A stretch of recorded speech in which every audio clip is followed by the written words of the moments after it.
Hello, everyone. Oh, I forgot to change the background. Not perfect already.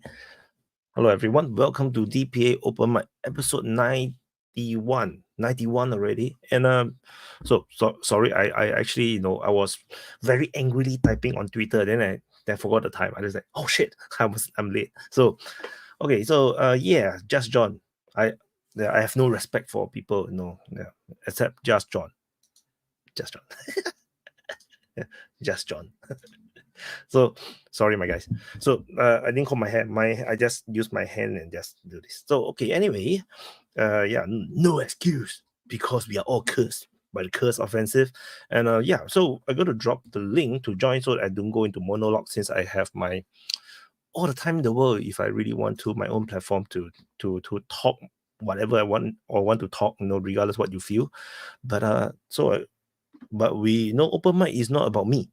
It's about you. So you guys can talk. I will just keep quiet unless I don't like what you say. Then I will talk. Okay, wait. Okay, I dropped the link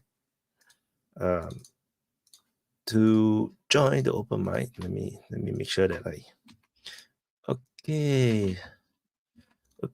So I dropping the link to on Rumble and on YouTube. I have pinned it as well, and I also dropped it into Twitch, and I have also pinned it. And thank you, Iranian Putin, for the continuous support. Hello. And hi, Shadow B. Yeah, so a lot of people getting rewarded by Iranian Putin. There's Vlad, Jizzy, Yellow Evolution, Preston, Neptune, Beach. Very hard to pronounce. Yeah, so a lot of things happened this week. Yes, the Iranian boxer won champion. Very shocking, very totally surprising and unexpected. Hi, Vaughn. How are you, The Iranian boxer won. The Iranian female boxer won for the 66 kg. Not Iranian, Algerian. Algerian, right? Sammy, do you follow the basketball match between France and USA this evening? I think it's just now, and I have no idea about the result because I don't follow the Olympic Games. Me either. I know they're wrapping up, I guess. It's the end tomorrow. So after that, the French president is going to have to decide about a new prime minister because his own created Olympic ceasefire, political ceasefire, is going to end tomorrow. So we expect a few decisions from him very soon, but we'll see. With him, everything is possible.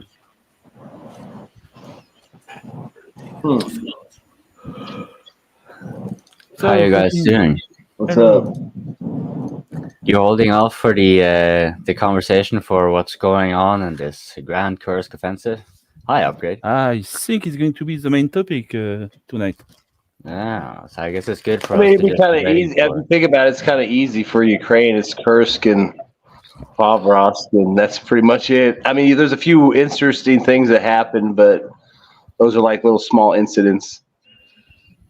But and then the war that isn't, the non-war in Israel and between Israel and Iran.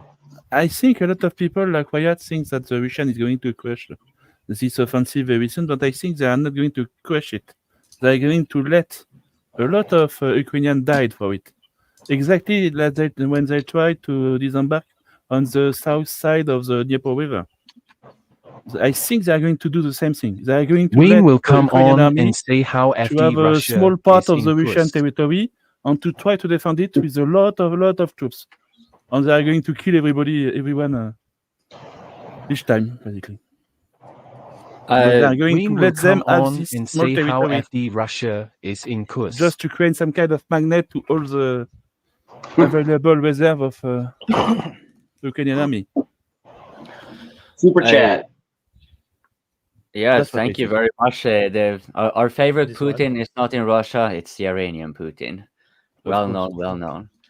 The I kind of, I find the, Yes, I think it so. kind of seems like a grand momentum. They had a lot of momentum Will going you on. turn But I would Kursk actually expect into them a to have new more. mega crinky? That's what I think. I totally agree with the question. I think it's going to become like that.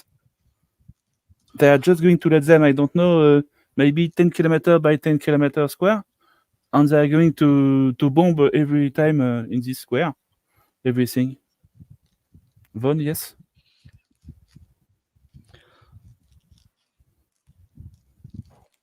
Yeah, I didn't think about it like that. I just figured they'd, fall back and then eventually, solidify their lines and then just hold them and then, bomb them and kill them and push them back out. But I mean, they're already there.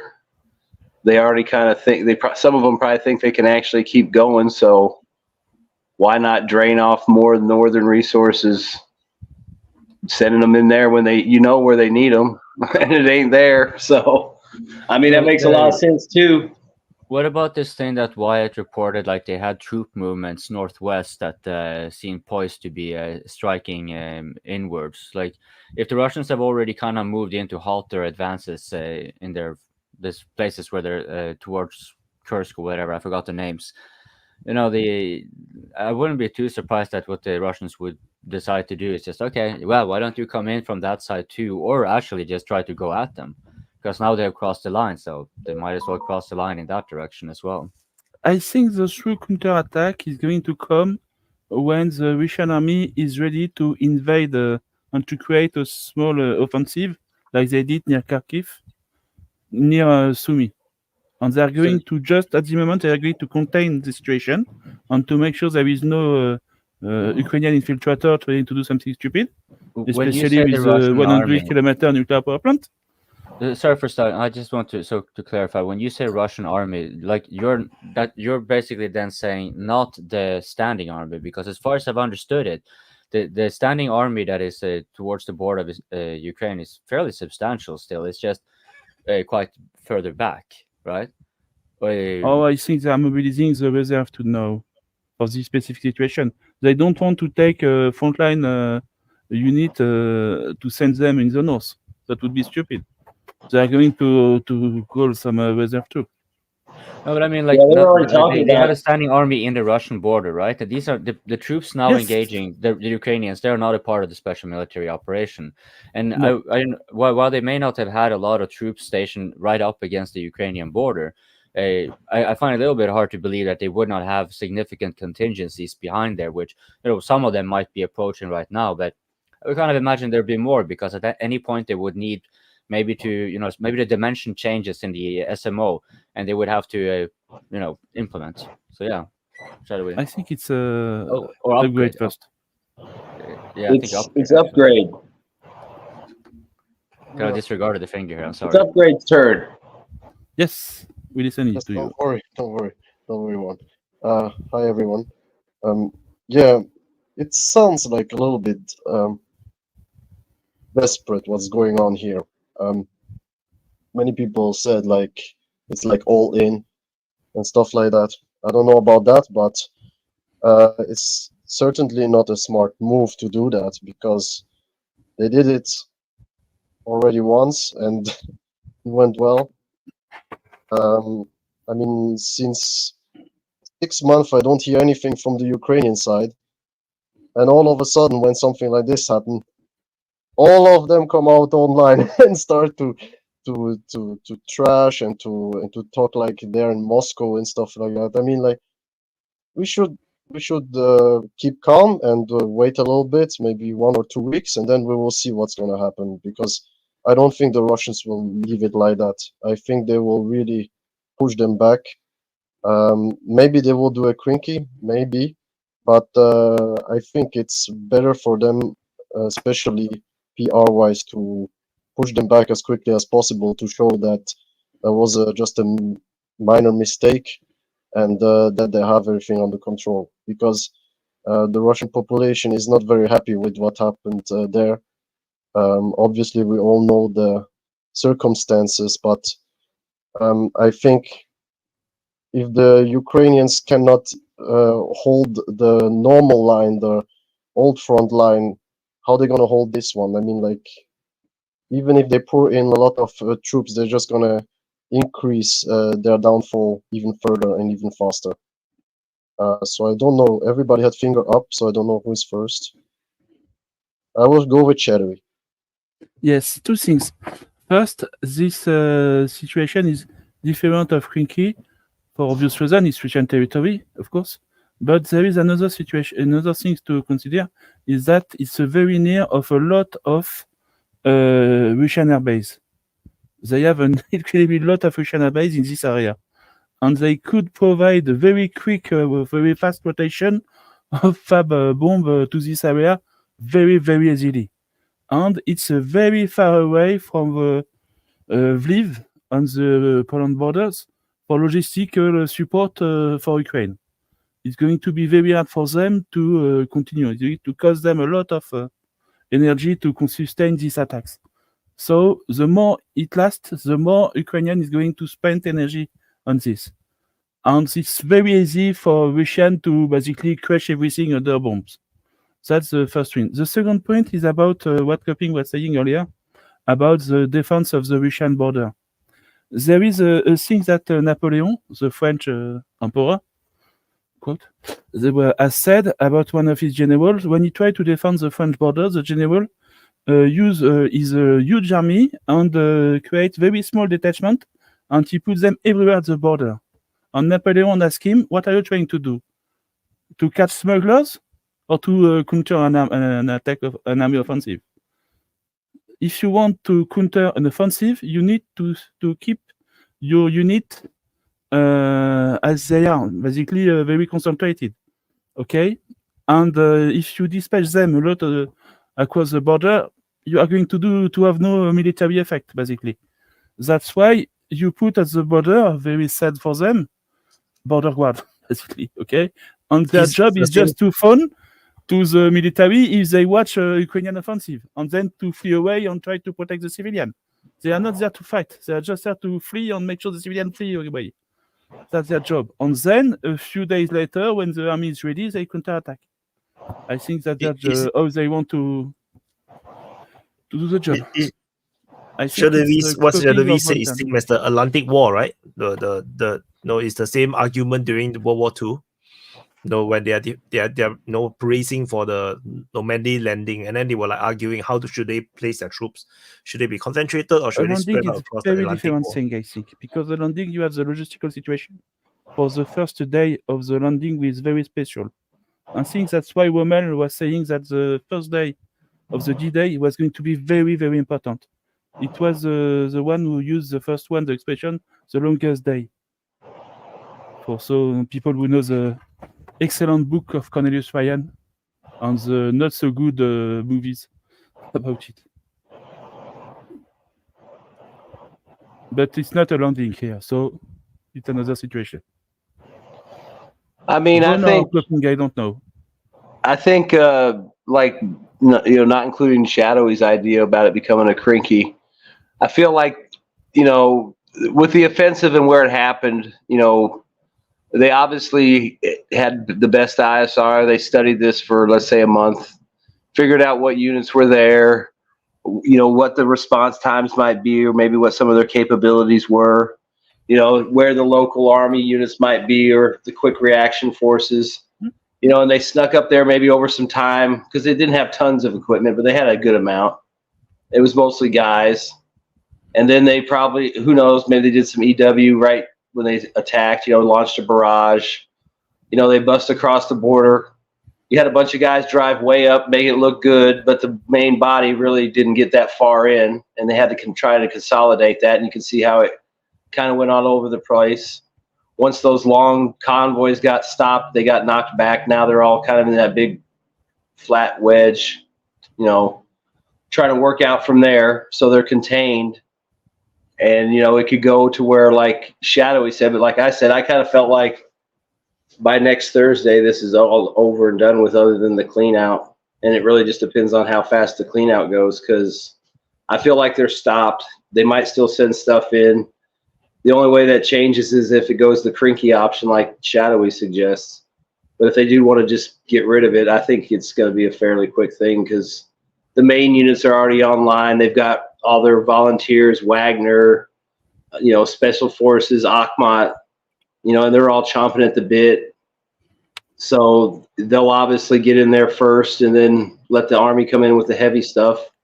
I mean, if it's not a crinky situation, it could be literally gone, on the map in a week, just because they just don't have the guys up there to do it. And everything that moves up to that area is going to get hit.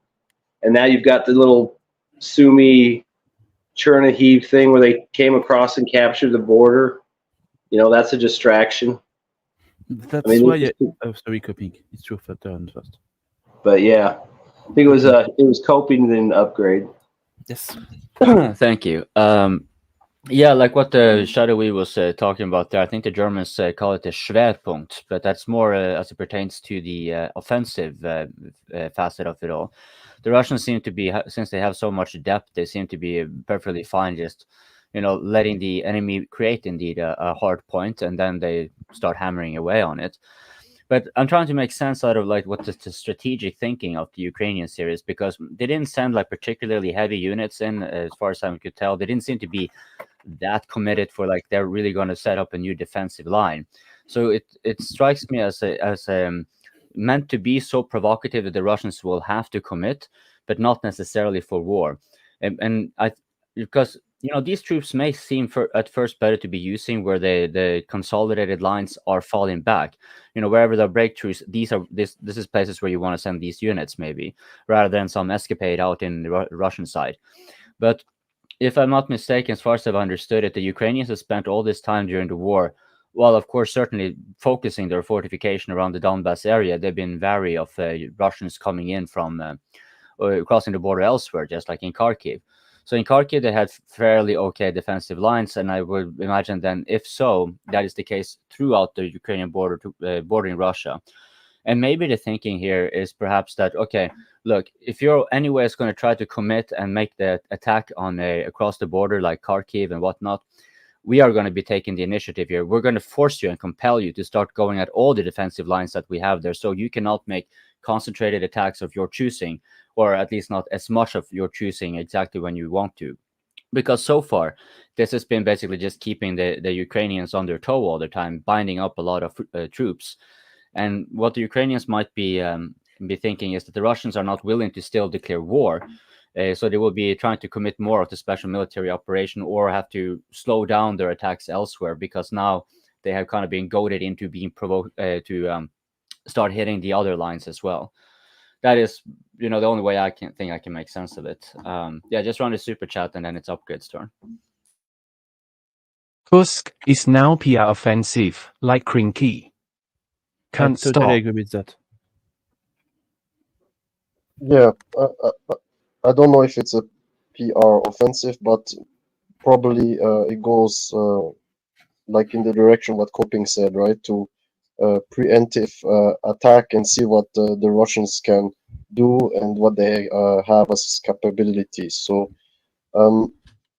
I think the Ukrainians, like you said, they were guessing where is going to be the next big offensive from the Russians. So they provoked this offensive inside Russia to actually see what do they have, where can they actually counter us if we try to do something.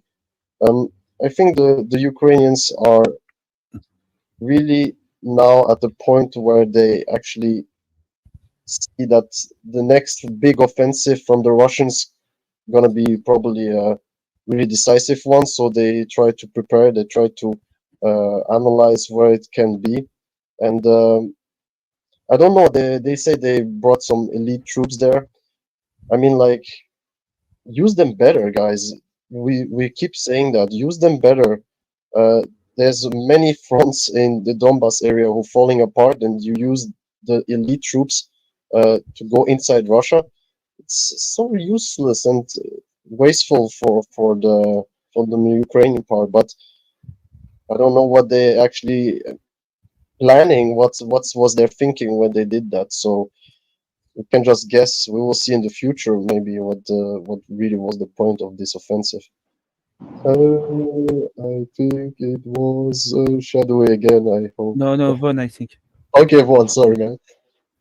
I mean, I don't think they're offensive. It was like a counter. I mean, because I mean, at this point, the Russians can pretty much put troops wherever they want, whenever they want.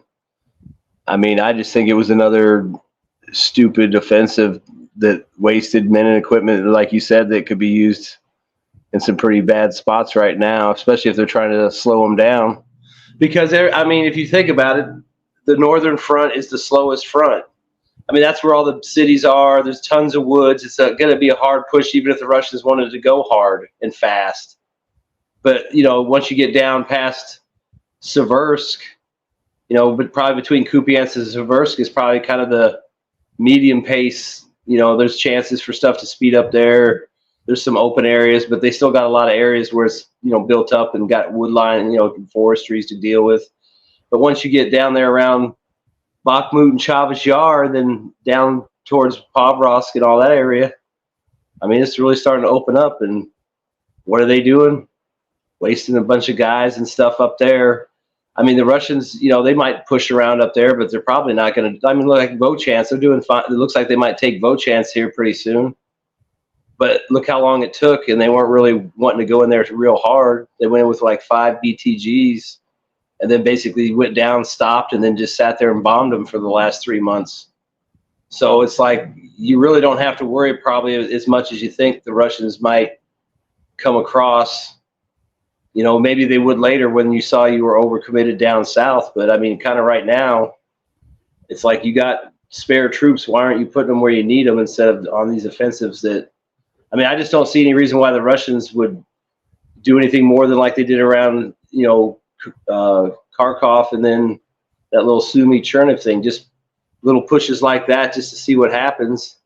But they're not really going to go diving into all that shit. I mean, God, look at all the woods and cities and stuff around that whole line. That would be a motherfucker to get through no matter what. I mean, even if you put everything into it, that would take for a long time.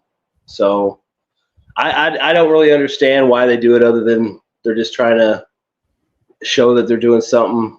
I don't even know if you could say they're trying to get leverage in negotiations, because how are they even going to hold it?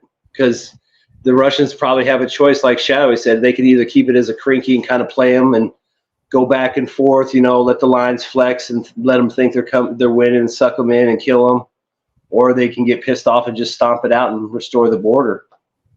And it's like, that's probably what's going to happen either ways. But again, it's just a never-ending death box for Ukrainians with no good. There's not going to be anything that comes out of it. I mean, even if they hold it, it would be a massive amount of casualties to try and hold that little sliver. I mean, there's no point in it to me. Not only, Sorry, but it was also shadowy. appear offensive. Sorry. Need attention. Yes. I think it was two reasons for this offensive.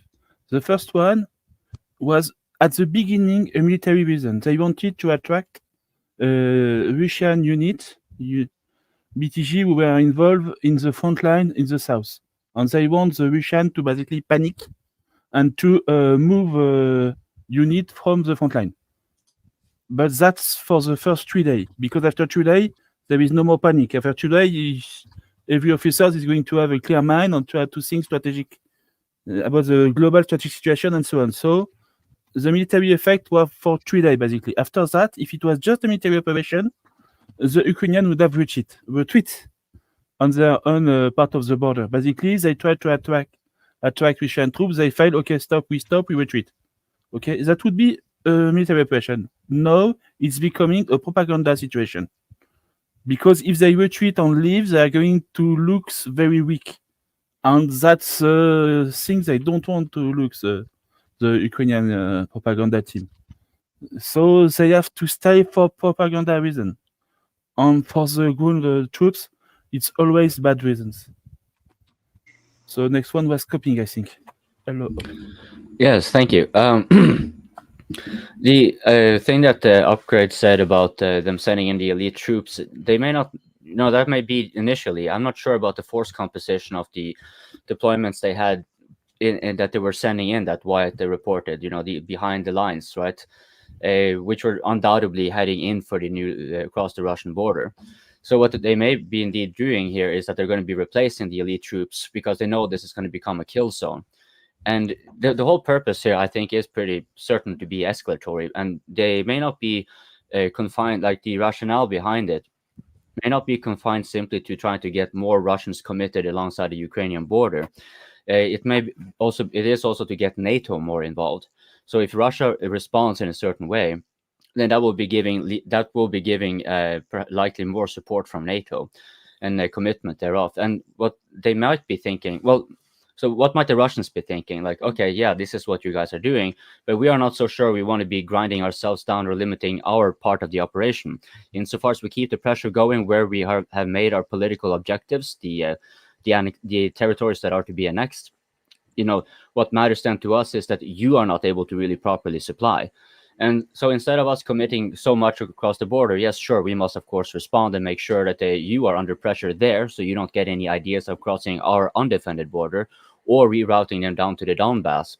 But I figured there could also be another thing the Russians might be contemplating, but it's very risky, and that is having the whatever is stationed in Belarus, or maybe even the Belarusians themselves, not really commit themselves to engage. They may even just state openly, no, we are just here to keep you pinned. We're just to make you sure that if you make too much of if you make any cross-border attacks, we are going to make cross-border attacks.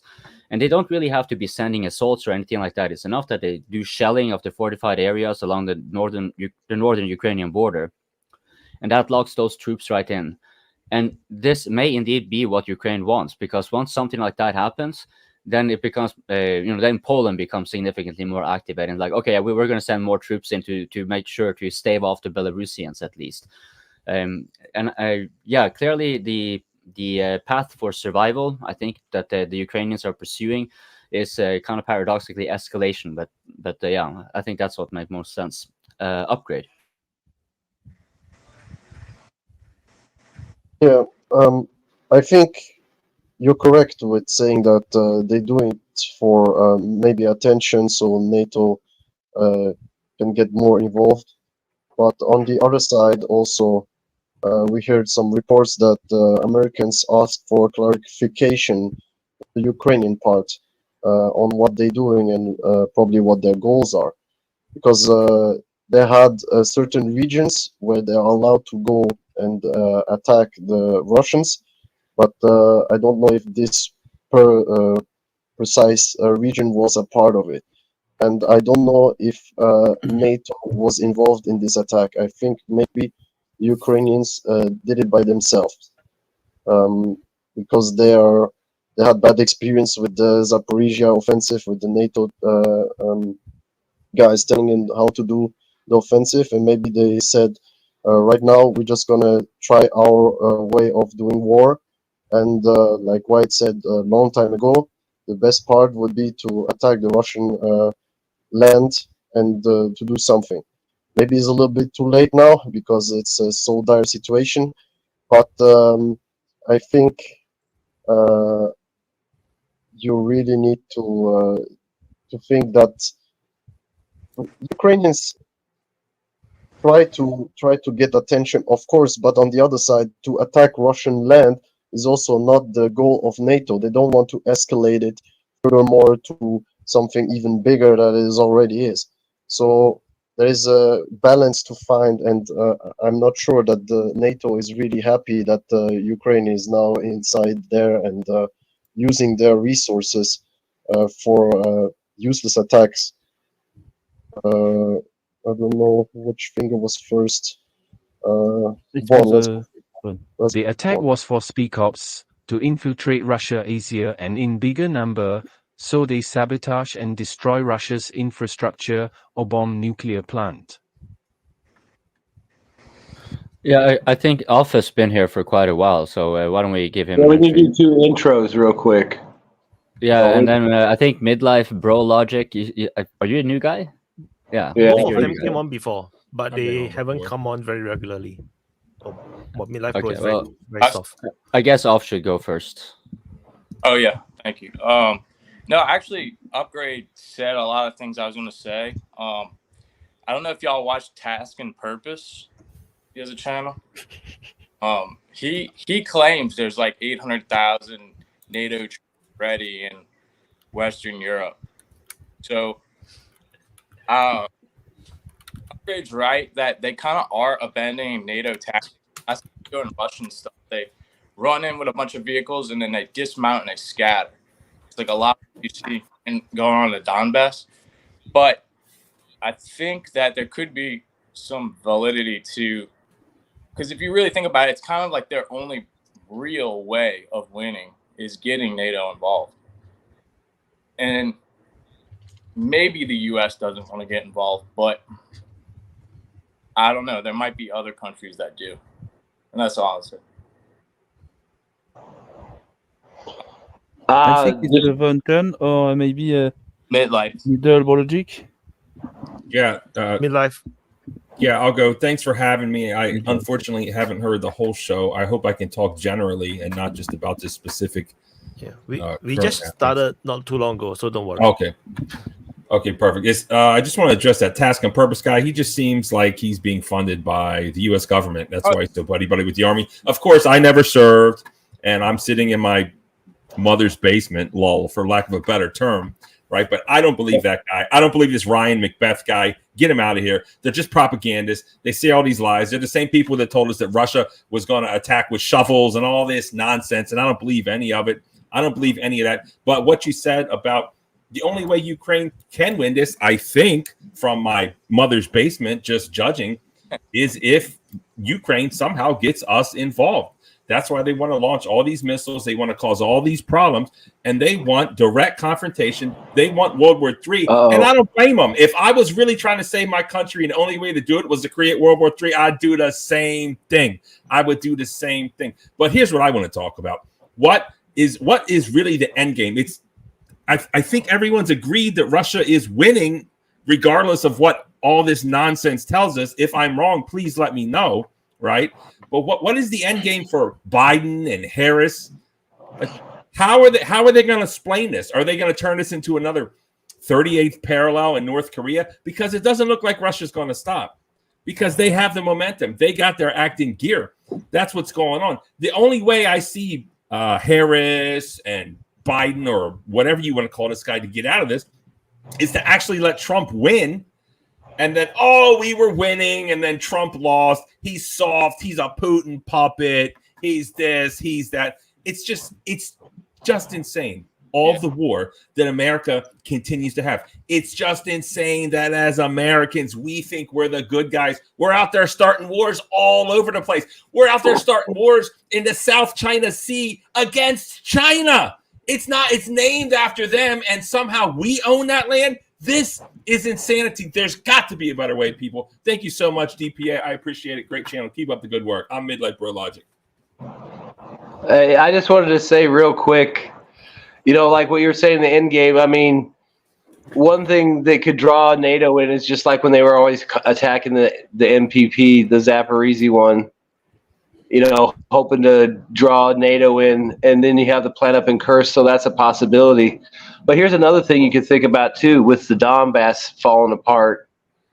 Is it possible that the Ukrainians have calculated that they're writing off the annexed territories? They're just going to use a cannon fodder rear guard to slow the Russians, and all the good troops are up north to hold the good important stuff like Kharkov and Chernihiv, and maybe if they could have got to that plant, NATO would have came in and saved the day. Because, I don't think they're really trying to hold it for negotiations, but all the good troops are protecting what they want. Maybe someone's decided that part of Ukraine's not worth fighting for anymore, and that's why they're happy to send, the ragtag cannon fodder in there, while all the other guys are getting the cush jobs up in Kursk and Kharkov, so to speak. If this question is directed at me, I guess the question was, do I think that Ukraine has one card up its sleeve? I think that's kind of your question, and I don't think they do. Of course, there's Kush people getting Kush jobs. Of course, we all know famously the Klitschko brothers' sons are out there getting drunk in Germany. I don't know if you've seen this. They're not getting drafted. They're Ukrainian. They're not getting their legs blown off. We've seen the videos. It's gross. People are dropping grenades on people's heads. Biden's out here. He just needs to hold together so he can't take this out. He doesn't care how many Ukrainians die. He doesn't care how many Russians die. He's sick. He's disgusting. We should put him on the Nuremberg trials and enact justice. I'll just leave it at that. Thank you. Next. I think it was my turn. Shadowy. I wanted to say something about the end game. The main issue is that basically there is no trust between the East and the West. So you cannot have peace. You only could have one end to this war, unconditional surrendering. And I think they are going to have it, but not today, not tomorrow, not next year. For me, the end of the war is in 28. Not sooner than that. And everybody will think that Trump is going to make a phone call to Putin and 48 hours later it's going to end peace. It's possible, but only if Trump gives Putin a lot of things, because the price is going very expensive. What I think is that he's going to ask for Odessa and Kharkiv, and maybe no Sumy. So basically, most of the Ukrainian productive part, but if Trump decides to do that, he's going to have very serious issue with all the interests that invest a lot of money in Ukraine. So I don't think it's possible. So for me, there is no short-term peace possible. Only a very long-term things later. Let me just jump in one. I know I'm monopolizing the time, but I think you said... I think it's copying next middle, sorry, in life. After, if you want to speak, you could just point your finger. Oh, I'm sorry. But it's a copying turn now.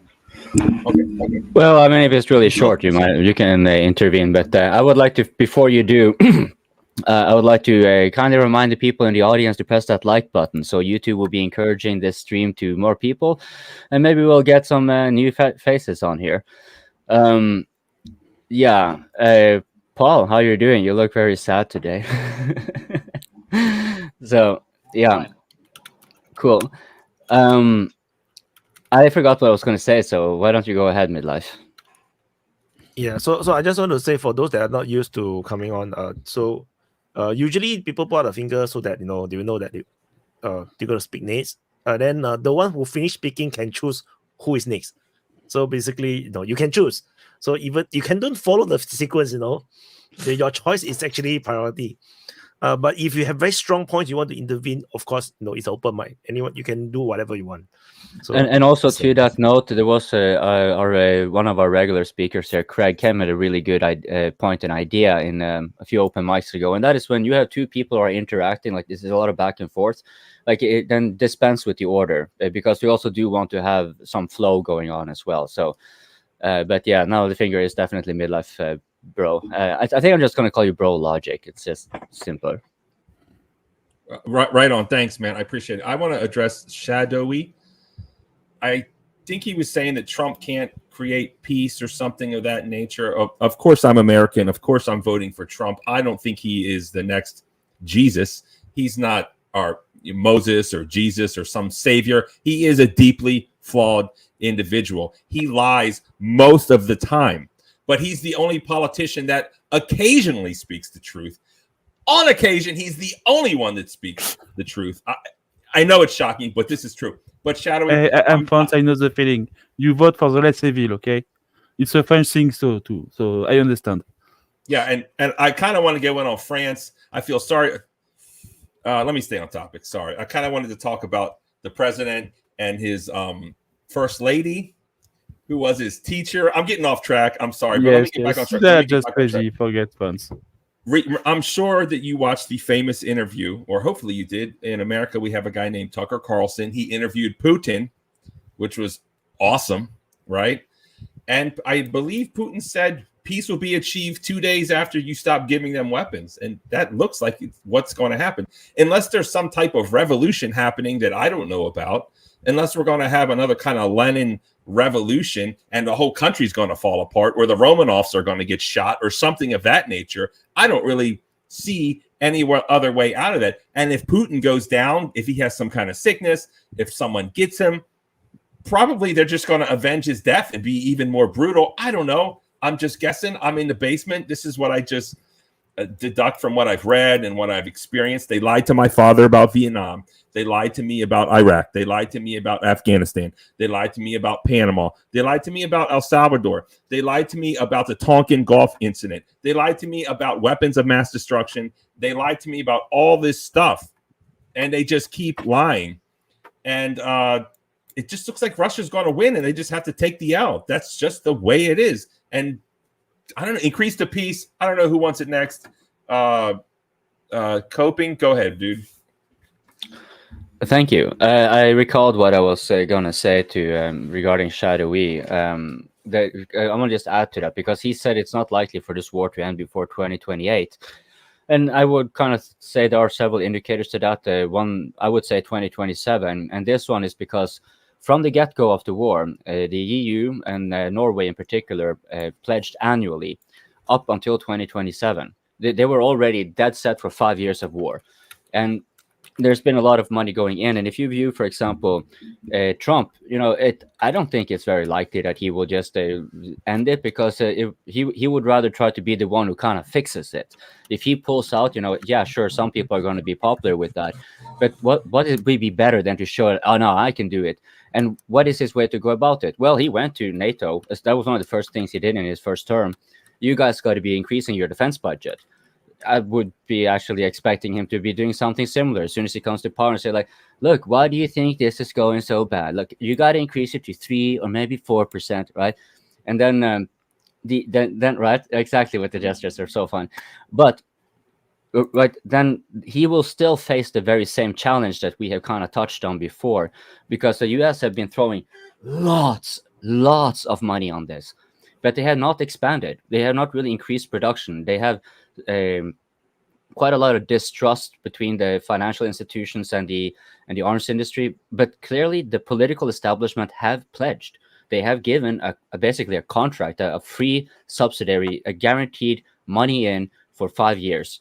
And the challenge, I would assume, is that Trump will come with, yeah, you increase your defense spending, but what will that help if the European arms manufacturing, which isn't really able to expand because of the energy contractions as well, and financial contractions.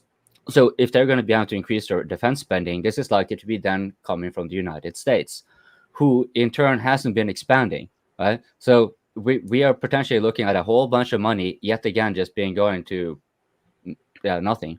But the more Ukrainians will be keep on dying. I'm not sure if it was Vaughn or Upgrade or Off. Who was first? I think Upgrade was first. Just choose one. Okay, I just choose one. Vaughn tends to be fairly quick, then Upgrade, then Off. Go ahead, Off. I forgot for a sec. I gotta get my shit together. I think that Trump would have a shot. There's one shot he would have of ending this. And what he would do is tell NATO that we're pulling out until you increase blah, blah, blah, blah in your budget. We're going to come back in, but we're pulling out until you do that. And for as long as we're out, Europe will not try to mess with Russia. Now, the only reason that this would be bad to some people is the people that think that Russia is aggressive and wants to take us on. But Russia can't touch USA. So I think it would be a good deal. Yeah, just real quick. I mean, with the money thing, I think it's all contingent on how much territory Russia has when those bills come up for actual time to sign the check. I think depending on where Russia's at on the battlefield will say a lot as like how much money they're going to get. Because let's be honest, if it starts looking like it's going real bad, they're going to well, we need to have a meeting to discuss they'll start putting stuff off, and maybe only half the money will come in now, and contingent on this, the other half will come in.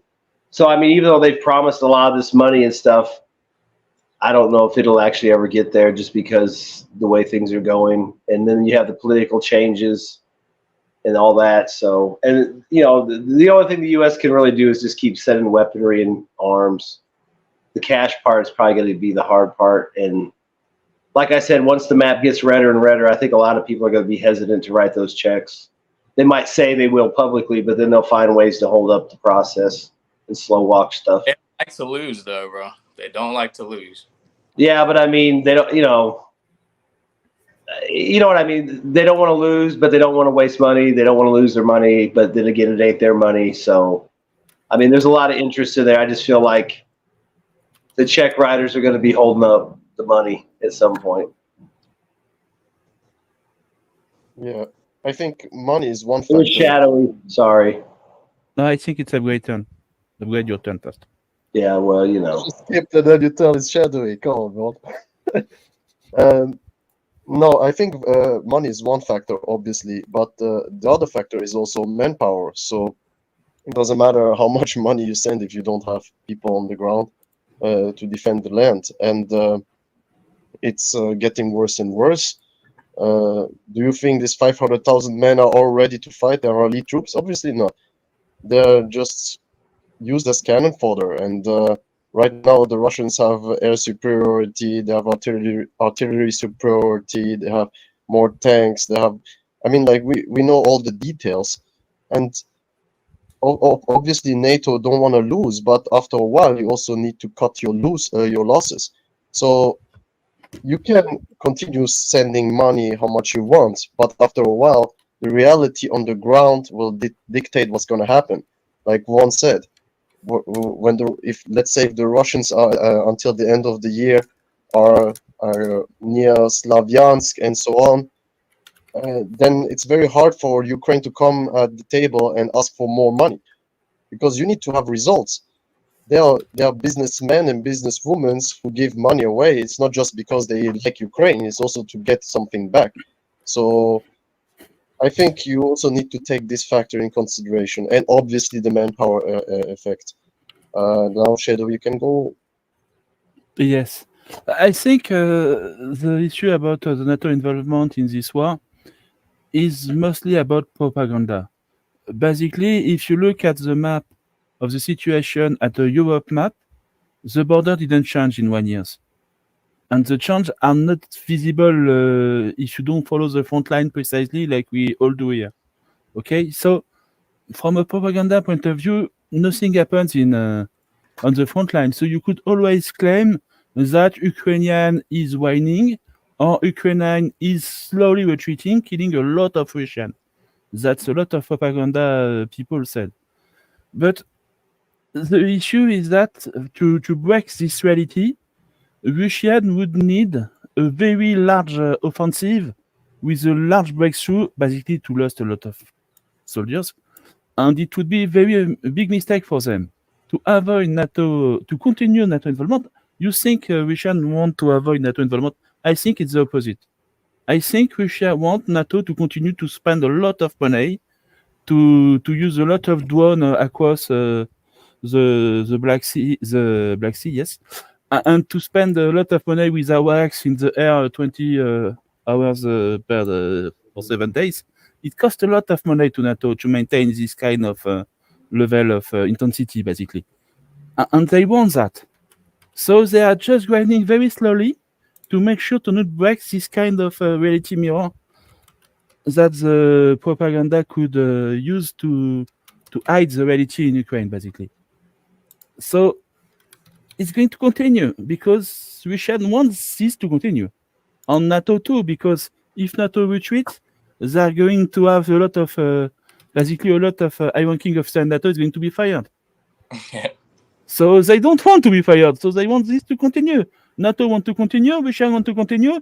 The only one who don't want to continue is the taxpayers. But who care about them? So the next one is Wyatt.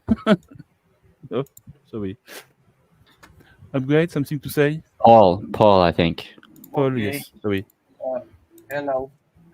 I wanted to say that you speak a lot about NATO. What NATO wants. NATO is a proxy for the USA. Yes. NATO wants what USA wants, but USA cannot say we want war with Russia. So we found Estonia and something like that. Maybe some fool politician in Europe thinks that Europe that Russia will win this war. But maybe all the most politicians know Ukraine don't have a chance. You speak about what Europe will do.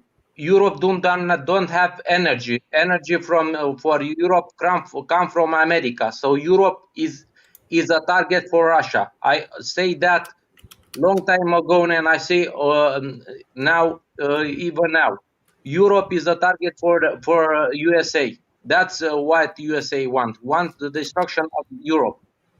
Okay, Drew. I came on to disagree with Shadowy actually. I think okay, you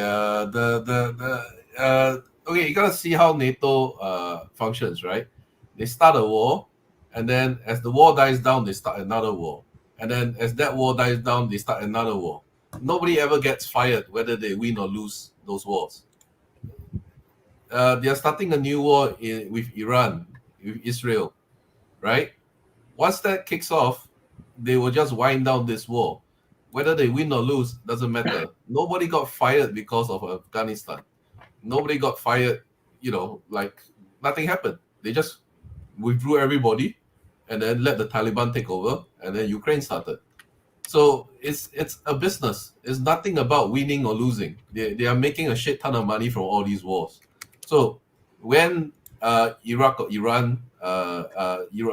and Israel kicks off, you will see on the media, even though it'll be a much smaller war, you'll be like their large casualties is like 100 people, whereas in Ukraine it's like their large casualties is like 1,000 a day, whereas Israel's entire wars are fought with like 100 dead, and then they're like, oh, we have huge casualties, So even though there'll be a very smaller war, but all the media attention will go there.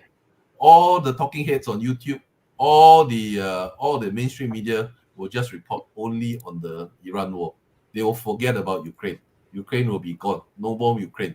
Ukraine never happened. Russia is fighting a war in its western border. That's it. That's all they will report.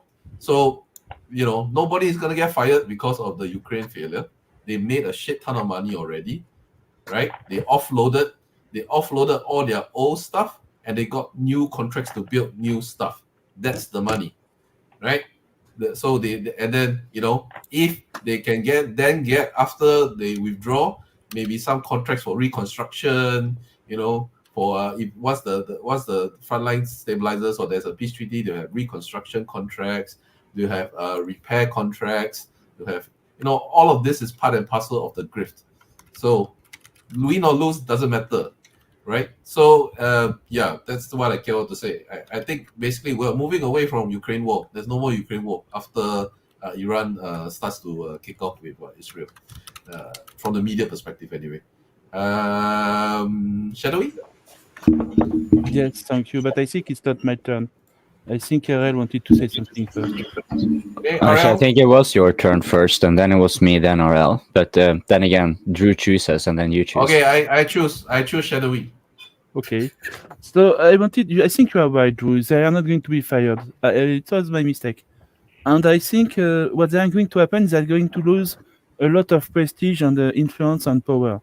Because in Washington today, you have a lot of different thinking, even in the deep state. You have people who hate the Russia, people who hate China, people who hate Muslim, people who love Israel, and all of this is mixed together, and all of these people have very different interests. Sometimes they work together, sometimes they don't. And if the Ukrainian war is lost for USA, the people who hate Russia, this part of the operation basically is going to lose power and prestige, not versus the European country or the global south, but for their basically friend in Washington. And another part of the deep state or the Washington establishment is going to gain more power against them. That's what I was thinking. And if I'm right, I think it was upgrade or RL, or I don't know, or copying maybe. I lost the. I just realized I forgot what I was going to say, so I think it's RL and then upgrade.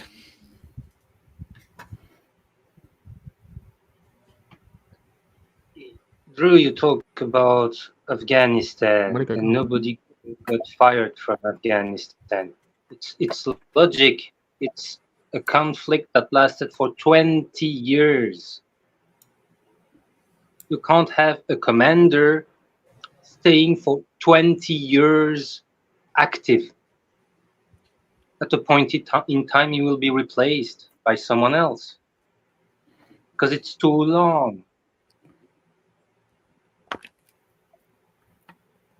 And I don't think the only goal was to make money for the MIC and BlackRock and all those owners of stocks. No, it has real geopolitical purpose, especially Afghanistan, especially Iraq, Syria, Libya, and Ukraine. All that has had a geopolitical goal first and foremost. And of course, with all the vultures you have in United States, they are looking to make money. Those who are building weapons, those who are manufacturing aircraft, missiles, and so on. The big oil majors, of course, they are all want to make money. But first and foremost, there are geopolitical objectives.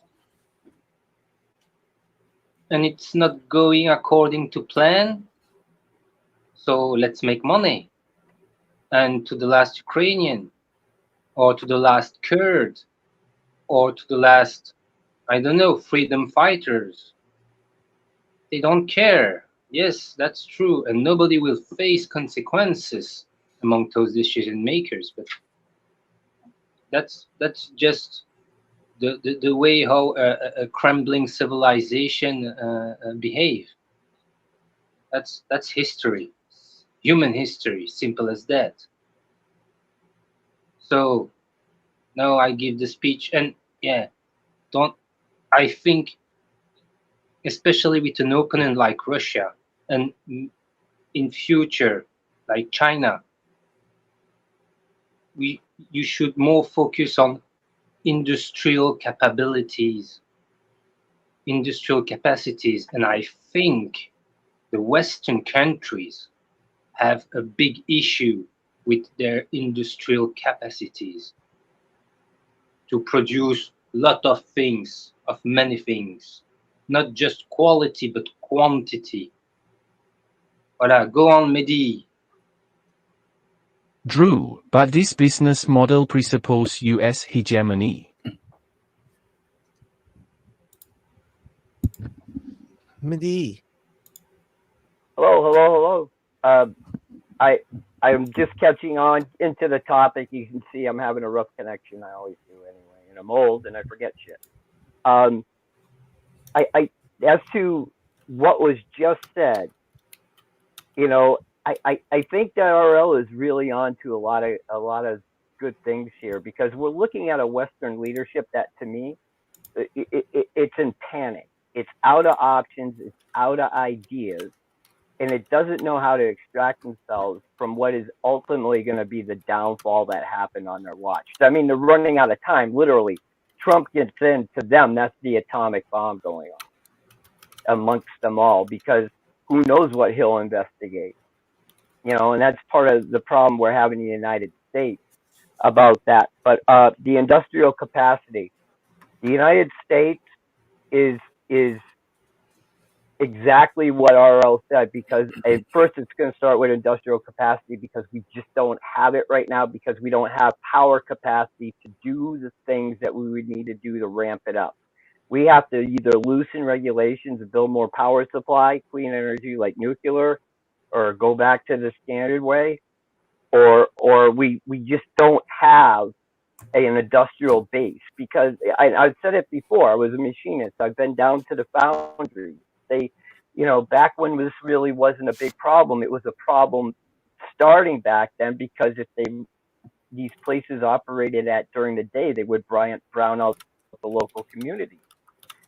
And I think that's part of the big push too, when we look at the new clean energy and stuff, is that it's great if your business is all just pushing gigabytes around, little bytes of information back and forth across channels, but it's not going to run a machine, that has to spin a 4-ton chuck itself. You know what I mean? It just ain't there. And we've lost that capacity, and we've lost the realization that we need to have that capacity. And that leads us to another thing.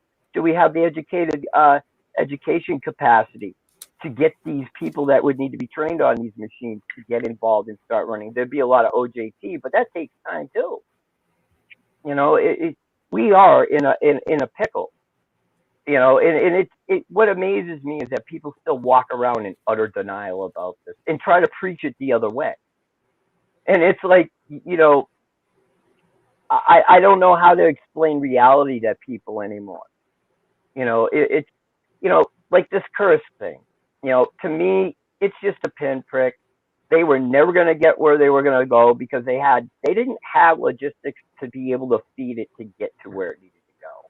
They just don't have the weight, firepower. Once the momentum was broken, it was surrounded. Basically, it was put itself in a salient in enemy territory.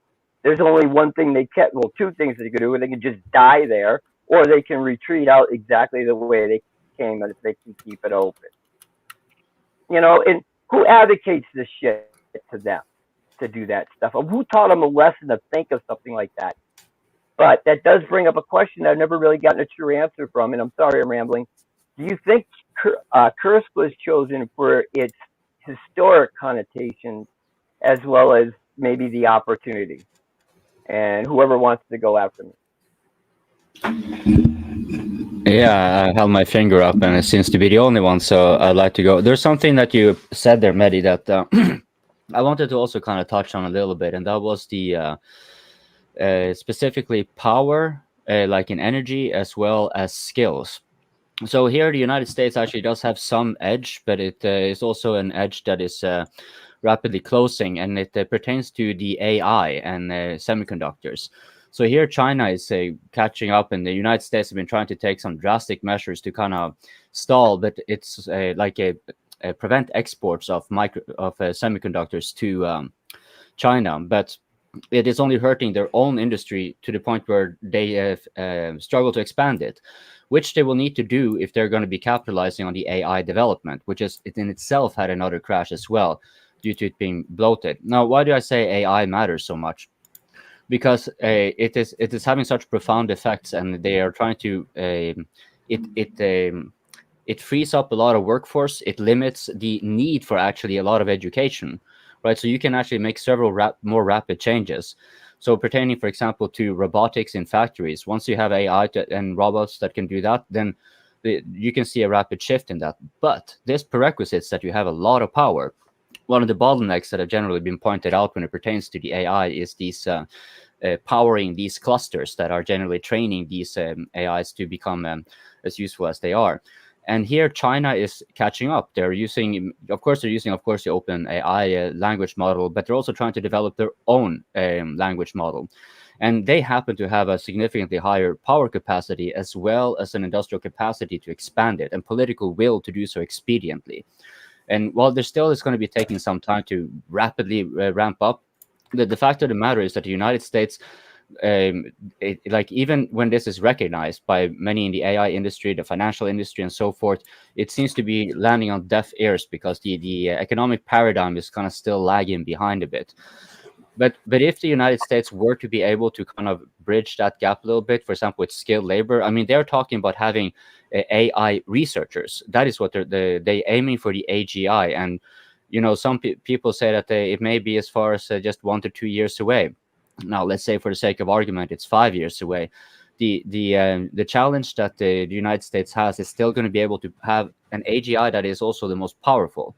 Right, and they will need to also find a way of realignment, though that's a little bit beyond the point here, right? I think, the United States have certainly certainly ways it can take to very quickly balance out the situation, but it has so many dysfunctions and corruption going in, and the longer this goes on, the edges that it has, it will lose it, and once it does so, it is going to be China that is going to be dominating, followed probably by Russia.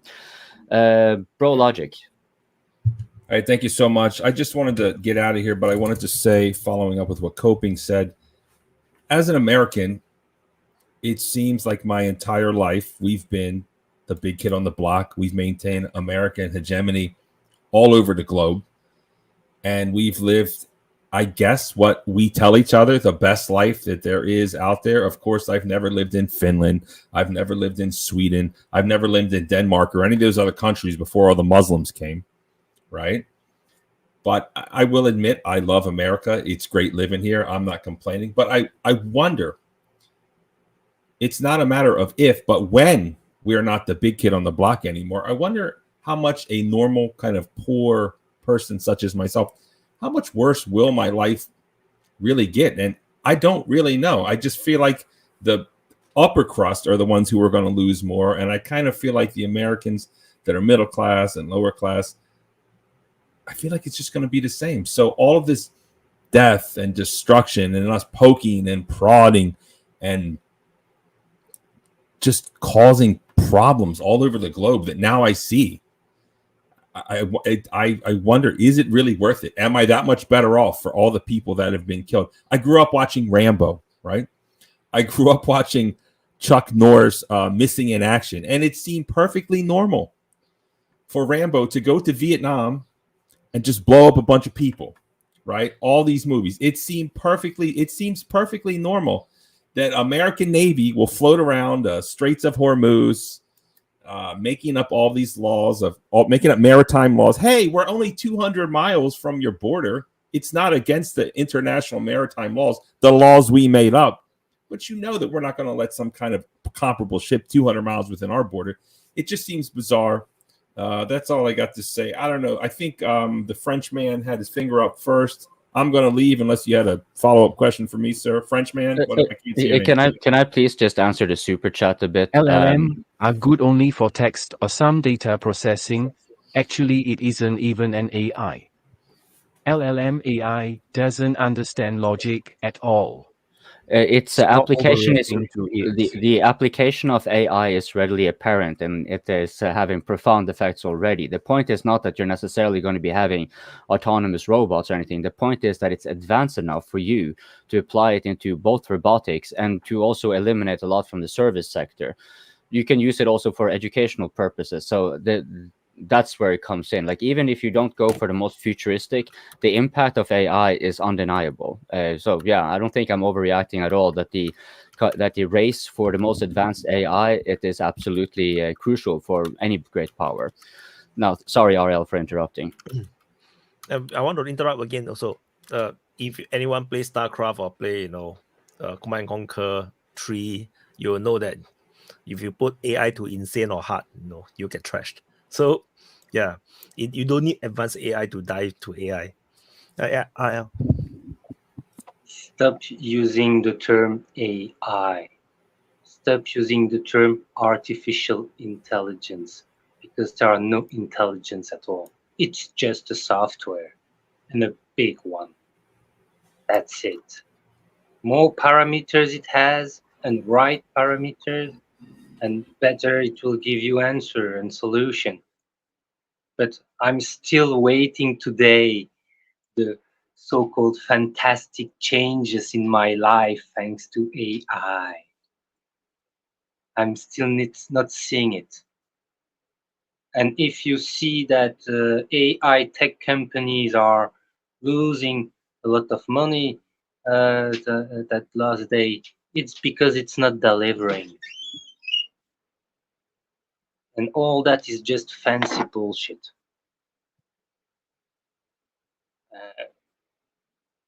And I wanted also to add a point about when that he left. When the United States will not anymore be the big block in the big guy in the block. It's already the case. United States is not anymore the big guy in the block. It has maybe the most vessels, aircraft carrier, airplanes, fighter jets in the world, but that's it. And you have also other metrics, other statistics that matters, like level of education, industrial output. I mean, life expectancy and so on. Really, and in the economic sphere, especially in the real economy, the economy that produce real wealth and physical object, United States is way behind some other players.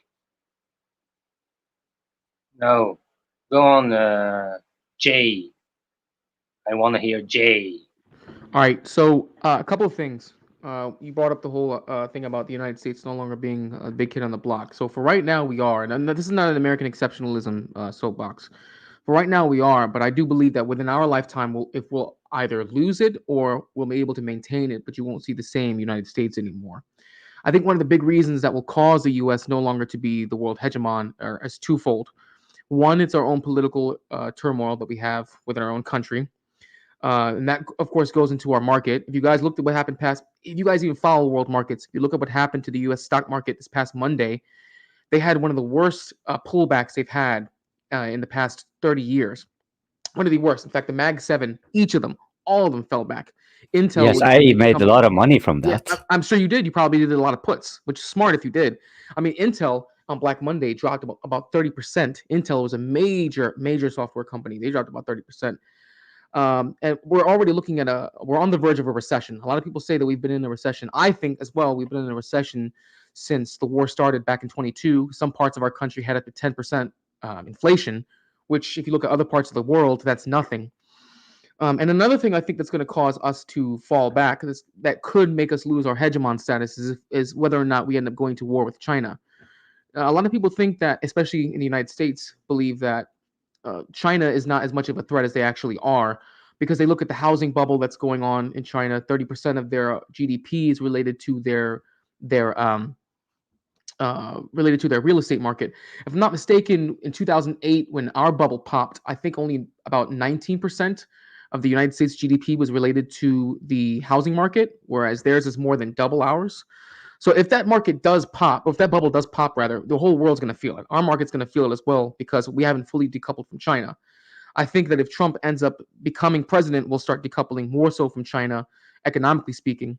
But what could happen, though, in the process, and I think this is more likely to happen if Trump is president, despite what people believe, I think it's more likely we go to war with China under a Trump presidency than under even a Harris presidency. I know people are going to disagree with that, but I truly do believe it because of how much smoke that Trump has for China. And if we do go to war with China, there is a part of me that truly believes that we're not going to necessarily win that. And everyone, I know, come up here and people think of the whole American exceptionalism thing. I don't believe that we're going to win that war simply because they're going to find a way to protract it for as long as possible. They're going to have Russia's backing. They're going to have Iran's backing. And I'm going to get to that point in a minute. And China is still ahead of us in terms of hypersonic technology, hypersonic missiles. And they have a lot of anti-ship missiles. And by tonnage, they actually outnumber our own Navy. Now, whether or not that means the quality of their Navy is better than ours is a different story. But I do believe that if we end up going to war with China, that's a fight we have to have on their doorstep, because obviously it's going to be over Taiwan. And whether or not we actually win it, I don't believe that we would. If we end up losing that fight, we end up losing that war with China, of course, we end up losing the South China Sea. Most of the world's trade goes through that area. And if China scoops that up, which they would in an event of a win, then they end up becoming the world hegemon, because then they have the most powerful economy on the planet. And one other thing I want to bring up, I don't believe, and I've said this beforehand, I believe I've said it on this program, I know I've said it on others, the United States is going to for sure go to war with China. We're going to have war in Asia. I do believe within a century, but I don't think we're going to end up having war in Asia. I know why. I know, bro. I know.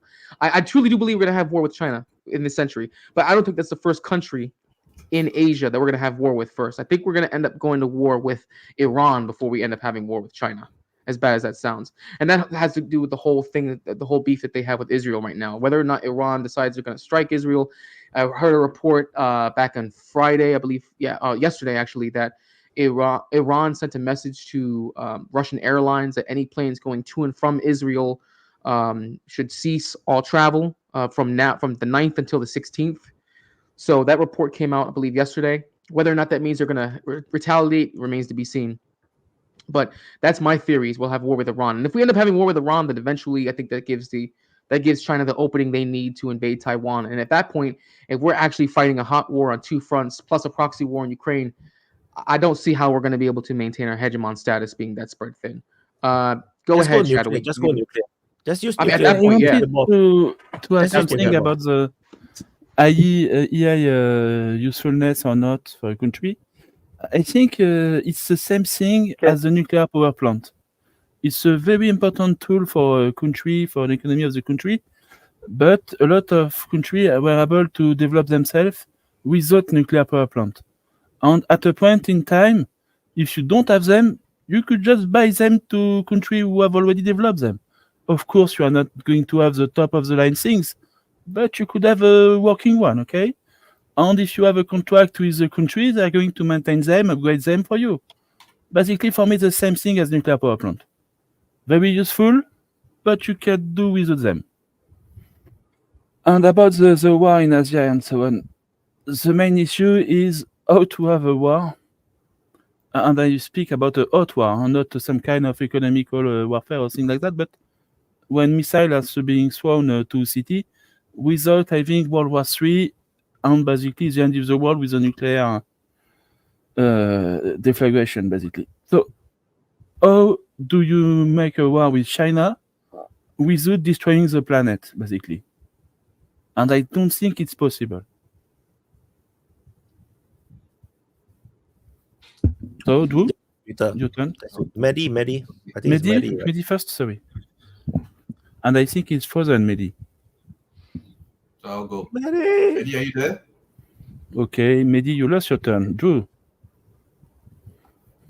He moved. Okay, I'll yes, just. I came on to to dispel some misconceptions. The GDP from the housing sector in China is not 30% of the entire GDP. It's 6%. The 30% is from their industrial sector, which is their largest sector, and then you have industrial, housing, medical, transportation, etc. The largest percentage of GDP that produced in China is industrial, which is 30%. The housing is nowhere near. Is like 6-7 maybe percent. Yeah. I think it's the exact figure from last year was like 5.7% or something. So the thing, the Chinese housing sector is not going to collapse because the government won't allow it to collapse, because the government in China owns all the banks, which owns all the loans. So they get to decide whether they call those loans. So if they decide we're not going to call the loans, the sector will never collapse. So what they are doing is they are allowing all the developing developers that borrow too much money to slowly unwind and then slowly go bankrupt one by one. So they'll let one go bankrupt, and then they'll take all the housing that they have built thus far, complete the ones that they're worth completing, and the ones that are not, they'll just tear them down. And then, but all of this is built with their money from the banks which the Chinese government owns that lent it to them. So they are allowing a slow crash. That's why you heard about this. Oh, China housing market gonna crash 10 years ago. It's still crashing. It's gonna crash for the next 5 years. And the housing prices have all come down, right? So if you go to China now, it's extremely cheap to rent the place. For example, I was sharing a video with everybody because they have oversupply of houses, and then the people who actually bought for speculation all lost money, and the Chinese government actually wants that. They want to teach a lesson to the people who have borrowed money or bought too many houses for speculation, to say that housing is not for speculation. So all of this is within the Chinese government's plan. It's not going to collapse. You're never going to see it collapse because they own the banks. They can tell them don't collapse it, then they won't collapse it. And that's it. the other guy, the midlife crisis guy, not midlife crisis, midlife bro guy, he said No something difference. about, huh? I Wait, don't know. wait. Midlife Wait, bro. I've established a connection. So the midlife bro guy said something like the American middle class and poorer class actually won't do as bad if won't be affected if the US stops its adventures abroad. I disagree. I think in the short run, the poor and the middle class will suffer tremendously. Because of all the hyperinflation and the depression and the recession that's going to come. But in the longer term, medium to longer term, the middle class and the poor will actually do a lot better. If the US hadn't gone on all these adventures and actually spent its money internally, the middle class and the poor will actually do a lot better now. So it's one of those. You gotta have some pain in the short term before the good things will come.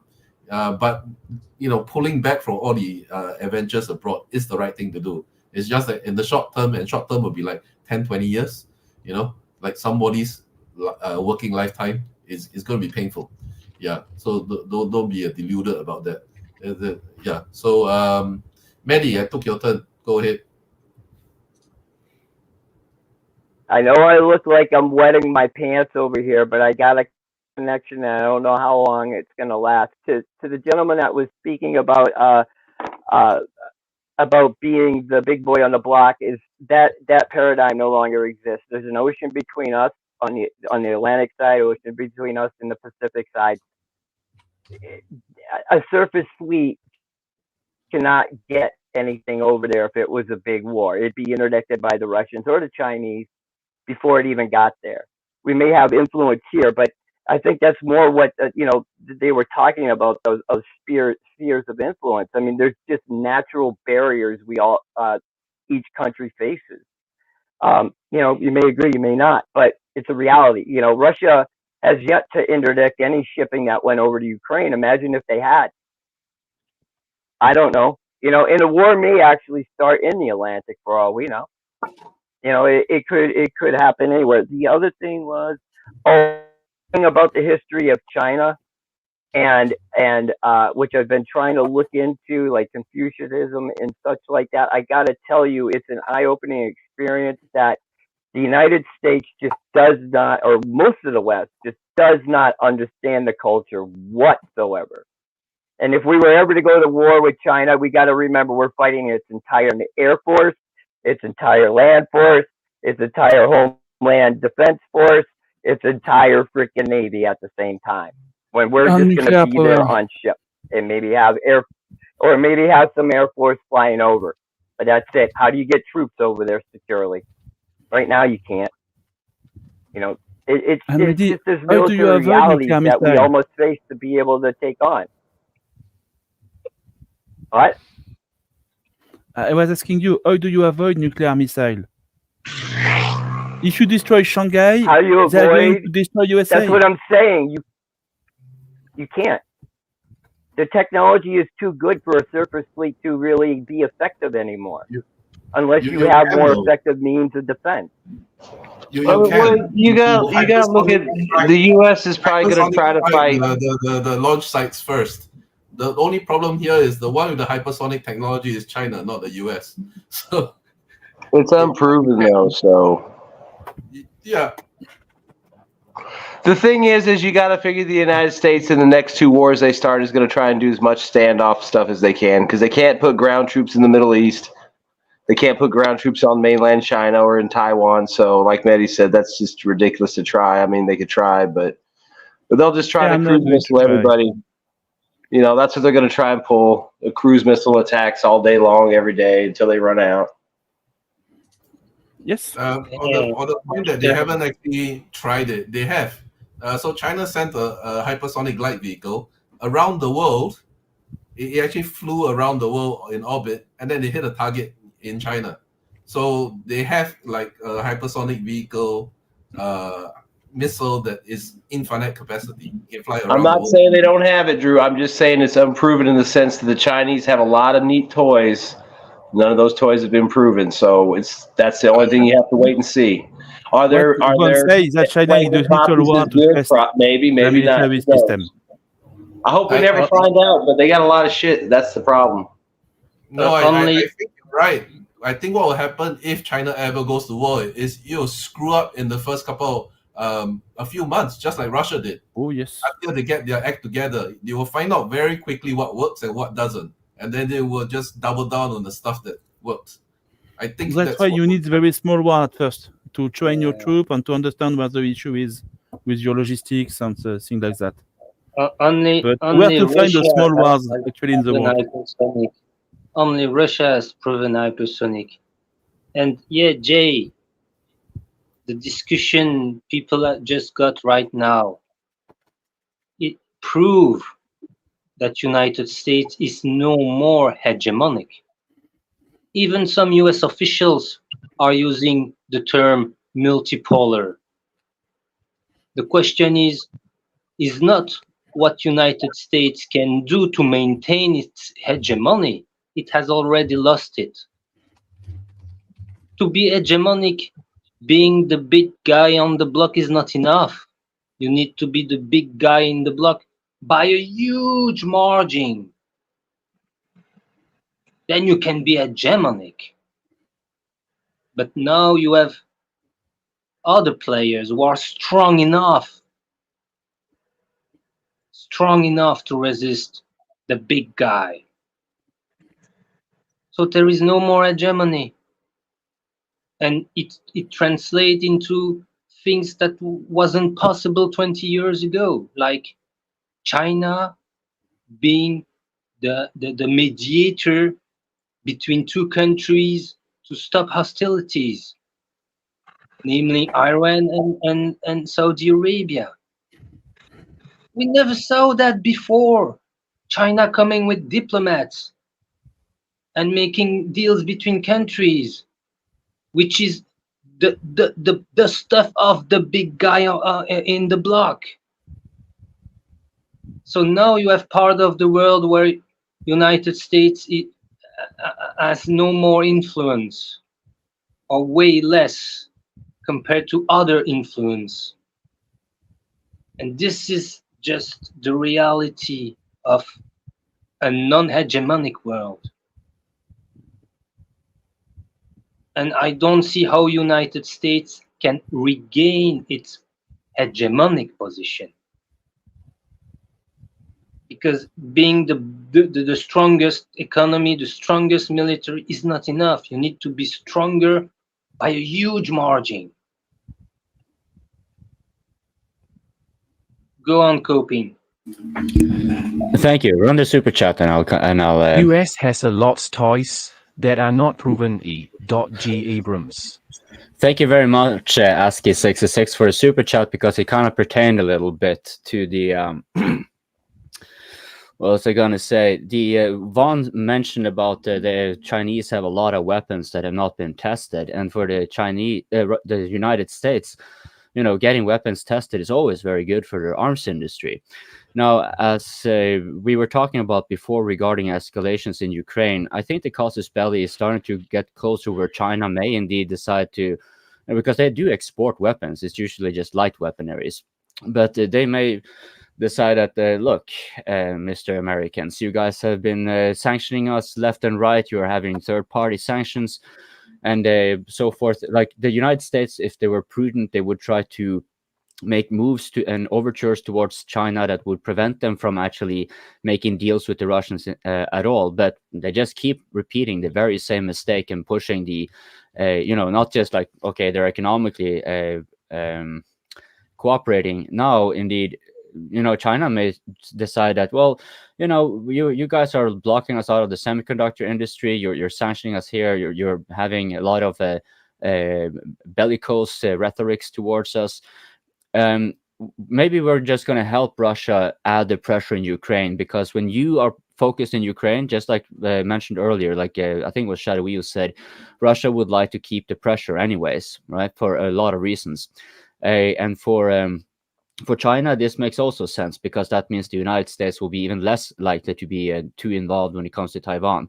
I do not think that China would actually try to invade Taiwan. There's a lot of implications with that, but I do think that we are increasingly finding ourselves in a position or a predicament where the Chinese may want to actually have their arms industry tested, and then we'll see how good they are. But the point is that once they start getting put into action, that's when they can start improving as well. And from that point, Chinese armaments can become, they can become a lot more problematic, I assume. Yeah, Sir Khan. Greetings all. I can't stay for long, so I'll try to make it short. As I talked to Wayne earlier this evening, there are in process huge demonstrations in Belgrade, in Serbia. Something like 100,000 people are on the streets right now. Well, not right now, this evening they were. But what is happening right now is blockade several strategic railroads and lines of communications. This has been the result of the several years long negotiation process between Rio Tinto, with a major mining company, and the Serbian government.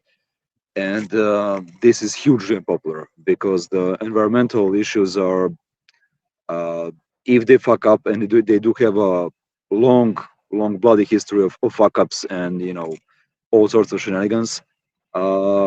In a small country, densely populated country such as Serbia, is going to have like tremendous repercussions, and everybody understands this. And there are like now how to put it, major demonstrations which were earlier this evening, are larger. They're completely peaceful actually, because the base of support is extraordinary wide. You have people from all walks of life, people with all ideological bents. But what might happen later this evening, or maybe in the next day, or, you know, something like that, is that apparently the police force has been given directives to remove and arrest people who are blocking the highways and railways. Now, the thing is that I mean, there's not going to be much violence. You know, it's just going to be arrests. The problem is that that if this happens and several hundred or several thousand people get arrested, it becomes it is already a political issue of the first order. It's going to be much more complicated for the Serbian government, because they're going to really have like a national-wide boycott. Now, I know that everybody here like likes categorizing things in a geopolitical sense. This isn't in itself geopolitical issue. It's environmental issue and economical issue. However, there is a certain aspect to geopolitics to it, because Rio Tinto is a Western company, and Olaf Scholz, the German Prime Minister, has explicitly stood behind this whole negotiation process to get lithium and bore, which creates a tremendous backlash in Serbia towards the European Union and towards Germany. Now, I have seen Russian media actually giving support to Vučić, which is completely nonsensical, because Russians are completely incompetent to gauge the situation on the ground, and they don't know what to do, so they instinctively support whomever is in power. Now, this isn't what they claim it is. It's not a color revolution. It's not anything like it. It's a grassroots, pretty much 95% grassroots attempt to prevent ecological disaster. And there is very strong potential, like political potential, because people are pissed off towards the European Union and towards Germany, because everybody understands that they are behind. Now, earlier this evening, there was a huge column of people passing nearby the German consulate here in Belgrade, and you know, everybody was shouting against them. Now, I don't know what is the Russian position on the Serbian-German relationships are, but whatever it is, they're talking pretty much nonsense in their reports I've seen. Anyway, this is interesting, because the last time I've seen so many people on the streets was in 2000, when Milosevic was falling down in 5th October revolution. And I don't know. This is it. If you have any questions about it, I'll answer. I have a question, please. First, to understand the size of the event. In France, if you don't count the protesters as million, if you don't have at least 500,000 people in the street, it's just a local event. Okay, that's France. We are very specific with protest and strike. But in Serbia, is thousands of people in the street a large event? I'm sorry, I don't understand the question. Is it really a large event? Because thousands of people in the street. No, I said 100,000 people. 100,000, because the news just going Yeah, on. the news on the all screen. write thousands. All the news write thousands, but Okay, my so understanding it's from 100,000. Okay, large event. From my experience from the street demonstrations, so over the decades, it's something like 100,000, more or less, maybe 20 to 30,000, give or take, but around 100,000 is my estimate. Around. No, but what are you expecting? I mean, you want Russian to meddle even more in your country? You want Russia to put their own puppet in your country? I don't get it. I don't get it. Look at the Serbian reality, geographically speaking. You are surrounded. You are physically surrounded by pro-NATO, pro-EU, pro-West. Unfortunately or fortunately for you, I don't know.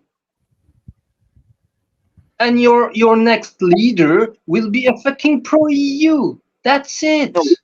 No, Ariel, you're wrong. There is no possibility to rule Serbia from the staunch pro-European position, because like European Union has very, very low confidence rating here in Serbia. Essentially, more people are. Don't worry. Mark my word. You already have elites in your country, Serbians, who are pro-EU. You already have that. Yes, Aurel, but they cannot. Come. Surely it will come. They cannot effectively rule. This is the thing, because our previous government, the Democratic Party, which ruled before Vučić's SNS, they were in such positions, and because they understood that their positions are so very weak, they were very, very politically weak. They were very slow stepping their process, because they were like they were ruling with maybe 20% of the votes. So they had to make like various adjustments and to be very, very careful about what they do. Vučić has just give 5 to 10 years to open societies. Aurel, just give 5 to 10 years of European structural funds. No, Aurel, we have been through all that. Ukraine was a project that began just after Second World War. It was the ancestor of the CIA, and then the CIA and the Open Society of George Soros since the end of the Second World War, since 1945 till 2014, they never stopped. And at one point in time, they succeeded. They managed, listen, they managed to turn Slavic people, with some of them genetically in the blood and in the language being Russian, to turn them fiercely against Russians. They managed that. It just takes time, and your time will come. Aurel, our time has come and passed. We have been through all this 20 years ago. This is not in the future for us, it's in the past. You know, the George Soros had a very strong foundation influence here 20 years ago. Now it's nothing. It's like it still exists, but it's impotent, because it's like the disease. Once you get over certain disease, you know, if you survive it, your blood cells, you know, white blood cells learn how to fight this disease. And I'm not saying like it's 100%, but it's situation right now is considerably better than it was 20 years ago. You know, like considerably better in this regard. And 20 years ago, you had a lot of people who were like projecting their hopes upon European Union to solve economic issues and whatnot. Nowadays, everybody understands, well, most people understand that, European Union for what it is. And nobody has hopes in this. And this situation with Rio Tinto is actually very beneficial, because I know a large number of people who are like democratic, bourgeois, pro-European, who are actually disappointed in Europeans, because they understand that they let European Union lets Vučić make a mockery of the democratic process. They make they allow him, they support him because they need him. They allow the totally illegal and unconstitutional laws to be sanctioned because it suits them. They will try to turn the entire country into the huge mining camp because it suits them. And even those people who are instinctively pro-European are disappointed. And from my perspective, it's a huge win, because even those people understand what they're dealing with, and it kills their hopes and like their projections. It makes them impotent.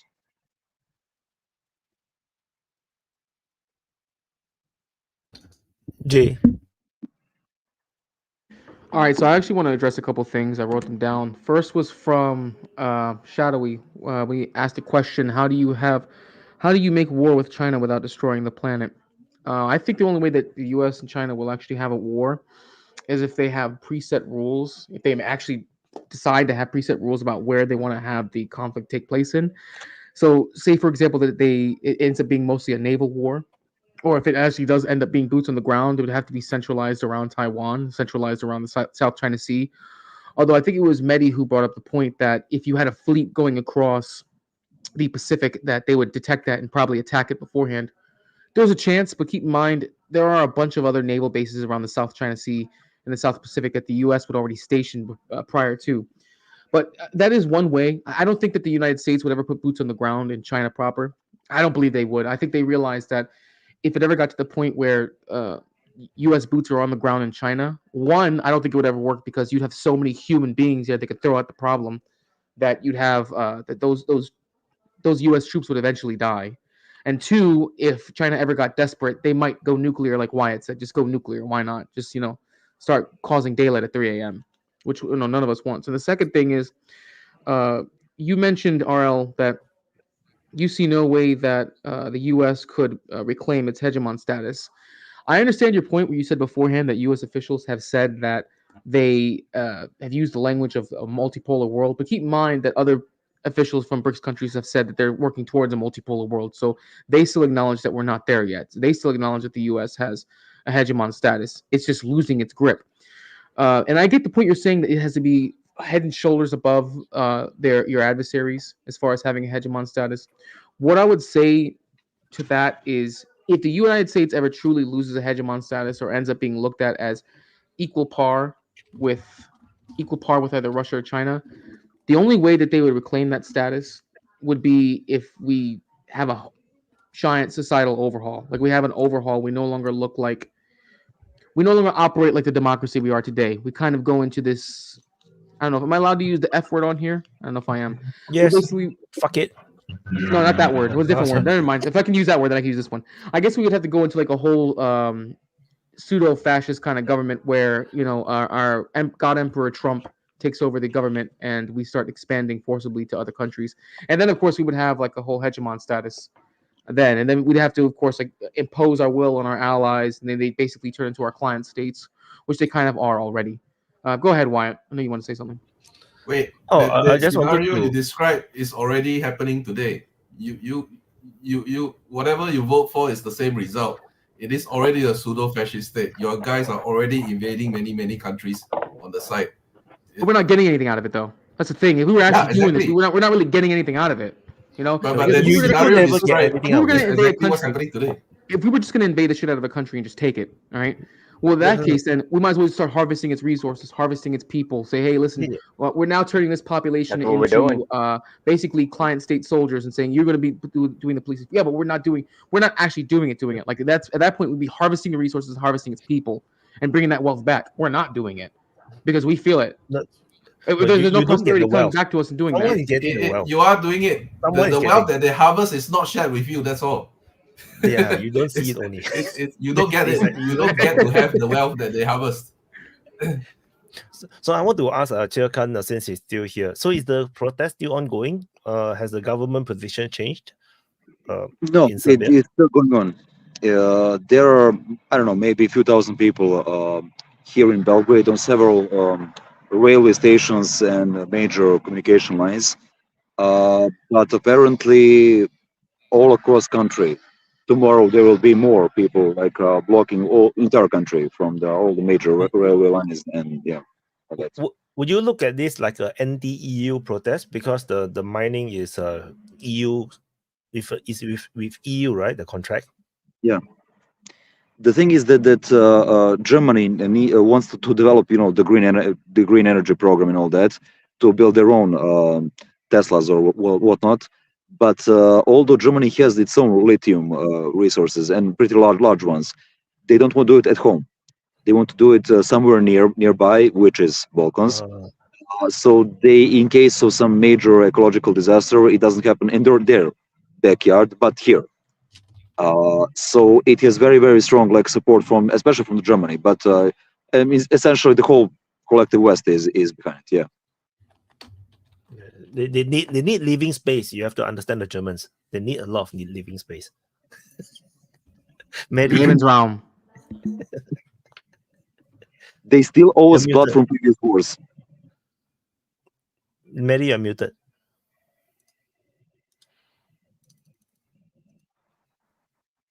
You're still muted.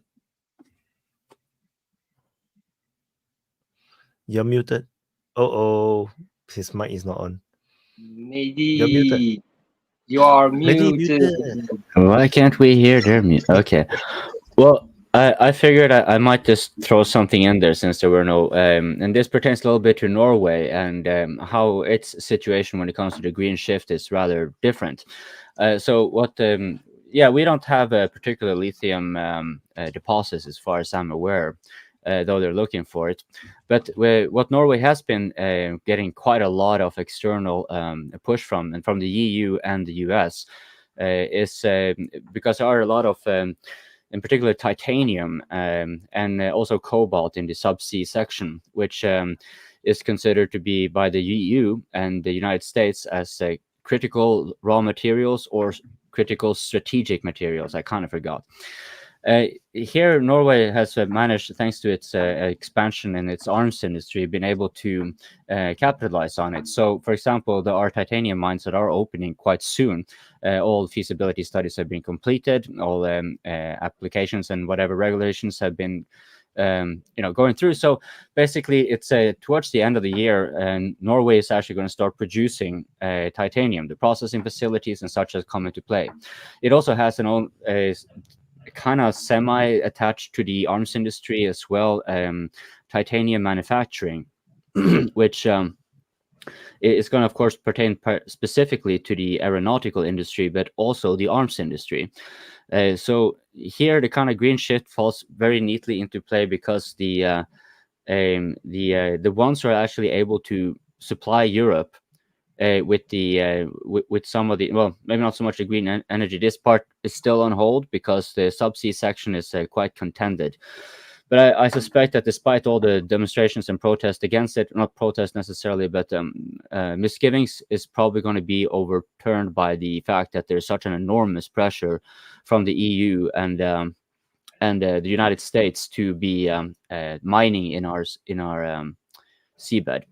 So I figured in the same way, because titanium, the reason I mentioned titanium is because in the world, China actually dominates that one. It has the vast majority of reserves. So Norway discovering this was very good news for the Western arms industry and aeronautic industry overall, because if China chooses, in all this ongoing trade wars and whatever, if China chooses to say, well, okay, maybe we will sell you titanium, but it will be for twice the price or something, well, then Norway is going to be doing very well.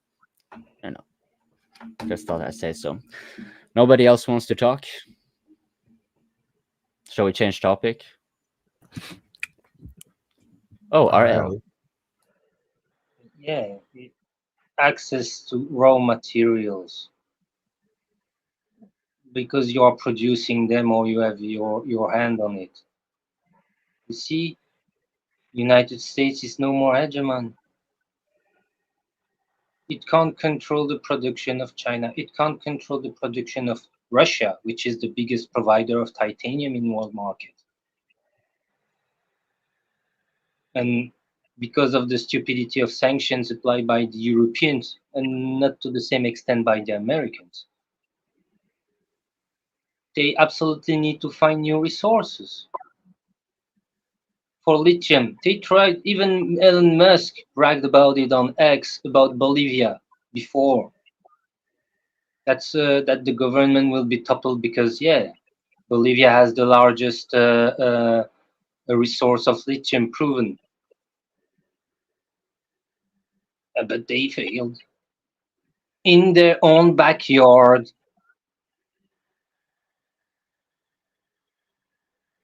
You have to go. See you guys. Thanks for coming by, Sarah. You talk about United States to become again #1. No. Then you misunderstood. There's no talk about the United States becoming #1. Wait, United States will need to become kind of F word. I don't think anyone is seriously talking about the United States becoming #1. Why not? Why is it impossible to apply the C word to United States? Cunt? Chinese? Communism. He's talking about communism. Yeah, which is also kind of successful in terms of making a nation from that size to that size in a kind of short period of time. Not only Hitler managed to rebuild Germany in a very few time in a war machine, but Stalin did it. Can I respond? China is the biggest growth in the shortest periods of time in humankind history. Yes, but I would like to point out that it is precisely because of that. It's not that the United States is going to become #1. I don't think anyone seriously think that. It's that the United States will be thus more incentivized to go after, in particular, in this case, when it comes to Norway, its allies. And the same for Serbia, right? Like it will be trying to source more from its client states as well. And there was one comment here from Craig. I've heard him say this on the open mics. I think it's fair for me to kind of bring it up here. He mentioned about material science, basically, which where carbon nanotubes and stuff like that were obsolete metals and titanium. Sure, but you see, there's going to be quite a lot of time before the cost effectiveness of that is going to be matching the cost effectiveness of metals, because metals, regardless how expensive, you mentioned it's a bitch to work with titanium. Sure, but it's also a well-established industry. You don't have to develop that much. It's not a novelty, so people know exactly what they're getting for. So the I do think that the United States, as its power is waning, and especially if you see the China making more measures, then Norway is going to be, like I've said before, Norway is a special kind of NATO member. Of all the NATO members, Norway and the United Kingdom have a particular space in United States interest. And if China chooses to retaliate, basically, that would be fair to say. If they choose to retaliate against the United States sanctions, and they would say, okay, now we're going to sanction or put an extra price on the titanium, then you will definitely see the United States involve itself even more in Norway. We're probably going to see more of our bases being taken over or enhanced and expanded, more US troops being placed there. Just keep in mind, Finland had like 15 of their bases more or less completely surrendered over to the United States. There's American-only exclusive zones. They have no limit on capacity. Like, they can max out the base with US troops if they want to, etc., etc. So even though the United States did not build new bases, they have in effect acquired 15 new bases where they have actually stationed troops there. So yeah, as things happen in China, I'm pretty sure that's going to have an effect also in Europe as well. Okay, sorry, I hope I didn't ramble too much. Drew. Okay. About the titanium. The thing about titanium production, if I'm not wrong, I watched a YouTube video about this and then I read up a little bit on it, is that it needs to be welded or smelted in a vacuum to like remove a lot of its impurities. And the only country that can actually make that vacuum smelt thing at a huge capacity that has the capability to do that is actually China. That's why they are leading the titanium market. Not because they have a lot of titanium ore. China actually imports a lot of titanium ore, but to convert that titanium ore into like useful titanium, they need this like big machine which only they can make. Yeah. So if Norway is going to go into that area, either it's going to be a small capacity or they're going to have to buy all these things from China. Yeah. So I googled that the major producers are China, South Africa, and Australia. Yeah, but they don't have the ore. They actually buy the ore and then make it into this useful thing. Like they smelt it and make it useful, and then they re-export it. So the largest exporter of ore is actually, I think, the US. I think the US sells a lot of titanium ore because they can't process it themselves. So they sell it to China and they process it and then sell it back to them. Yeah. But they still have Australia and South Africa that have this technology. So yeah. But whether they can ramp it up is another story altogether.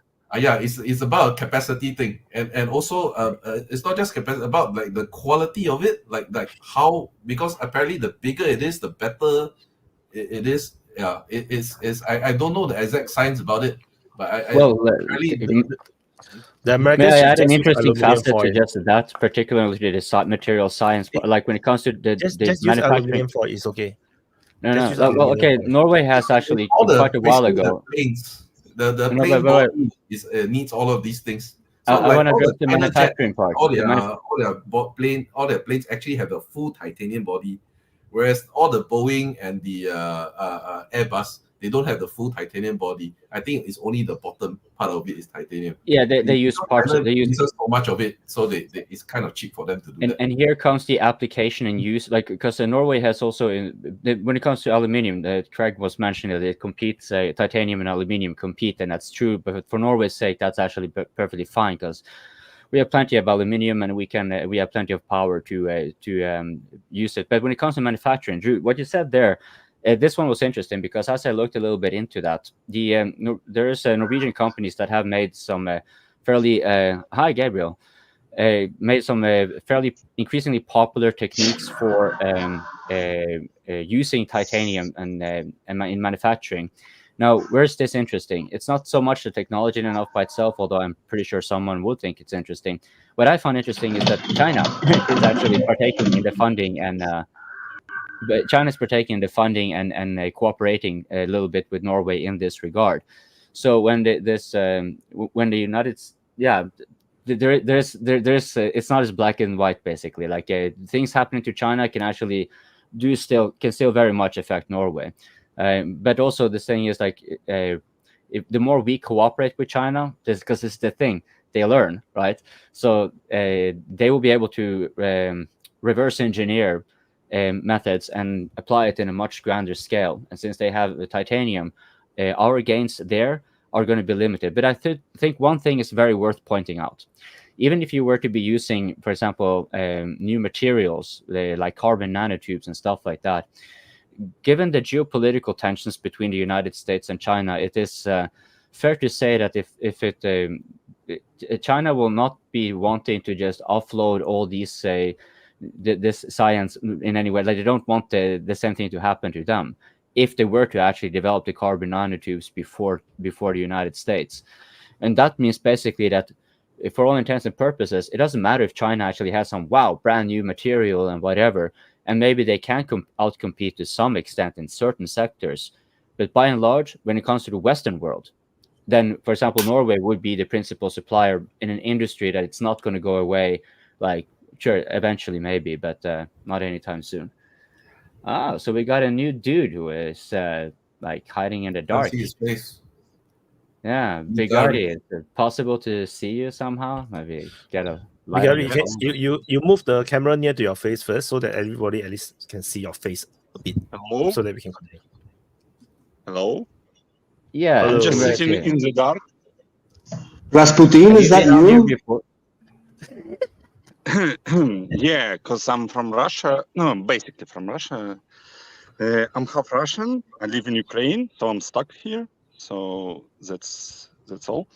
I can provide some context to the comments that are flooding the chat. That is like, it's a big PR loss for Putin, that Kursk offensive and all that. It's not, guys. Russians already determined the like who is to blame, and it's Gerasimov, and his head will roll. Putin support is not impacted at all. It's only like energized Russian society, from what I can gather, from what with people I can talk, and it's like all this talk is about oh, it's a big PR loss for Putin, big PR loss for Russia. No, not at all. It's only the talk is now is we need to take Sumy, we need to establish more ground in Ukraine, we need to invade more. That's all.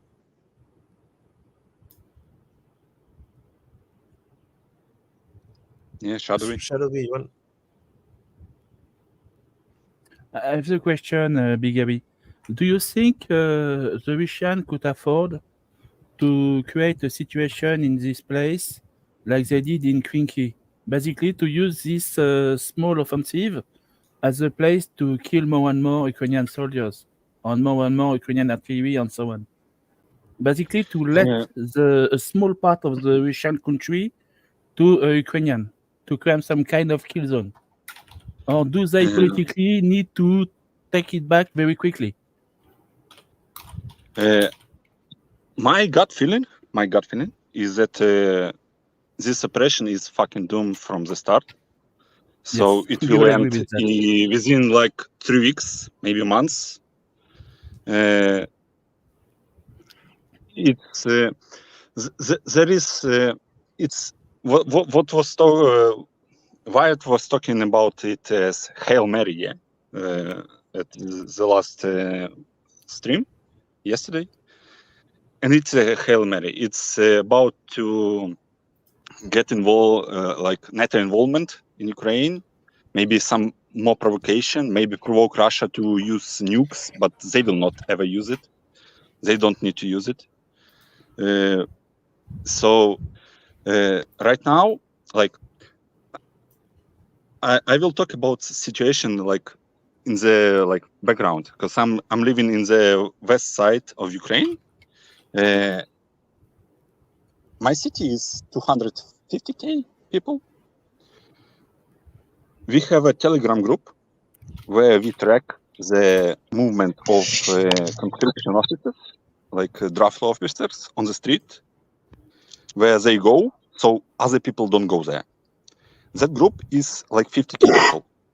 So like quarter of the population doesn't go out on the street at all. It's all mostly male. Yeah. Speaking of myself, I haven't left my house premises like in around 6 months. So yeah, good life. No one wants to fucking fight. Yeah. I wanted to ask you. I wanted to ask you that question. Why are you in the basement? Is that because you are hiding because you don't want to be in the It's front? not basement. It's like it's 1 a.m. and I'm sitting outside of my house on the like on the bench and just smoking cigarettes and looking at the sky. So it's just fucking dark. So that's all. But for example, my friend was serving in the army in the reserves. Yeah, he was serving before the war, and he was called back. and he was stationed in Rivne. It's a city in the in the western Ukraine, and he was there until before probably 3 months ago. So he was there from 22, like February 22, until 3 months ago, and only until then he was sent when Kharkiv offensive started. He was sent to the Kharkiv, and he's fucking shitting himself. He doesn't want to be there. And most people that are at the front line doesn't want to be there. You don't like people that like. I like to like watch Willy, you know what Willy OM, yeah. And he's so fucking delusional. It's unbelievable. Because he's like, why Ukraine doesn't mobilize more, man? Everyone who wants to be at the front already at the front. No one wants to be there anymore. No one wants to fight. Economy is fucking destroyed. People like you go like restaurants are done. Everything is done. Every small to middle business is fucking done. We lost like 35% GDP. Economy is done. Energy supply is done. This country is done. Like Upgrade was talking about, like Ukraine would fight until 2028. How? How? I don't think Who will for fight? Ukraine. Economy is done. Like only Western countries, like everything in the economy sector is supported by Western countries. Like our pensions supported by Western countries, salary supported by Western countries. Who will fight? Like, I have a simple this is the question, question. Bigawi. Do you think the Yeah. Ukrainian government could basically totally surrender to Russia? It's not doable No. today. They're No, going to no, no. wait and wait and wait. They will wait. Zelensky today, basically, if you don't know about this topic, it's kind of interesting. We have Orthodox Church, yeah. We have Ukrainian branch and Moscow branch. Zelensky today basically said that he will ban Moscow.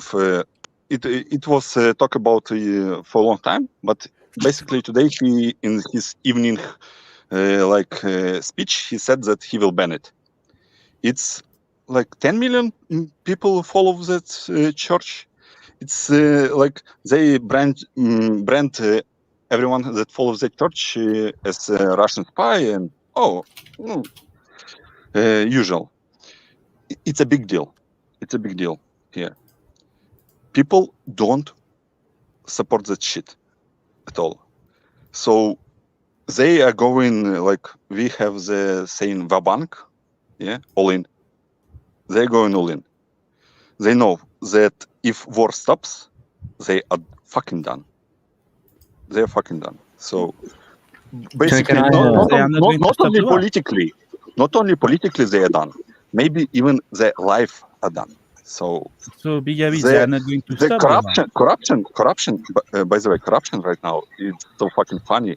They steal so much at everything, like there is no tomorrow. So they know that end is near. So okay, but can I yes, for the end of war.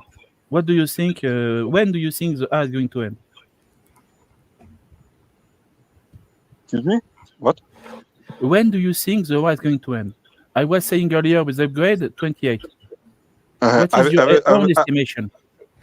I will tell you the anecdote because when the war was started, I was living in Kiev.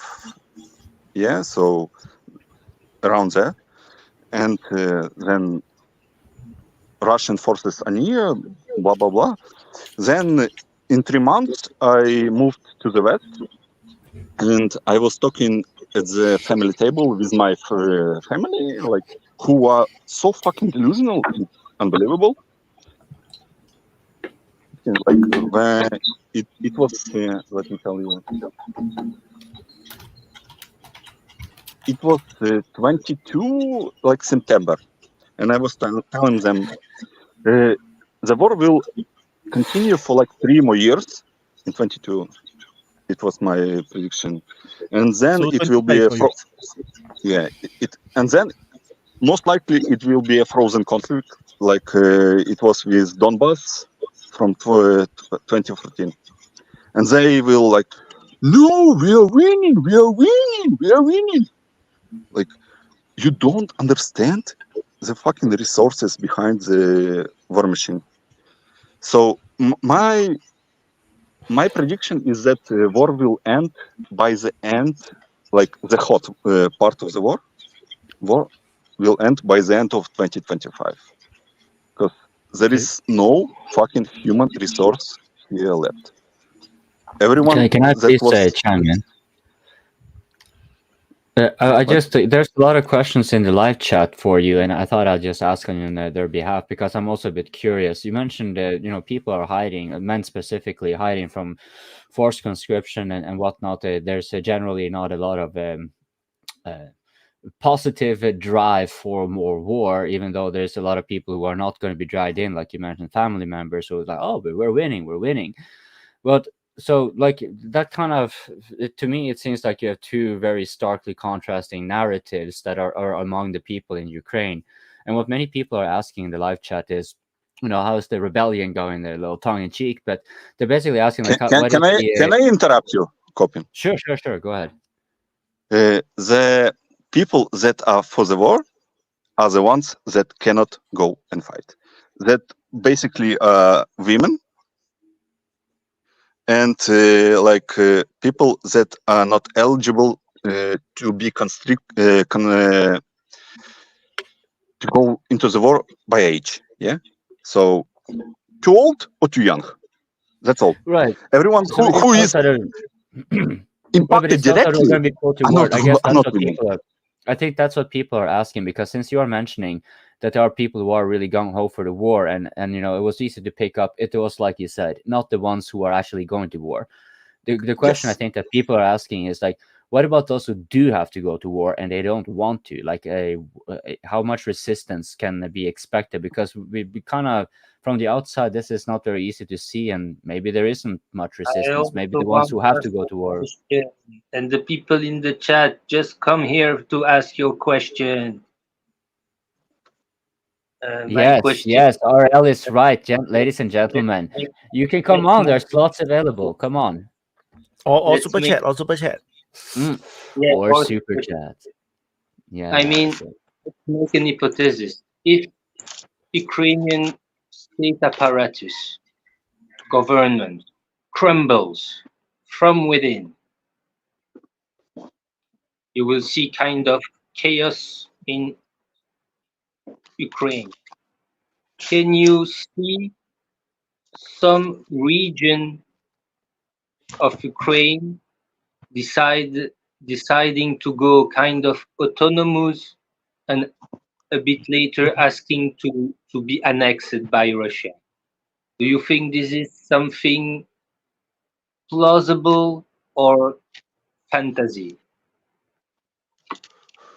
I would tell you that, for example, Odessa is very pro-Russian, and they would not mind changing hands, so to speak. Yeah, and it's very strategically important, region.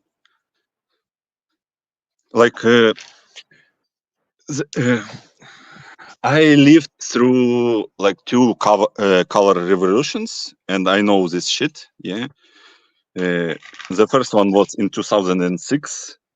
Then I was like a small, like little kid, and it was fun to go and fucking throw rocks at the police and on the shit. Yeah. Then it was 2013-14. Yeah.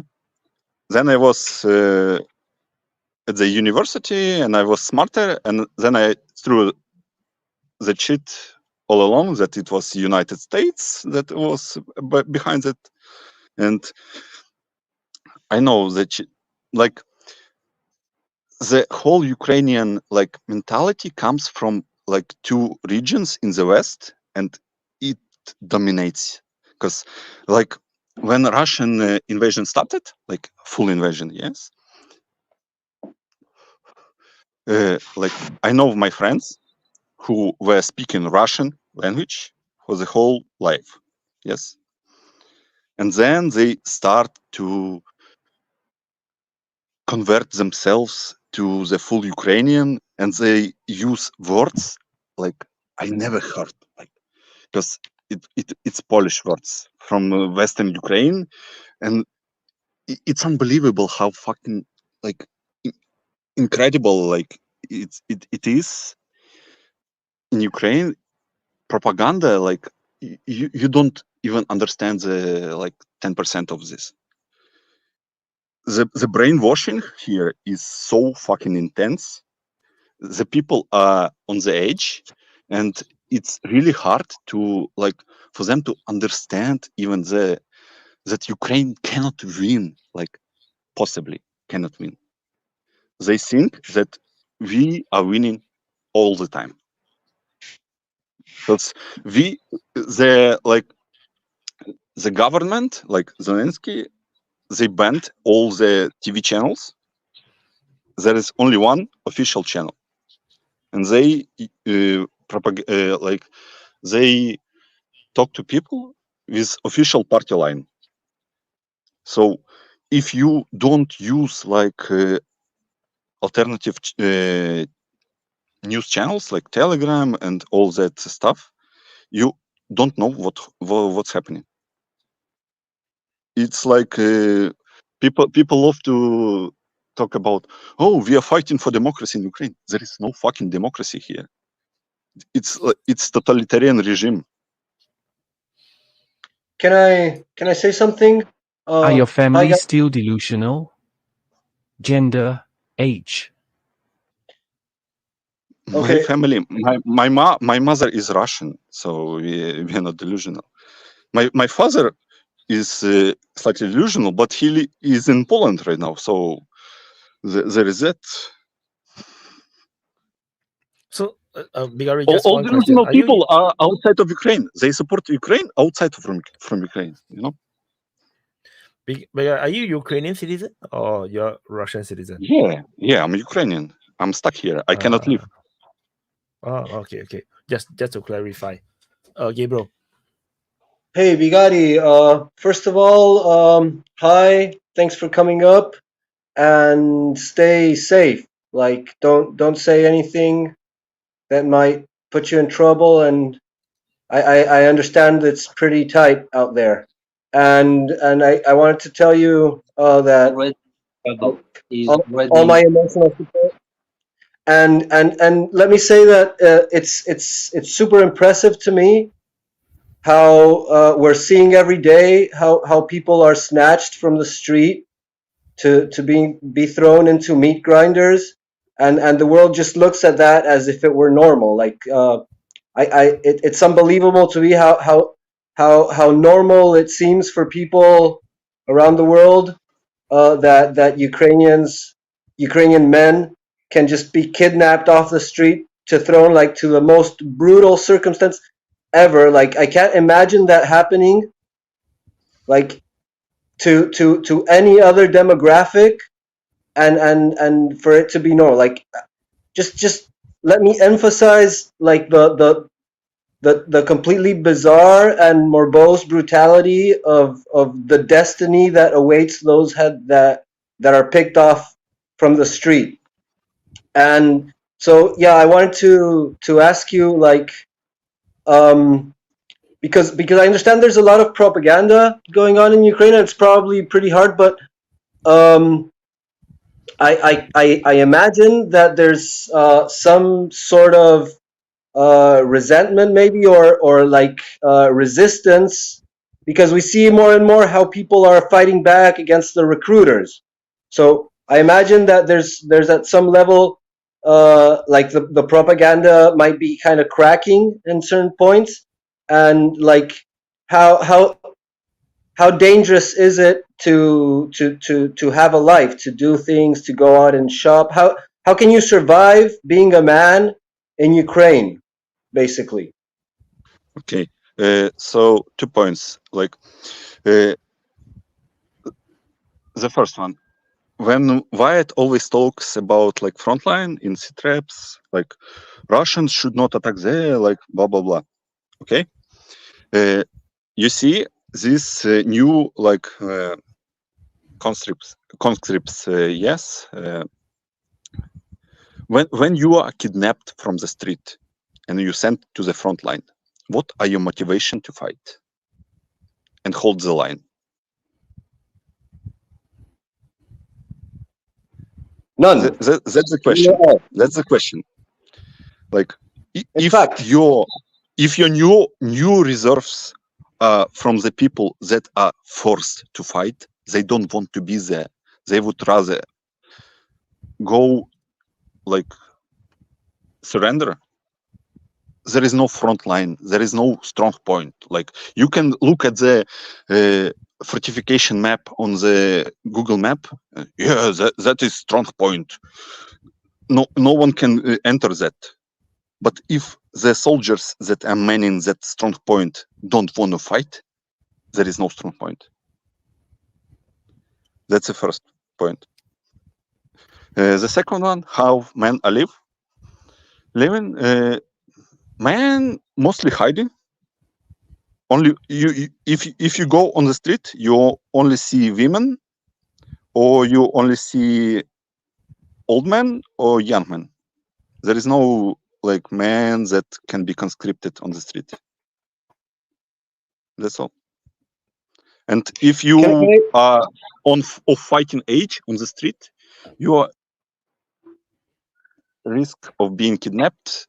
And there is a lot of videos of what happens to them. Like our conscription officers are not very nice, so there is a lot of instances of people dying when they are in conscription centers. Then everyone says that was epilepsy. So that's all. Like he hit his head against the wall voluntarily because he had a seizure. Yeah, I understand. Can I make a follow up? Because it's something I've wondered for a while. Because as you say, if I, for example, if I personally were like forcibly mobilized to go fight when I don't want to, I would resist. Like maybe I would comply, but I would look for the first chance to surrender, run away, or even shoot back at my captors. You know, that's my personal. But like, what I wonder is how is it possible that they use those men for battle? Because surely there's cases where they surrender and run away and whatnot, but there must be a lot of cases in which those men are actually used to occupy positions, to hold ground, whatever. And so I was like always wondering for a lot of time, I've been wondering how do they do that? Like what kind of threats and like methods of pressure are used to force unwilling men to fight? Like, do you hear, like, once again, I don't want you to put yourself at any risk, but do you hear any rumors, comments about how they keep those soldiers, those conscripts at the front? Like, what are the methods? I have no direct intel. I have no direct intel, so that's all. What I will say, it's all stories that are being told. Like, but if you don't want to fight, you are getting subjected to harassment. You are getting subjected to like imprisonment on the front line from your own like side. They keep you in the worst conditions. Also, there is some situations where like some reports where people getting killed on the front line by them, like your own like forces. So it's not very good. They are forced. Like if you don't want to, you are subjected like a animal in the cage, and we feed you like one time, like in a couple of days or something like that. So I got Yeah, drop the super chat. Wait, I need to drop the super chat and then let Maddie ask the question, but super chat first. Don't say anything that will get you in trouble. Say something that will get Wyatt in trouble. Yeah. Winking face. Yeah, so I want to echo the same thought. Please, protect yourself. Wyatt, Don't say things that Wyatt, will affect why you. that why automatic voice have sorry. the same tone than Wait. yours? Is it Wait. Sorry. your voice in automatic version? That's Microsoft Word. The bigari. I would not come to the open mic if I would not mind what I say. Yeah. So do stay safe. This is the same thing I say to every single Ukrainian or even Russian sometimes. Just to stay safe. Thanks, Bigori, for your time. And please be safe too. And next, Maddie is like desperate to ask something. I'm starting to drop. That's the reason why I'm saying I. Can you hear me? Yes. Can you hear me? Oh, okay. Last time you couldn't. So, I do want you to be safe. I actually had a chance to talk to Gonzo Lara, and we got to realize that this is real stuff sometimes. And people are putting themselves at risk some of the positions when they come up here. So we got to respect that, and I respect it. I don't want them in any trouble considering what is going on. The one thing that Arthur worked out is in trouble. Landing on the front line. The construct of drug. Maybe you sound like a robot. If you want to keep somebody in control and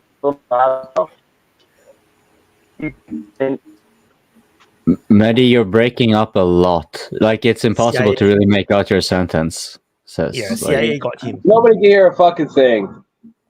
Yeah, we can't make out anything you're let's saying. let's not be nice about it. We can't hear a fucking thing you're saying, man. It's all broken up. Volt is so direct. So I guess I'm the next in line. I just want to respond a little bit to what Gabriel was saying. Yeah, I definitely do share your sentiments. It's kind of unnerving to see dudes just being picked up on the streets and dragged into a front line in war. But it's nothing novel by any stretch of the imagination. It's actually one of the most common ways to go about it. This would happen in Norway as well. If Norway went to war and let's say, they would go and snatch us up as well. Make no mistake about it. This is very normal. This is just a thing here that a lot of people keep kind of missing out as things are unraveling here around the world, is that we're seeing this more and more televised. Because people have phones and stuff, so you get so many clips that are undeniable, and of course, since the media cannot ignore it, they also surface much of this as well. Maybe not so much about the forced conscription, but there are media outlets that simply can't resist because they need the ratings as well. And when you're saying you would resist, and like I get where you're coming from. Like I for example, if I perceive my leaders to be recklessly putting our lives at risk, right? Rather than trying to guarantee our safety, instead they are trying to reap in the ulterior motives, right? No consideration for us. We get into war with, say, Russia, then I would definitely be very hesitant. Like I would not go to the front lines, right? I would make whatever it takes to kind of put me out of that, because it wouldn't be a just war, right? In my opinion, it wouldn't be, because we would then we asked for it. We got ourselves, you get what you're asking for, right? Now, as for you as an individual, regardless if it is just or not, there's and Bigari actually pointed out a few of them, but there's like an immense amount of social pressure and institutional pressure. And you may even face, real risk to your like if you're in Ukraine, right? Like Bigari said, this is not a democracy; it's an autocracy. And if they find it necessary, like any other mafia, they will say like, look, mister, you're going to comply or your family will die. Plain and simple mafia tactics. And they don't, it doesn't even have to matter that they do it. You're going to believe them when you're put into these rooms where they're going to have you disciplined and whatnot, and you're going to make a calculated decision that, okay, I'm going to do my very best to just stay alive and make sure my family doesn't die. Or you may be, and this doesn't have to be that extreme even. This is just like in the most extreme, the most unwilling can be coerced into war, even if it's lethal. And then you have the whole nuances in between, which is basically, look, do I want to fight my own people? Like I know this is wrong, but the only way I can actually fight back on this is I'm part of the fight, and we try to find the best way to kind of get out of this, in the best solution. That is likely going to be where you would land as well, Gabriel. I'm pretty sure you would not start shooting your own officers, your fellow soldiers who have been drafted in the same way, because that's exactly, as soon as you start firing your fellow soldiers who may certainly not want to be there, well, if they don't know you enough, especially because this is also how it works. You shuffle around with units, so they are not able to build up a form of competence where they or confidence to each other, where they will form an entity which can mutiny, right?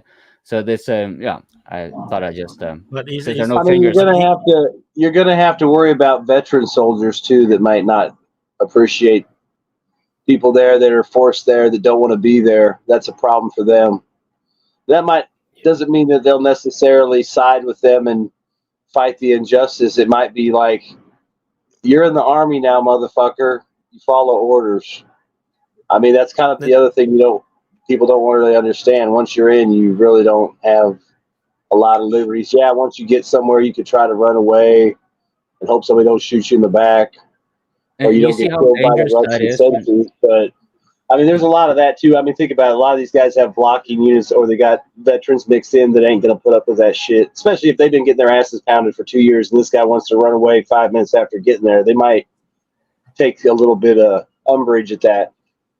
Sorry, wait. I'll throw it back to you quickly, but just like what Vaughn, you made a really good point there, because this kind of goes into also why it is so dangerous when you see the media getting the population in for popular support, because what you've gotten there, the soldiers, that's their job. They're going to follow orders because that's such a high, enormous pressure and threshold to actually counter that. And you will have to usually, if you do counter it, you counter it within the military. But when you have the population getting popular support and the political establishment as well moving, you have an unstoppable train. And yeah, sorry, Wyatt, but I thought it was important to mention. So I just wanted to add that untrained soldiers or poorly trained soldiers being filled with into units where there's veterans, the veterans will find the young soldiers or the conscripts or the poorly trained soldiers as a danger to them. You have to understand that, because they are poorly trained. So maybe you are supposed to go on mission, and these guys do not know how to do concealment properly, and then they will get spotted, and then you die, or they'll attract attention, and then you die, or they will step on the mine and then become your problem because you need to go and carry him, and then you risk yourself, going to the minefield. So there is a lot of issues with recruiting people who are unwilling to die. Imagine having someone cover fire you and he hasn't had gun training properly. It's fucking terrifying. Yeah. So from my understanding, like from Nikki, the front fighter that was fighting for Ukraine, is like it's very problematic to have soldiers that is poorly trained, and they try their best to train all these Ukrainian soldiers properly. That was sent to him, to make sure that in mission, these guys don't cause everyone to die at the same time. So the training, all these things is all very, very important. So so when you have unwilling soldiers going to the front line, clearly they are only used for one purpose: cannon folders. They're just sent to sit in certain trench and just wait for fire. So Bigari, are you still there? I mean, you think about it too, the veterans will send them out on all the shit jobs first, because they already know what's going to happen. So why would they risk it themselves when they got a bunch of noobs there that don't know anything, and they'll just do what they're told or die, and they'll just get more. I mean, you see the conundrum videos of some of the officers and stuff, how they treat guys that, you know, they've been pounded for a week by 152s. They want to take a break, so he throws a grenade in there. I mean, a lot of those guys won't put up with that. And like Wyatt was saying, this, you know, it's fucked up to say, but, you know, they might kill them off because it's easier to kill them off and less risky for having them around. Like I said, you know, they're probably the guys they just send out on the worthless missions to, you know, go probe the line or go check out that foxhole, see what happens. You know, if those guys survive a couple times, then maybe they get to hang out with the vets. So another conundrum. I want to add one more about the Ukrainian situation, the Ukraine recruitment and soldier situation, is that the motivated guys, those people who went to sign up for the military themselves, the motivated one, those that want to train, they'll get into good units. They'll be better armed. They will be better trained. And then those unwilling ones will be sent as cannon foders. But then the well-trained ones, well, they get fed better, they got armed better. They also go to dangerous missions and they risk the chance of dying faster as well. And then if you're unwilling one, maybe if you're lucky, maybe you're deployed in rear positions, you know, doing guarding checkpoints or, you know, doing logistics. If you're unlucky, you get sent to the trenches and sit there and wait to die. So if you put yourself in that situation, it's very difficult. You don't know what to do. Do you want to be motivated or not motivated? Because either way is a different level of danger. So yeah, I just want to put it out there as well. No. Yeah. Gabriel. Just to answer at coping what he was saying, like I understand what you're saying, that's super normal both throughout history as even today. Like any nation that has a conscription system is basically snatching, legally snatching, you know, like meat slaves, I call them. Like conscripted soldiers are meat slaves because your body is completely disposable to your government, and it's like quite specifically meant to throw against explosives, you know, against firearms and explosives. So it's pretty normal, but it doesn't make it less barbaric. But that's Mehdi. You want to go? Let Mehdi talk before his internet went to shit. Go, Mehdi. You're muted. Go, Mehdi. Go. Go, Mehdi. Go. Oh, I am. Am I Mr. Rubato right now? Go. All right. This is what I wanted to say about. I don't know if you heard this. I met Gonzalo. I didn't meet him. I talked to him. The shit that he's dealing with is very real. We have to respect that, and I'm glad somebody brought it up because it is important. We are living in dangerous times, no matter how much we treat it lightheartedly here sometimes. Andrei Martinov, either his last broadcast or the one before, said that the Russians are discovering these conscripts that are forced in the front lines. They're drugged to the hilt. It's the easiest way to get them to stay is just to make them docile as fuck. So they drug them out of their minds and put them in there. That's what the rumor is. So true or not, I don't know. But if you think about it, it's a logical conclusion because they've been finding drugs all over Ukraine.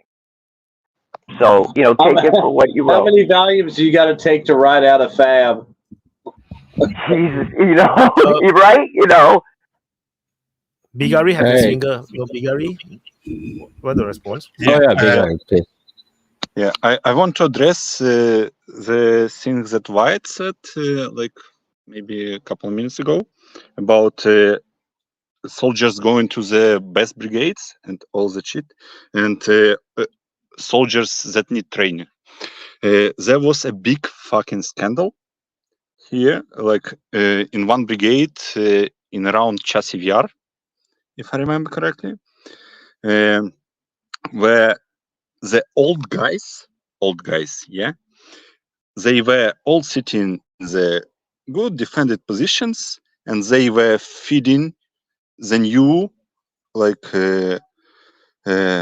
replenishment soldiers to the front line. So they just they just sit in safety and send new guys that are not part of the brigade to die. So that's That's the reality. Can I respond Many to both the guy men will rise Gabriel? up against TCC. Okay. I wanted to actually, before I lose the train of thought here, it pertains to what Gabriel said regarding conscription and they being meat cannons. And as Mehdi kind of, I appreciate Mehdi coming on with good audio where he pointed out, you know, how can you ameliorate that? How can you make these unwilling troops still be there?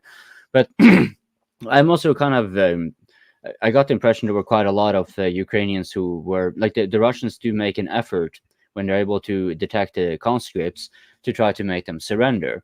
And that's a better way to make them, like, it costs a lot less costly to have them surrender, and they give them routes for that. And so I guess this becomes then, the question for you, Bigari, like, are you familiar with people who have surrendered or stories thereof? And yeah, if there's anything you have to say in that regard.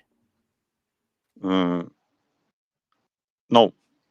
just I have no friends that surrendered, so I cannot speak for that.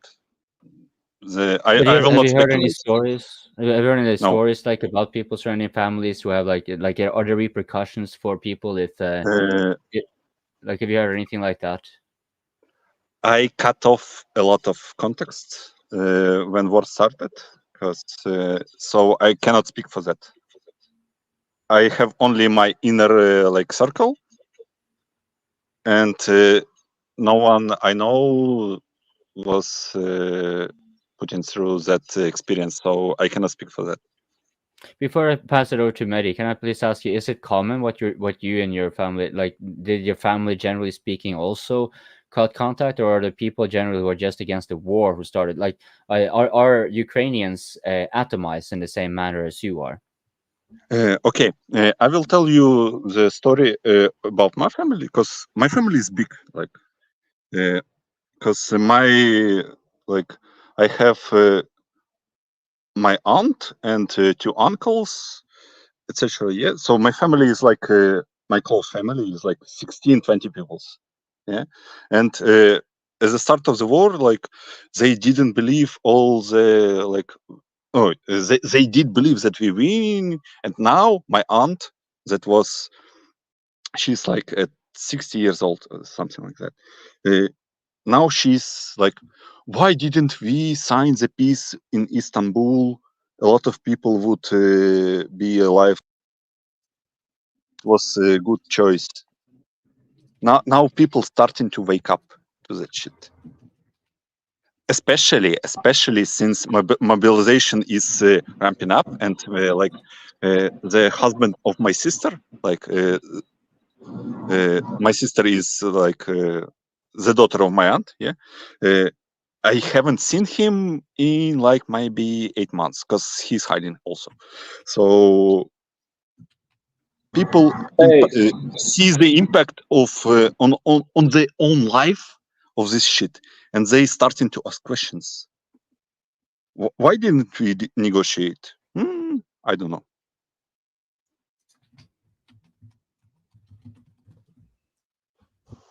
Oh, Mehdi dropped. Just now, Mehdi wanted to ask question, I think. No, because they had orders not to, because they're not a government. They're puppets. Yes, because we are not a subject of geopolitics. We are object of geopolitics. Yeah. So just now the super chat that asked about whether people will rise up against whatever that TCC means. I can answer to that.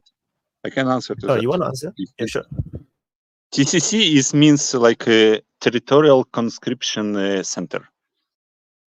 It's the people that are kidnapping men on the street. And if you follow the news, you can see that, like, for example, in more like pro-Russian regions, in Odessa, for example, there is like daily burning of vehicles of TCC. They burn vehicles, and Ukrainian armies, army men that serve in the army, they put signs on their vehicles: "We are not TCC. Don't burn us." So it's ramping up. It's ramping up. Like the member of the Nazi Azov, They are Nazi, by the way. He said that because in Kiev they burned the vehicle of Azov. He said that I made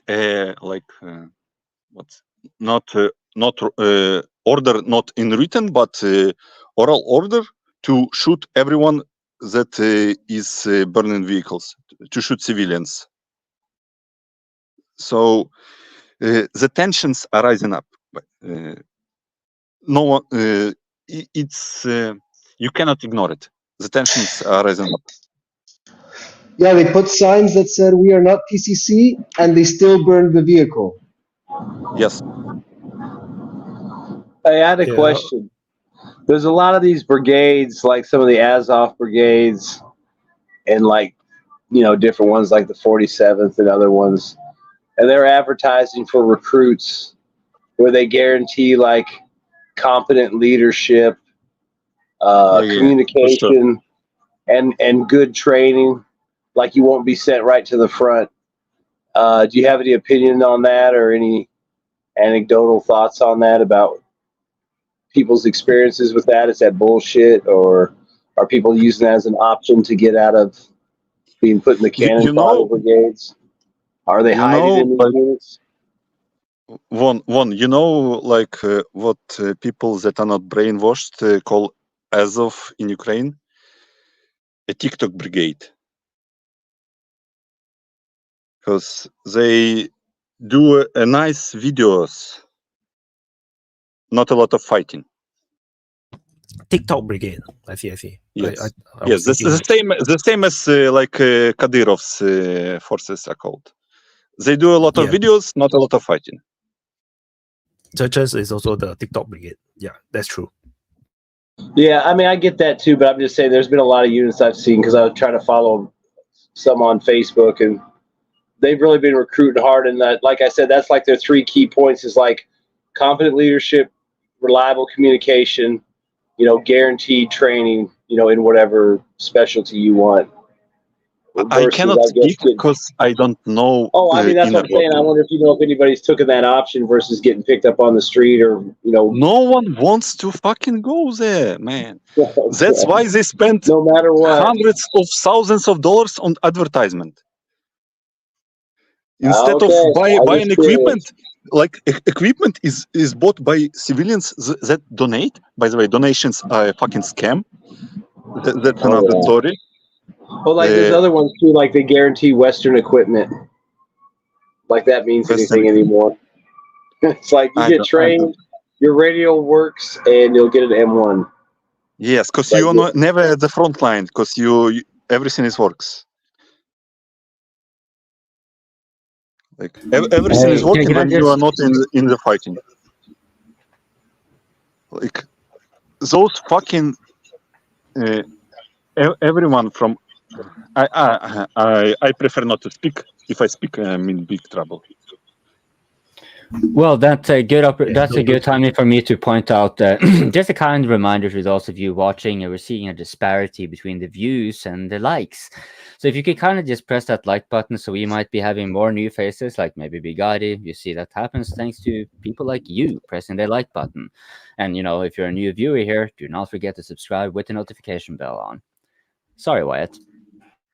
Oh, so yeah, so just stay safe. Don't say things that you will get you into trouble. I just want to address the super chat as well about this. Whether the people rise up against, you know, or even the Ukrainian government. The reality is it's going to be really hard because if all the guys are hiding, you can't organize. It's very hard to organize.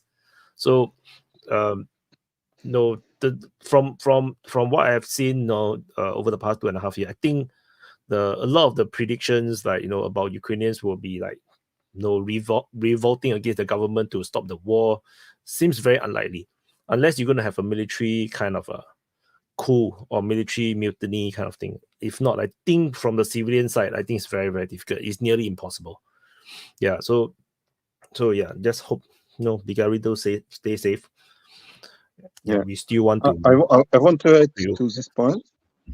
I want to add to this point about revolts. Like, people are fucking naive when they think that they can revolt against the government on their own. Now, no fucking revolt in the history happened without money, first of all, military support, or foreign influence.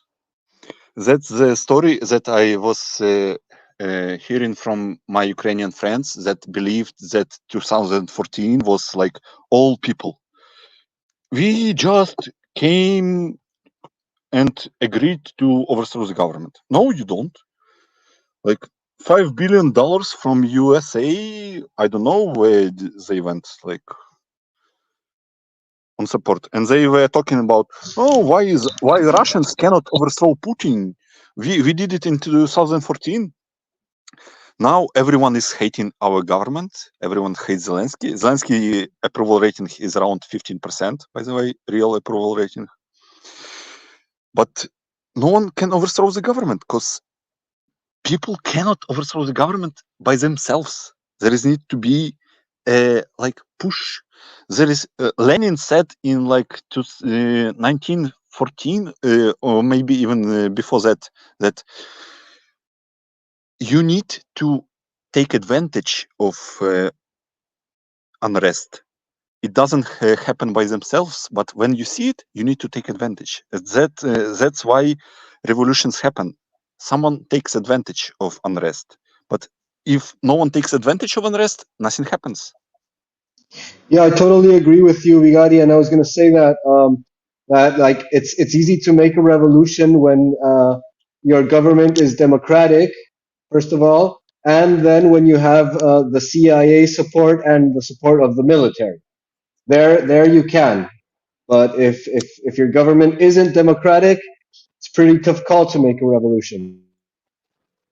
No, what the Russian-speaking area lacked to be really successful it was the lack of their middle class. Because when the shit hit the fan in Ukraine, they left. They left for Russia or for Europe, and of course, a population without their middle class can't organize effectively. Yeah, that's the valid point. Because like I see my friends like from university. One, oh, I'm in Dallas, Texas. Oh, I'm in Toronto. How did you leave? I don't fucking know how, but they live. Like one of my friends, like I was speaking with him. He's in Norway right now, in northern Norway. He's like, we did a scam with a volunteer organization, so we could leave the country. That's how people live, and a lot of people who pay taxes, who could pay taxes, left. Economy is going to shit. Only like the people who are left are the ones that cannot live or don't have money to live, or the ones that know that they will not be impacted at all. I will tell, economy in Ukraine is done.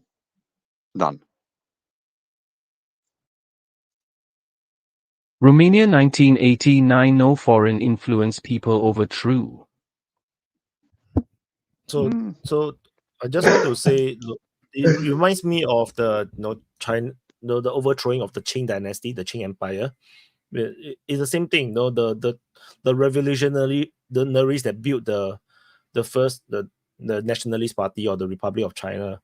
The entire organization was outside of China. So it took a long time to organize that. Sun Yat-sen do a lot of things. They travel around, gather support, gather fundings, and then they eventually revolted, built army, and then overthrew the Qing dynasty. So I think there's a lot of truth there about is you really need a lot of foreign support or organizations, money and whatnot to do a revolt. So it's not that straightforward, which is also why I was trying to tell people just now. It's like It's not so simple. Like, you know, people are just hiding. No, you can't organize. You can't organize. You can't do things unless you have the military, because military is already organized. Coping. Thank you. This thing about you know, you're just going to rise against the government, I don't think it really matters so much if you have in a democracy, quote unquote, or autocracy, because it's not necessarily talking about a revolution, but it's more an insurrection. And to this regard, you know, here, of course, if you are the man on the street, if you don't have people within the government who are going to be wanting to actually exploit the crisis, as was alluded to earlier, yeah, you're very unlikely to actually have a proper insurrection, and then maybe a revolution is thus the most not a revolution, it's more like a rebellion, really, because you're not really trying to revolve the system entirely either. You're really just trying to take control.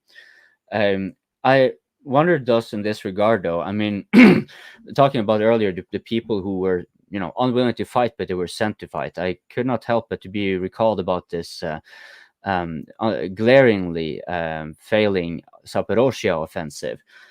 Even in the Norwegian media, which has generally been very antagonistic towards Russia and very, very favorable towards Ukraine in a ridiculous degree, even them were kind of, they dampened their enthusiasm relatively early on. And I say relatively, I mean, it was already known for us here weeks before that it had been a failed offensive. But even, you know, like Solution said, I'm going to need this, so much of that, whatever, for this offensive to actually stand a chance. And he got crumbs. And this is public news, I would imagine, for Ukrainians as well. So how is that? Because here propaganda kind of, at some point, you know, propaganda has its effect, no doubt about it. But then there are effects that simply pierce straight through it. And the Zaporozhye offensive was, to me, like, you cannot possibly be, no matter how pro-Ukraine you are, it seems that even most pro-Ukrainian are acknowledging that, yeah, that didn't go out so well, but they're not willing to accept exactly the extent of the disaster, really, because much of the, like, things have a ripple effect. The reasons the Russians are advancing well now, I would say, is largely due to all the resources wasted on that offensive. So here we have a whole bunch of soldiers, probably many of them conscripted, sent into a kill zone. They were unwilling to fight, and the media cannot really spin this. Like, how do they try to spin this, and how do they spin it in Ukraine when it comes to this offensive in particular? They do what your name is. Coping. Okay, so I'm curious to what. Okay. Let me expand. Ukraine is not a democratic country. Okay, there is a party line. People talk about party line in official news. Okay, only now. When was offensive fail? Like, almost. It's a year old. Okay. It failed like nine months ago. Only now, media members of some most media brigades like Azov or some shit, right? They come out and say that this offensive was fucking dumb and it was never going to succeed. Only now. So people understood it then, but only now information comes. So we have like 9 months delay.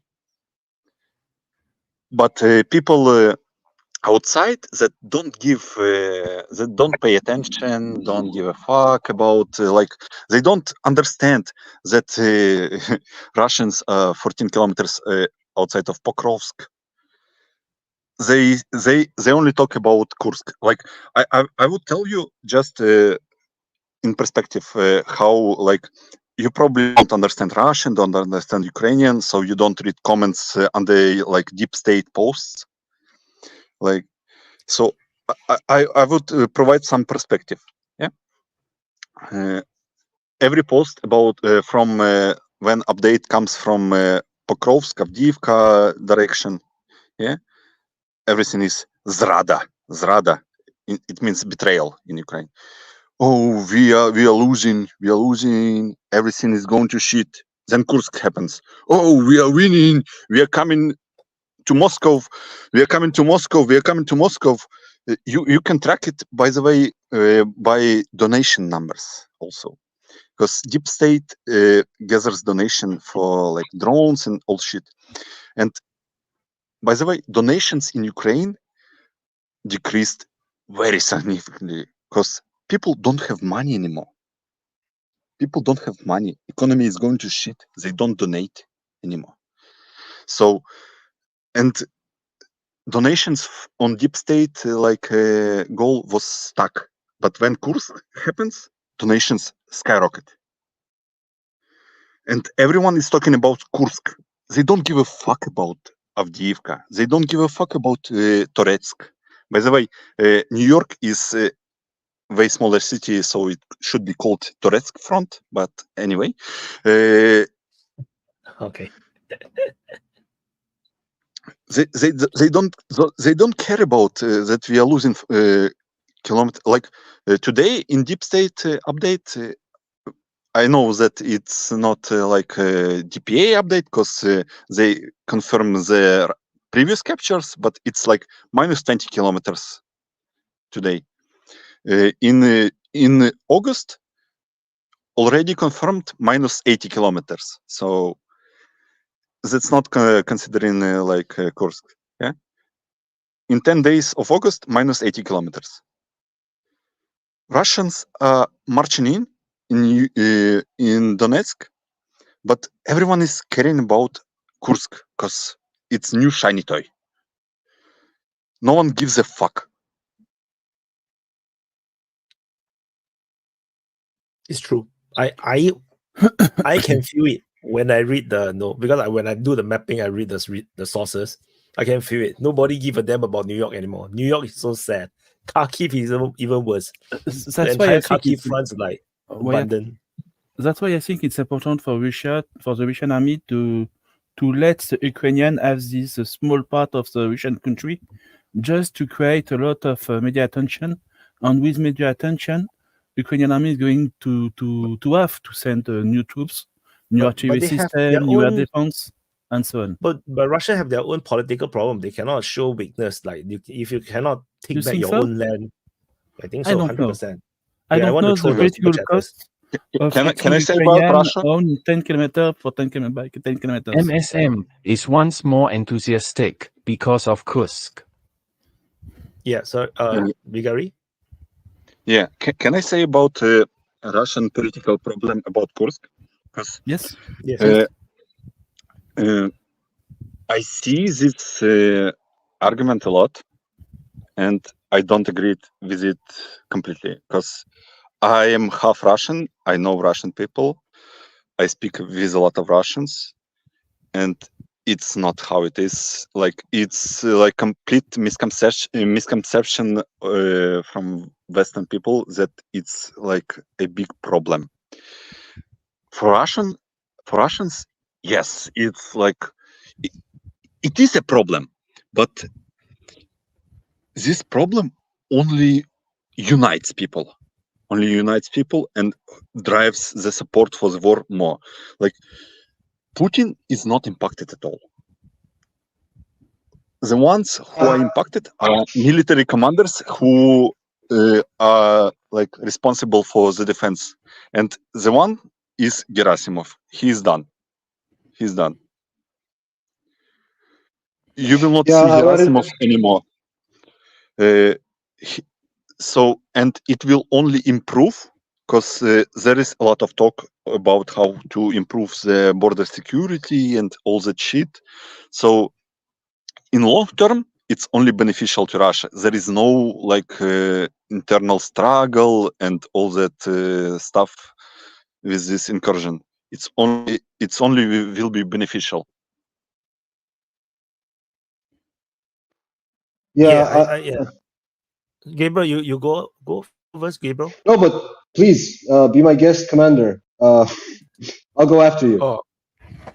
So because I noticed this weird situation where the published video of the briefing.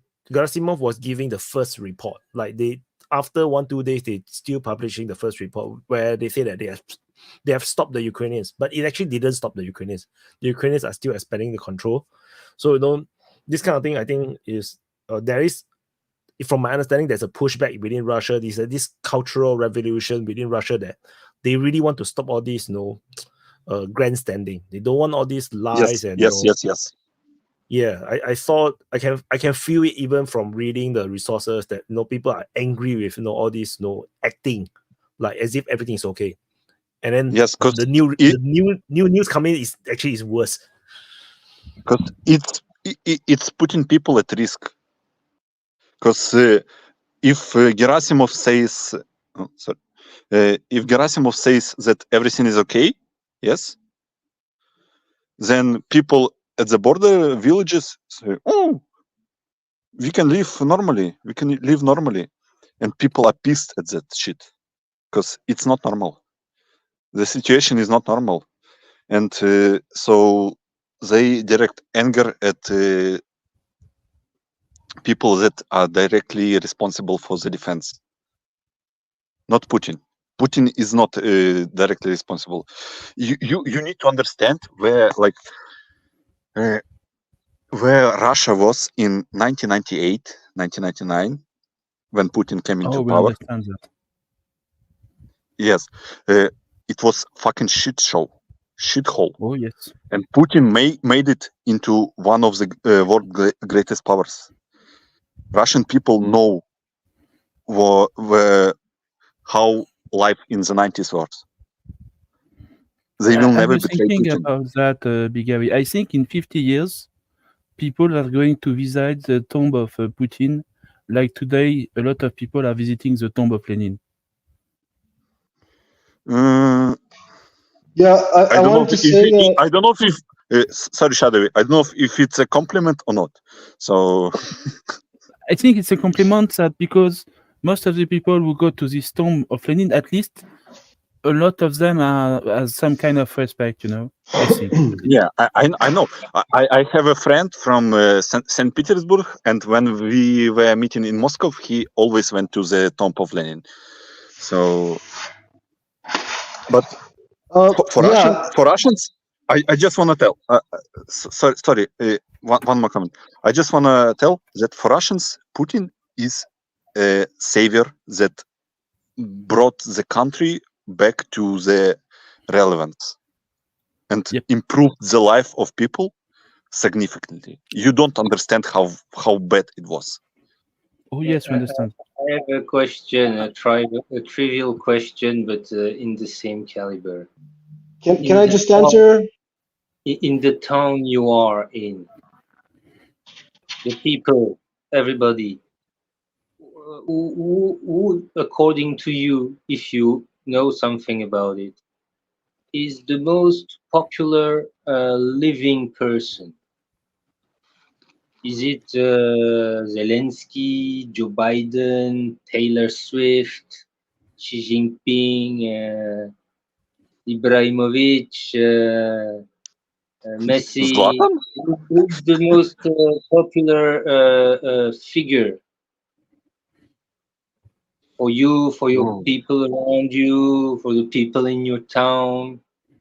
Might give good indication.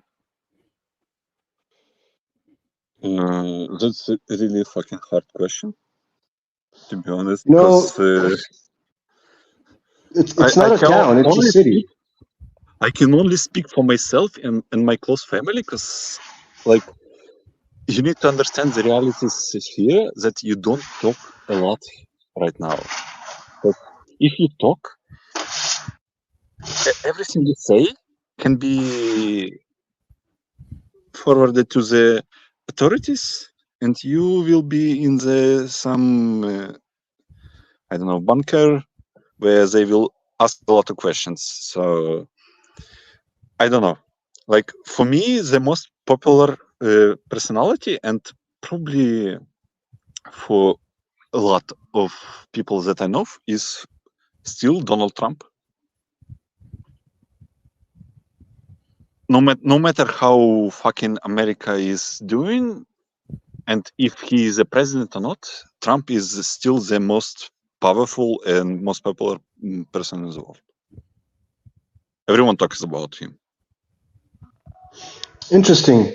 Hey, going back to the political situation in Russia, I wanted to first agree with Shadowy and with Bigari in their respective issues. Like, I have the impression, like, say for example, in the States or in Ukraine, Ukraine has a very low approval of their leadership, and yet they can still do shit that the people don't like. Like everyone was complaining about the Kursk offensive because they needed troops everywhere else, and so my point is that, like, imagine in Russia that Putin has like an 80% approval, and on top of that, there's like it's autocracy, you know. So how much leeway does a government have in that situation? So it's pretty big, and that's kind of like the point. Like governments have a certain wiggle room, maneuver space, according to their approval, but they can push that shit really far. So like if it's expedient, if it makes military sense to let all those special forces run out of their bunkers and caves and go into the open so that you can target them with Lancets, with drones, with Iskanders, and people aren't going to like it, you can do it anyways because it's like, it's not going to demolish your support at all, especially not in the case of Russia. And like I follow a lot of Russian commentators, and they're usually like the average attitude, especially among like the millennial generation, is super critical of Putin and their government. But it's like a cynical attitude because in the end they know that it's like the best leadership they've had in decades, and probably one of the best leaderships in the world right now. So it's like it's an attitude. It's an attitude issue. It's like, oh yeah, the government is so stupid. They do so much autistic things, or they do so much retarded things. But first of all, it's not like directly at Putin. Putin is kind of like, but they are super critical. But in the end, they're still gonna support in the same way whatever happens. So that's like it makes sense to me that Russians would allow a salient to go into Kursk so that they can just hammer it and let Ukraine like accelerate their attrition. And if the people disapprove of it and don't like it, it's like, oh yeah, we're gonna punish a couple of figureheads. We can dismiss a few generals and we solve the problem. And they're gonna continue on their calculation, however. Probably they are going to have the situation monitored by drone, by a lot of drone 24 hours a day, and they are going to make a lot of video of all the Ukrainian vehicles and men who are going to be killed or destroyed in this area if they did that. The idea is, are they going to be able to pay the political cost to have Ukrainians stay for a few weeks in this part of Russia? Because it's a political cost, and you have to pay it. But could they afford it? That's the question. I think for the Russians, like, even if like what Bigari said, no, the people don't blame Putin for it. They probably blame Gerasimov, maybe the governor or mayor of the Kursk region. But ultimately, the military will have to perform. They will have to show the people that they can fight. So that's why I don't think that they will allow this to be a crinky. In fact, I believe that it will be like the Belgorod situation. They'll clear out very quickly and then go into Sumy and then take a foothold. Well, they need a few weeks to be able to be ready to do that. I don't think they could invade Sumy next week. Not invade Sumy, but invade the border next week. My personal guess is 2 weeks from the beginning of the offensive. 2 weeks to clear out just to clear the path in Russia. Yes, very then quickly. They will build a force, and then but I the agree next with that. feeling is that they may actually take Sumy for good, like as a punishment. There's a possibility because they're going to add it to the list of the cities they want for the peace agreement. They would probably just take. They could, because Sumy is very near to the border, so they could simply just enter and take Sumy if they really want to. and they can even justify it as no, this is for payment for the damages and people killed in Kursk. They could just say whatever they want because they have the it's always the same thing. If they want to invade a city like that, they have to do it very slowly. I think they should let the time to the people who don't live under Russian law, basically, to the time to live. Okay, so you advance very slowly to Sumy. You let people the time to flee on the western part of Ukraine or in Europe, and then you take it. But I think I don't think they will attack Sumy right now. I'm just saying that eventually they will and then they will use the Kursk offensive as the excuse. Bigari. Okay. One point that I always make, and maybe people don't pay attention enough to it. Like, we all know Dmitry Medvedev, yeah? Do you know who Medvedev is? Yeah? Yes. The former president of Russia. He's like basically what Russia wants but cannot say. Yes? Yes, that's his job, yes. Yes. And just read what he said after the Kursk. He said that all bets are off. All bets are off. We will conquer as much as we want. So if somebody is living in Sumy, I would prepare that. Like, he basically said, we will conquer Sumy. Yes.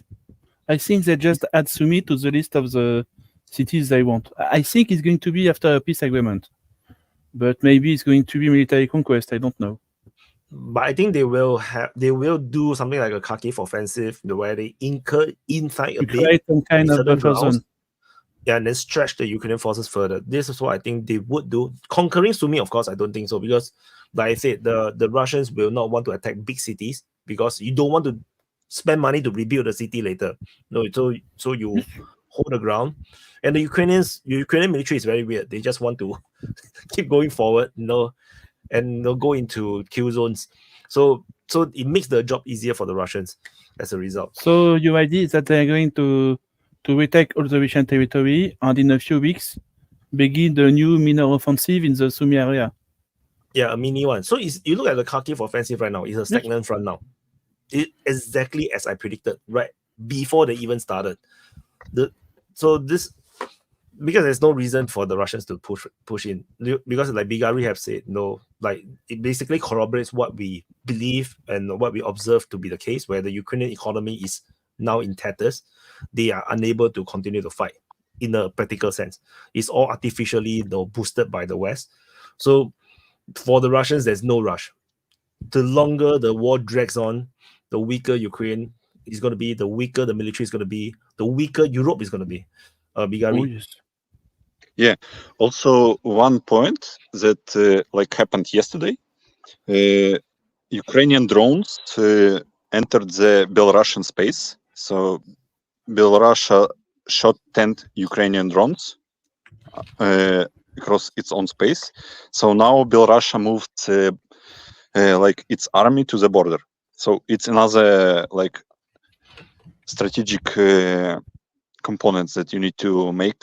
Like, Ukraine needs to I live in the western part where we border Belarus, our oblast, yeah, and we have a lot of the north of our oblast is heavily mined. There is people on the border because they are all afraid of invasion from Belarus, and it will divert a lot of resources also to potentially.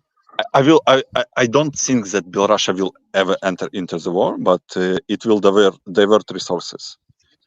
So that's another point to think about. Thank you very much for How do you think the war will conclude? At Bigori. Yeah, before you answer the super chat, please, I'd just like to point out, thank you for mentioning the thing about the Ukrainian drones being struck down in Belarus, because that clearly indicates that is indeed the strategy of the Ukrainians. The reason for going towards Kursk was, of course, not to take Kursk, nor was But now that they're actually also provoking at the Belarus, it harpens back to what was mentioned earlier in this stream, where the idea here is escalation in order to get NATO more involved. Okay, it's a super chat, and then it is yeah, Brigada, you may want to answer the previous Putin super chats. and the class of Yeltsin-opposed patriots he represents save Russia from Yugoslavia-style vassalization, balkanization, and exploitation. So the previous super chat is about the someone asking Begari, how do you think the war will conclude? Although I think this is a bit dangerous to ask. You can don't answer. I think this is not a good question. Ukraine will lose. That's what do you fucking answer this question? Like Ukraine will win. I play paradox strategy games from whole my life, man. Like EU4, EU4, EU3. I'm EU4 gamer. It's EU4. like 5K hours. So you are right. Paradox is the best. I'm an EU player as well. I'm not a Hoi player. I don't know how to play Hoi. Hoi is shit, by the way. Like what? No, I like this one. It's so fucking basic. But anyone who want to learn about geopolitics, playing Europa Universalis, you really learn a lot. You learn how to behave as a small country, a weaker country. How to be. What's a pitfall of a strong country? You will learn everything there. My proudest achievement maybe is as Najd. You know that nation in Arabic Peninsula. I restored the caliphate, conquered all of Europe and Asia as a two province minor. So yeah, that game I would recommend to everyone to learn history and to improve your strategic like appreciation, understanding. Yeah. Shadow V. Yes. I forgot what I wanted to say because this was just too long ago. Sorry, he's going to come back, but later. Coping just now asked a question, is it? Did you ask a question, Coping? No, I was just thanking Bigari for kind of affirming what we were talking about earlier, and then I was gonna say like you can answer the super chat and then pass it over to Shadowy, and now Shadowy. Shadowy is back. Shadowy. Shadowy, just take it. Yeah. Yes. I wanted to add something about Belarus. At a point, I think what would have been a good idea, but it's too late now. I think would have been to create a huge, massive camp with Wagner flag everywhere, and to ask the Prigozhin to lead them. You just put them in Belarus borders, and you do nothing with them. Just a lot of TikTok video on the Instagram thing and a lot of media propaganda, and it would have mobilized at least a quarter of the Ukrainian army there, just for nothing. But very sadly, Prigozhin decided to suicide himself inside of an airplane. So yeah, because it was a suicide, of course. Yeah, he learned from the Zaporizhzhia offensive. But the Wagner flag at a point of the war today is too late. But last year's just the Wagner flag at the border of the Belarusian would have been a huge effect on the situation. Oh, Bigari, I remember a question. So, what is the opinion about Zaluzhny and Sersky now from your part of the world, or your part of Ukraine? Sersky is considered as a butcher. Oh, he doesn't care about so many information about this. No, I really don't want to believe that this is real, but no, I thought that it's Russian propaganda or Russian talking point. But no, okay, it's not Russian propaganda. Sersky is considered as a butcher, and he's a puppet of the Zelensky. So everything Zelensky asks, he does. Zaluzhny was not. Zaluzhny was Zelensky main opponent, political, in future. So they sent him to Britain. So basically, he will ask for asylum. I was but now Zaluzhny, like people are starting to turn on Zaluzhny also, because instead, like the the process of him getting out of the army was kind of weird. So he was declared unfit to serve. Okay. Very convenient. Very convenient, yes. And now he talks in Great Britain like he goes to like some fucking amusement parks, takes a lot of selfies, talks about like, I don't know if you listen to his speech at some conference in Great Britain, like maybe 2 weeks ago. He was talking about that Ukraine should be turned into the polygon for like where you can experiment with your weaponry, like you test your weaponry. So very nice patriotic things to say. Turn your country into the fucking polygon. Then he said that Russia is such a big threat that Western countries should limit the human rights of people in order to defeat the Russia. Very nice things to say. I think that a lot of people would agree with that. Oh, the French president would. To be fair, Zelensky right now is like a mouthpiece of big military industrial complex, like money-making machine.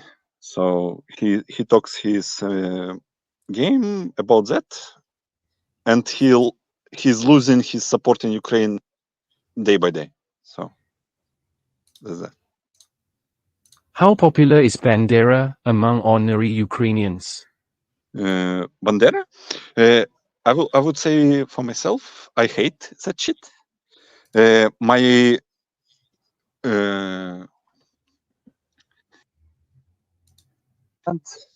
from my father line are Polish. If you know something about Bandera and Volyn and Polish people, you would understand that. They committed genocide here. That's why Polish government always talks about why Ukraine doesn't denounce it's called Volyn Rezня, the massacre in Volyn, because Bandera and his guys that were like serving in the fucking Nazi Germany were killing Polish people here, left, right, and center. Kids, like, doesn't matter. If you're Polish, you're dead.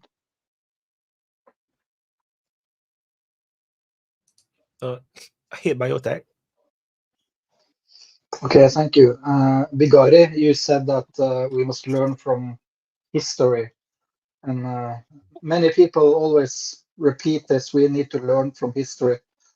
I just want to say that if we should learn one thing from history, is that people are, in particular people that search power, can be horrible. They will go over dead bodies to reach their goals.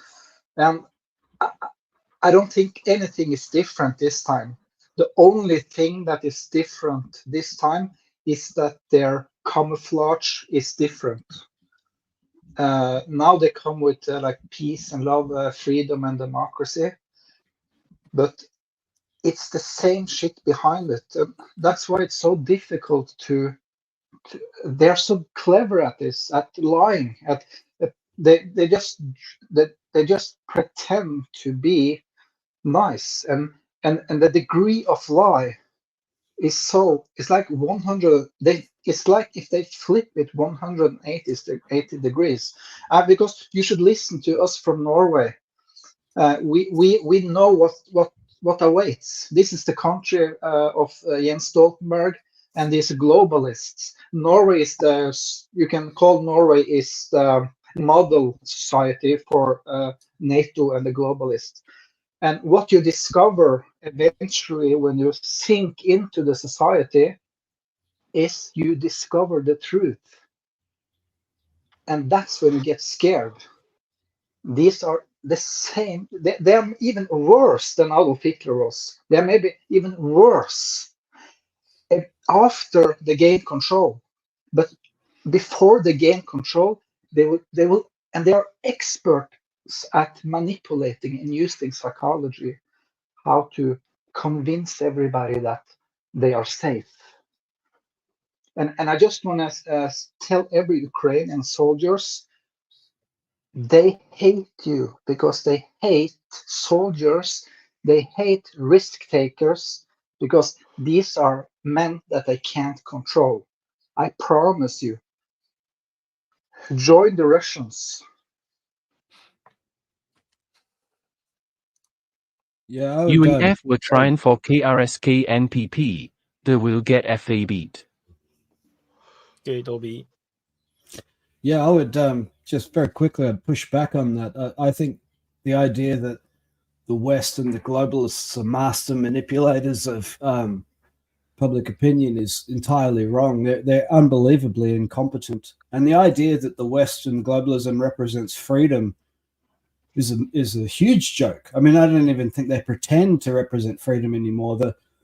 All across the West, we're getting this relentless message that there cannot be freedom of speech.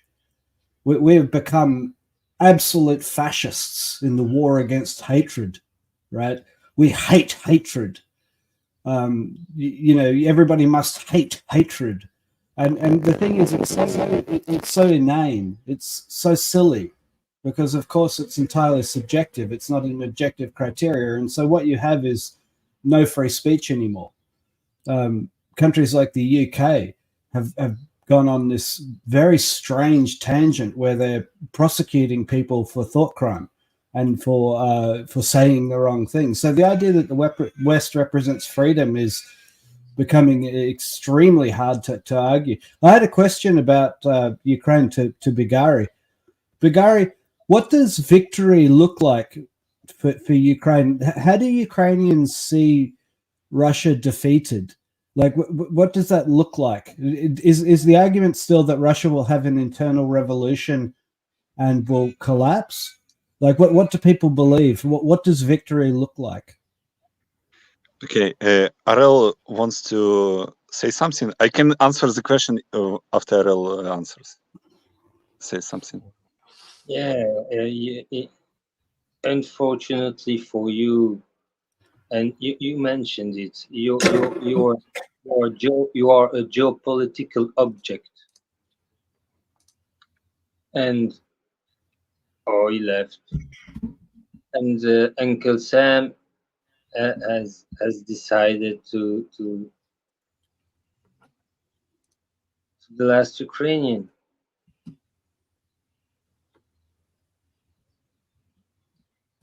I think he ran out of battery. His phone ran out of battery. I think. And the best way it's coming back. So I just said that you, as you mentioned, you are a geopolitical object, unfortunately for you,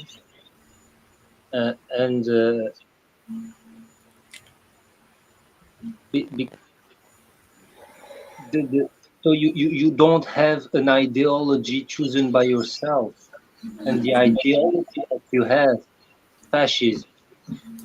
You have to understand that fascism or nationalism is the strongest ideology.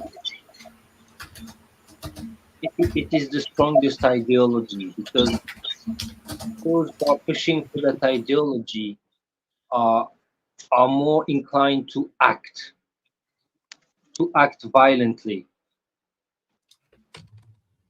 That's how they manage. Uncle Sam managed to control Ukraine. It's to feed those fascists and to put them in power.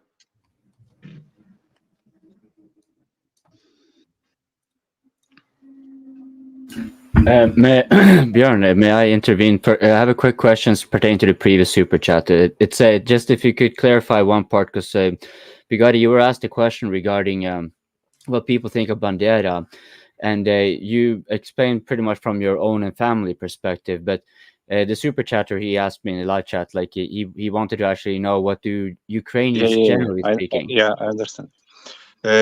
Ukrainians in general think that he's a hero. Yeah.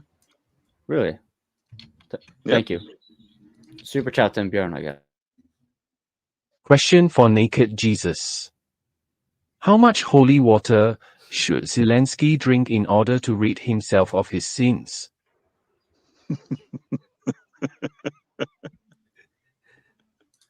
You're muted, Gabriel. You're muted. I think we're. So, Naked Jesus is Bagari, have you? Do you have an answer to the question I asked before? Oh, about yeah. Sorry, I like fucking closed my window. I my battery didn't die by it. Yeah, how Ukrainians think that the war will end? The victory? There is still the majority that thinks that the victory is 1991 borders.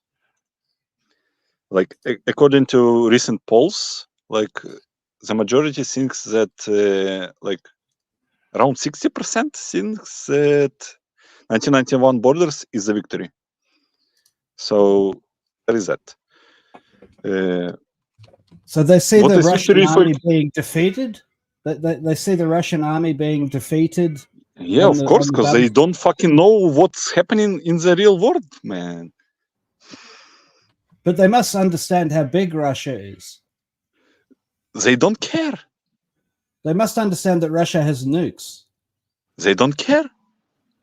So the people actually think that a non-nuclear power is going People to defeat are a bigger retarded. nuclear power. Yeah, they can't be that retarded. Yes, they can. You need to spend more time on How? Yeah, but not 'Cause they are everybody. else. retarded. But how can everybody be so retarded? Because they consume the fucking propaganda 24/7 for 3 years, or maybe even more than that, more than 10 years, more than 3 years, for 10 years. They think that Ukraine is a fucking nation of, like there was like during the 2014 there was a battle for Donetsk airport, and Ukrainians called the soldiers the cyborgs. You don't understand how fucking brain rot spread amongst the Ukrainian populations. They think that Ukrainians can do anything. Toby, it's not just the Ukrainians that matter. Look at the Americans. Look at the British. Look at the French. Like, At just the go, Germans. like, Yeah, but nobody just actually go. believes that Ukraine Toby, will win. sorry. Just go to Telegram, to Deep State channel, to the comments, and like through the like fucking Google Translate, say that Ukraine cannot win. You will be banned in the second. Yes, it's literally. Yeah, but what if you say the first what if- pin what- message? It's a What rule. if you say Cannot- general things like a non-nuclear power is unlikely to defeat a much larger nuclear power on account of power and nukes? Then Ukrainians will say, "Give us nukes." Yes, but they don't have any, and so there's that. They will say, "Give us nukes." They don't care that they don't have any. Give us nukes. So do Ukrainians believe that the West will come fight for them in order to achieve victory? Is there this belief? They hate West. Yes. They wish death on any West leaders that doesn't support Ukraine or doesn't support Ukraine enough.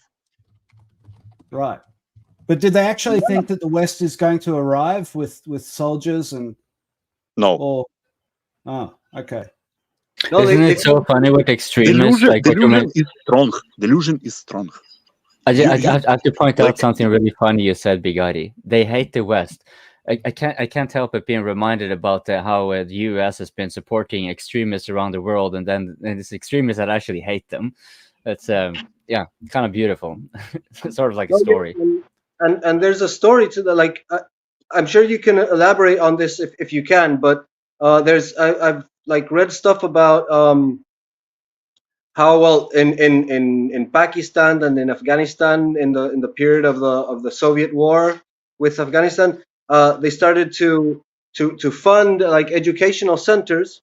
The CIA started to fund educational centers, and they would publish textbooks of history and of religion that was deliberately made to like Allah blesses you for killing Russians, and like the Russians are like the worst and the Soviets are the worst, and so it's a long process. It's from childhood that they start to teach them in schools how to like adore their nation and their religion, and to hate the opponent of the United States. But it's been a long-standing process of education, like indoctrination from early childhood, and I've seen videos of like Ukrainian schools, all the children saluting, super crazy stuff, and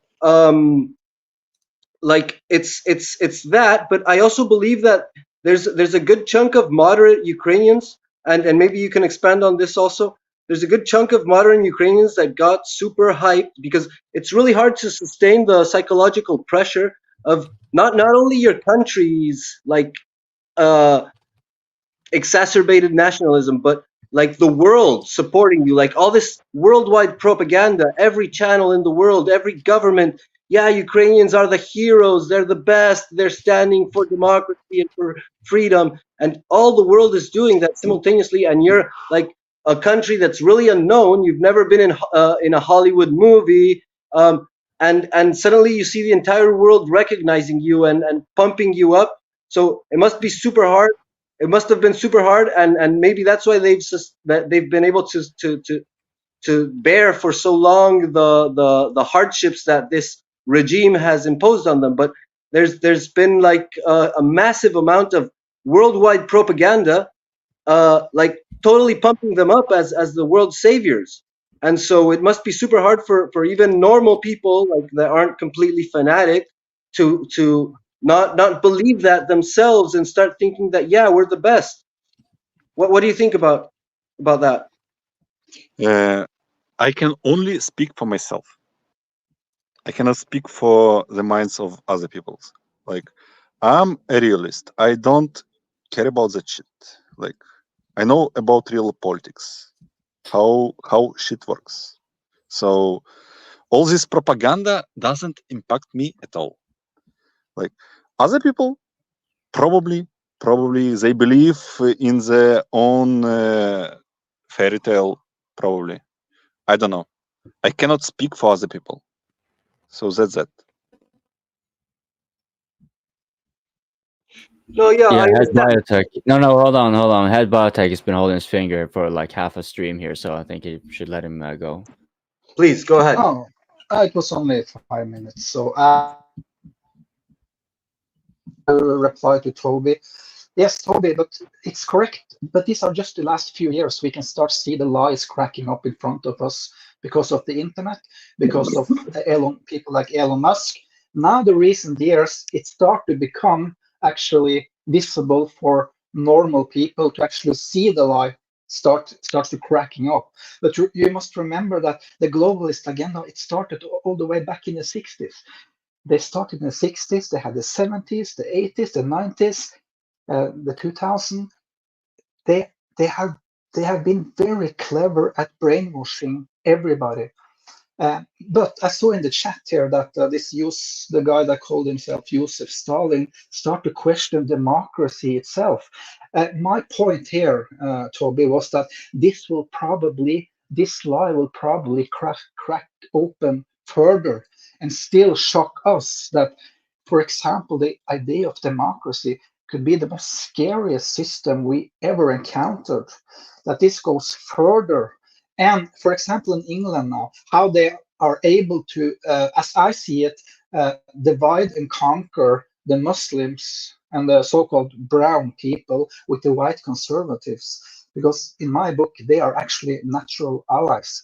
And the ones who does this is the globalist sitting in the universities, studying the human brain, day after day after day, 24/7, studying the brain, conducting experiments on chimps, on the subconscious brain, which normal people doesn't know even exist. And so I just want to repeat what I said. Yes, Toby, the lie is starting to crack up, but we have much more to go here. The monster is much worse than we even see now. And that's why I'm telling the Ukrainians, it's not easy for them to see this because they are hooked up in this conflict with Russia. And they have no experience with these nice globalists who only want to make peace and help the little ones. But we have in Norway, some of us, we have seen this gruesome monster, which we have never encountered before in evolution even. Yeah, Okay, I'm not sure I agree with that, because the thing is, like, war has always been a lie. Politics has always been a bunch of lies by people out to get money. And the other thing that I would say is that, like, leaders have always tried to control thought and to prohibit speech, and they've always failed as well. And the reason is, like, the security state is incredibly inefficient. You end up having to police everybody, and then you have to have a police force to police the police, and then you have to have a police force to police the police force that's policing the police. Like, for example, the SS in Nazi Germany.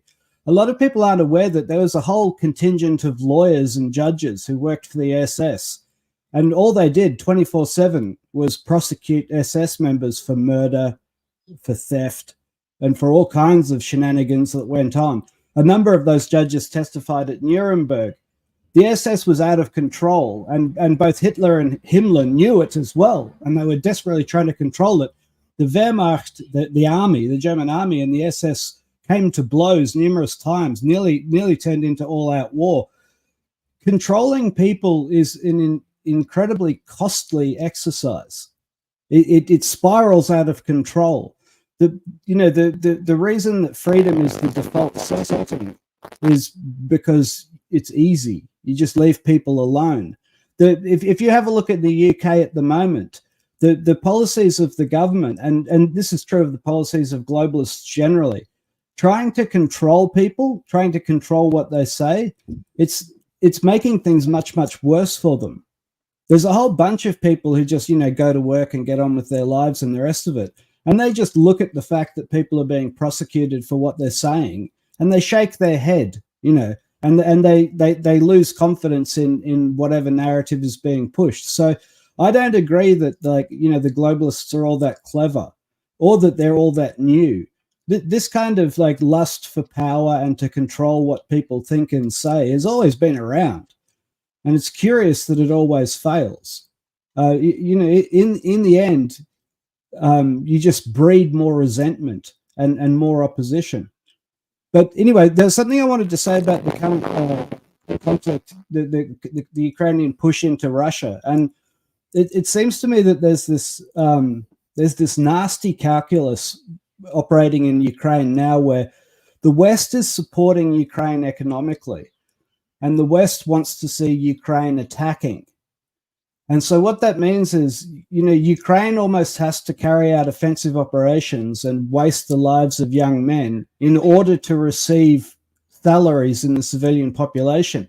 This is a terrible, terrible, dark calculus, because what it means, and Bagari can correct me if I'm wrong, but it just seems to me from the outside looking in that the economic interests of the civilian population of Ukraine are kind of tied to the sacrifice of young men on the battlefield.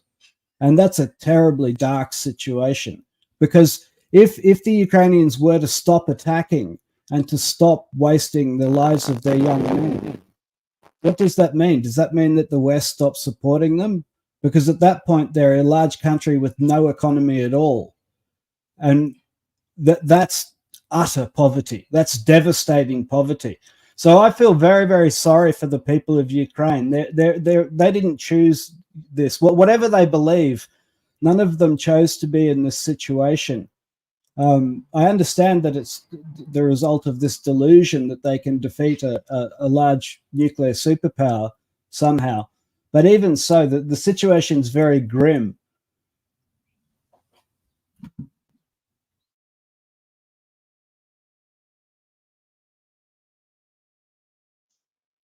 You're muted. I'm muted. I can comment on the point Toby made, that Ukraine needs to show that they can do something. Like in the chat earlier in the stream, like someone asked, what are the objectives of this offensive? Like I commented, there is two objectives. First one, like there was a lot of talk about like for maybe 4 months, maybe since the 60 billion package came, there was a talk like inside Ukraine among like people that speculate that Ukraine needs to show United States that they can do something with this package, that they can attack, especially before the election. So I'm not surprised that basically all of the fucking aid that went from USA went to the reserve brigades that are concentrated now at the Kursk region, and they are attacking. No fucking aid went to the front lines. That's why front lines are crumbling. All aid were concentrated in the reserves to amass the final push, to show that Ukraine can do something, Ukraine can win on the battlefield. Please continue to support us. We are winning. And the second point, as mentioned on the stream, in the comments, was the escalation. Like, you don't talk about nuclear power plant just for the sake of talking about nuclear power plant, that it's one of the objectives. Nuclear security is like no joke, so it will provoke some shit, and it will drag potentially Ukraine hopes that it will drag NATO into the war. That's the two objectives in this offensive. Show that we can do something, and please continue to support us. And second one, hopefully you will be the part of the conflict.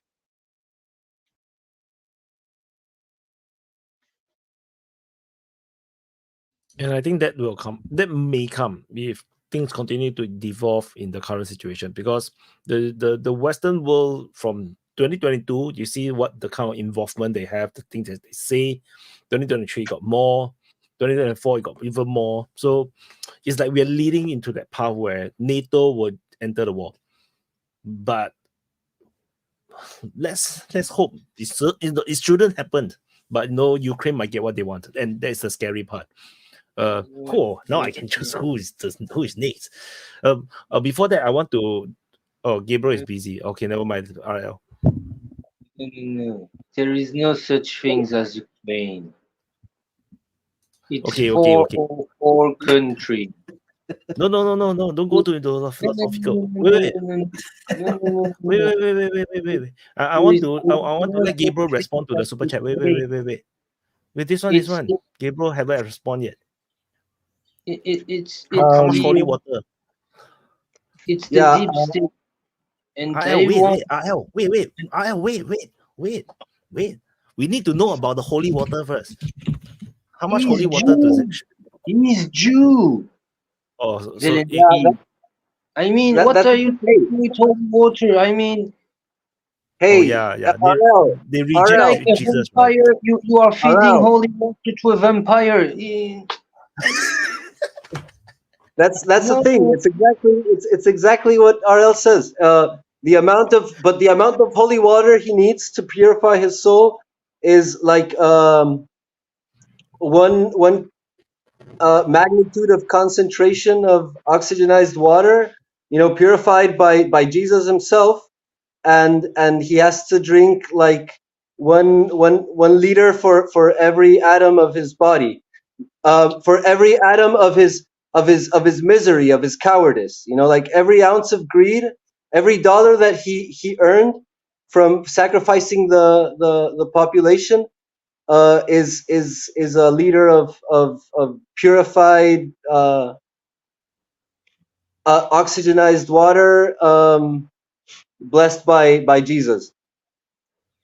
But the interesting, it's interesting what Toby was saying about like, and it has a lot to do with what I was saying earlier about the meat slaves. You know, it's like it's something that's been happening all along, but it's hard to see it happening at such a scale, you know, like at such a global scale, because I believe that most of history, there's always been empires, but the earth was super vast, and you used to be able to like flee into the mountains or into the jungle and make your own. And that's why there's a bunch of like Stone Age cultures around the world still today, but there used to be much more. They're going extinct. But it's not that they were more primitive and they hadn't encountered civilization. They hadn't been touched by the holy hand of civilization. All these primitive cultures, Stone Age cultures, they're people who fled civilization and went in to search for their freedom, and they made their own communities with their own bizarre stuff and whatever. But there's been a lot, and the Dark Ages, for example, it's probably the last like epoch of our recent history in which people were like free. There was autonomous villages. You had a landlord, but the level of freedom that medieval people enjoyed is something that we can't comprehend today. The like moral freedom that they had to live their life however they saw fit is something unimaginable for us. And we're like so used to, even us, that we discuss critically all these things. Like it's for any of us, and some of us, like for me, for example, like I have a completely dissident point of view in almost everything, but there's still a super like profound attachment to the portrayal of good that they represent. Like all these things, the freedom, the democracy, the Western values, you know, like if you look at them for a second, they're a monstrous like brutality to like scourge of mankind. Every single value that they espouse, everything they say that is good, that is sacred, it's a complete and utter denial of life and destruction of the human soul. And we're not used to seeing that. Like we tend instinctively to like see something that a Western civilization represents and to still perceive it as a moral good. You know, like most of our social standards of behavior are based on that. And so it's pretty like devastating to our own worldview as Westerners, as people who have grown up in the system, to start shattering those walls of all that is considered good and virtuous. Please go ahead. Oh, can I please want to ask you a question too, Gabriel, regarding the holy water? Because look, if you're like Zelensky, and let's say you don't like drinking so much water, would he have some like another route of redemption through holy Coke or something? Is that possible? Can Jesus come and bless the Coke that will... Sure, it will be miles long, but it will be like you can just line it up all the way to the Polish border, probably across the United States. Just have a big tanker full of Coke, and he'll just keep snorting himself clean of sin. Look, it's really easy. It's really easy. Like it must be kosher. It must be kosher. I right now I officially like bless and sanctify the holy act of stopping the war, of negotiating. Like if he right now goes and says, look, I don't want to kill more Ukrainians, and like really, because it's going to be a risk for him. He's going to risk his life. If he does that, he's going to be wanted in like all the Western world and inside Ukraine, and probably even in Russia as well. But like if he right now goes and sacrifices himself, his own like fear of whatever might happen to him, and sues for peace, he genuinely goes and acts like whatever he does to act for the stopping of the carnage and the destruction of his own people, that would forgive all his sins immediately, like in my You mind. see that, you holy people, the people of the book, you Christians, in what but you need Jews to don't do believe is in Jesus, embrace the real Jesus, the DPA Jesus, right here. but This but way. Jews This is the but Jews Jesus don't you're going to believe in listen Jesus. to. And then But you Jews have a don't believe in movement under Jesus. Gabriel. Gabriel will be the angel that Wait. ends this war. Jews don't believe in Jesus. What are you talking about? Jesus was a think- Jew. It doesn't What are you talking matter. about? It doesn't matter. He's a Jew, but the Jews don't like Jesus because Jesus No, Wyatt, corrupted some their Jews, teaching. some Jews don't like Jesus, right? The Some, thing okay. is, Christians It were doesn't matter. Jews. The vast majority of early Christians, in fact, probably all of them, were Jews, right? Like, Well, if you're a Christian, you've got a much stronger claim to being Jewish than if you're not, because the Jews that weren't Christians got annihilated. That's in actually a very destruction good of point. Jerusalem. You know, But, Zelensky but in could any just case, say that.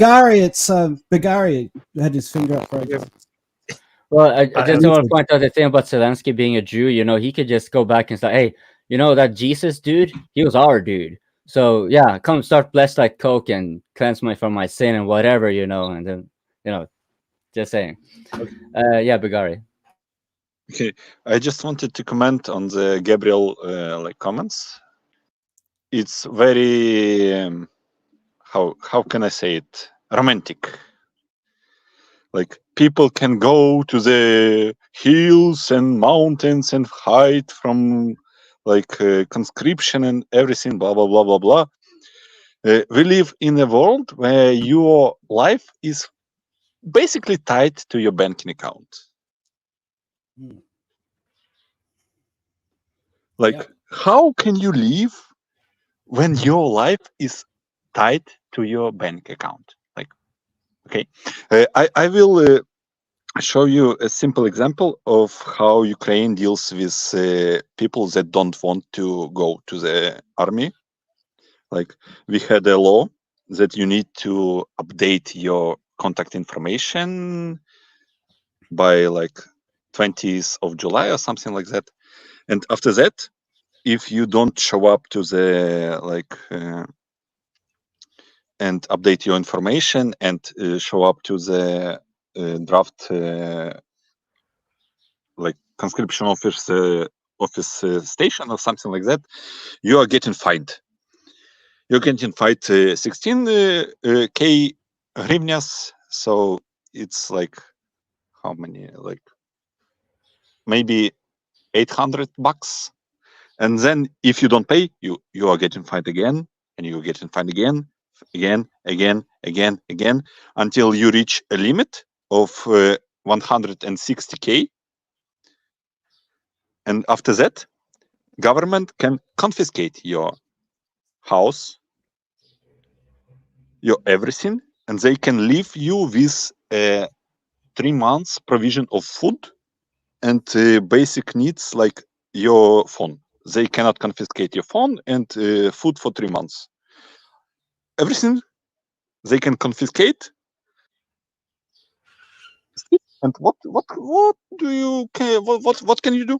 Go and fight, because everything is taken away from you. Anyway, you can go to jail, and after jail, because now we are legalizing that convicts can fight. So in jail, they put pressure on you to go into the army because they beat the shit out of you in the jail. So you subscribe to the army. Oh, I don't know what the fuck do you do. Going to the mountains is probably not the option. Especially if you don't have any mountains. Yeah, that's also true. Yeah. But they can join the Russian. I just wanna say that the romantic option of I can separate myself from the state is not really like realistic, because you cannot separate your life from the state in this day and age. Yeah, becoming even less You are so with intertwined. if digital currencies come in, Bagari, then absolutely what you're saying becomes 100% the truth. If once you have digital currencies, you'll be totally controlled by the state. And I think, Bagari makes a good point there. I just wanted to talk about this idea of NATO joining the the Ukrainian effort, because obviously to some extent NATO has already joined. They're supplying a lot of weapons. There's this issue about the F-16s, right? Russia has said they will strike the F-16s wherever they take off from. In other words, if they take off from Romania, Russia will strike Romania. If they take off from Poland, Russia will strike Poland. That's been set down as doctrine fairly recently, so that's a reality. If the F-16s take off from NATO countries, then those countries have joined the war. But one thing I want to say about NATO is people misunderstand NATO. NATO is not some monolithic dictatorial regime that has absolute control over every member state. Quite the opposite. That NATO's actual rules of engagement are that if a NATO country gets attacked, and Ukraine is not a NATO country, but if a NATO country gets attacked, then what they'll do is they'll all get together and then each one will do what they think is reasonable. And so the question about NATO going to help Ukraine is who goes first and who goes at all, right? Because there could be a whole bunch of different reasons why a country might decide to support it with words, but not actually send a sizable force. There's historical precedent for this. NATO went into Iraq, NATO went into Afghanistan. Afghanistan's a good example. There was a coalition of 300 countries or whatever it was that went in. But if you actually have a look at who put what in, very few countries put more than a handful of soldiers in. It was pretty much the US, right? And so when we talk about NATO supporting Ukraine, that's what we're talking about. We're talking about, historically, we're talking about the US sending a large amount of troops and all the rest of it over to that part of Europe. Yeah, well, I can't see that happening. And as far as European countries sending it, the question would be who goes first. And obviously the prime candidate is the UK. It's the UK corporate media that has had the lion's share of money from Ukraine to promote the war. That's why the UK corporate media is relentless about it, and everyone else is, like France 24 will push it a little bit, and others. But the most of the money has gone to the UK corporate media, and so the UK corporate media has pushed the war harder than anywhere else.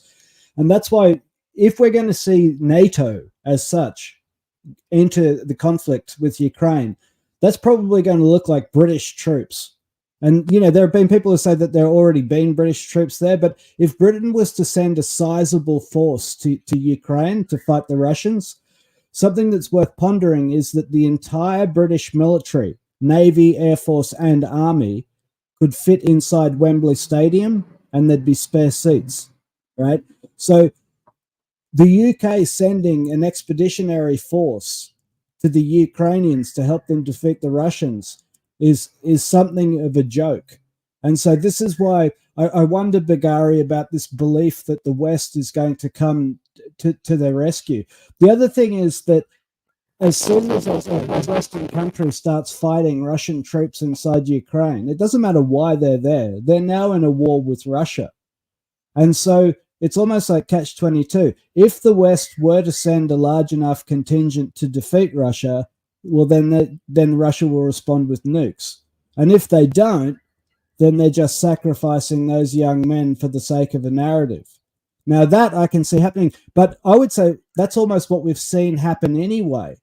I mean, the West isn't celebrating the fact, but there's a huge amount of advisors and weapons operators, and I'd say there's quite a lot of Western troops in Ukraine already. Okay. If no one wants to talk, I would agree with you that UK is the main perpetrator.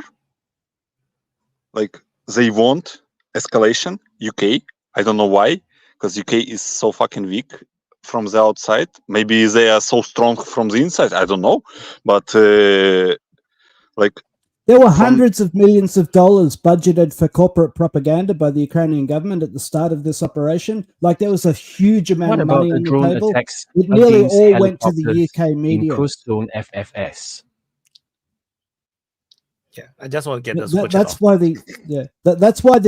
Bagari, that's why the UK media is so incredibly full on. It's because they got paid a vast amount of money out of the Ukrainian budget. I mean, Ukraine is paying for that support. Don't think it's genuine. That is corporate advertising, right? That's what that is. I understand that. I understand that. But there is a huge belief, not like unwarranted one, that basically Zelensky doesn't matter in Ukraine. The one who matters is Yermak, the one behind Zelensky. He's main. He is controlled by MI6. Everything that Ukraine is doing is controlled by Britain. I don't know how they do it, but that's the main. Ukraine. That's the main consensus here, that Ukraine is controlled by Britain, not by US. US is huge, but Britain pulls the string on the ground here. I believe Israel controls it. Yeah. Jews control everything, but that's the main point. That Britain controls a lot of shit here, and without what people were saying, oh, Ukraine did this offensive in Kursk on their own. No, they didn't. Without approval from NATO, US, UK, and all the other countries, they could not do it. They could not do it because they could not risk the worsening of relationships with Western countries. Because when the whole economy and military machine depends on West, they cannot do it. It was all planned and approved by West. The Kursk.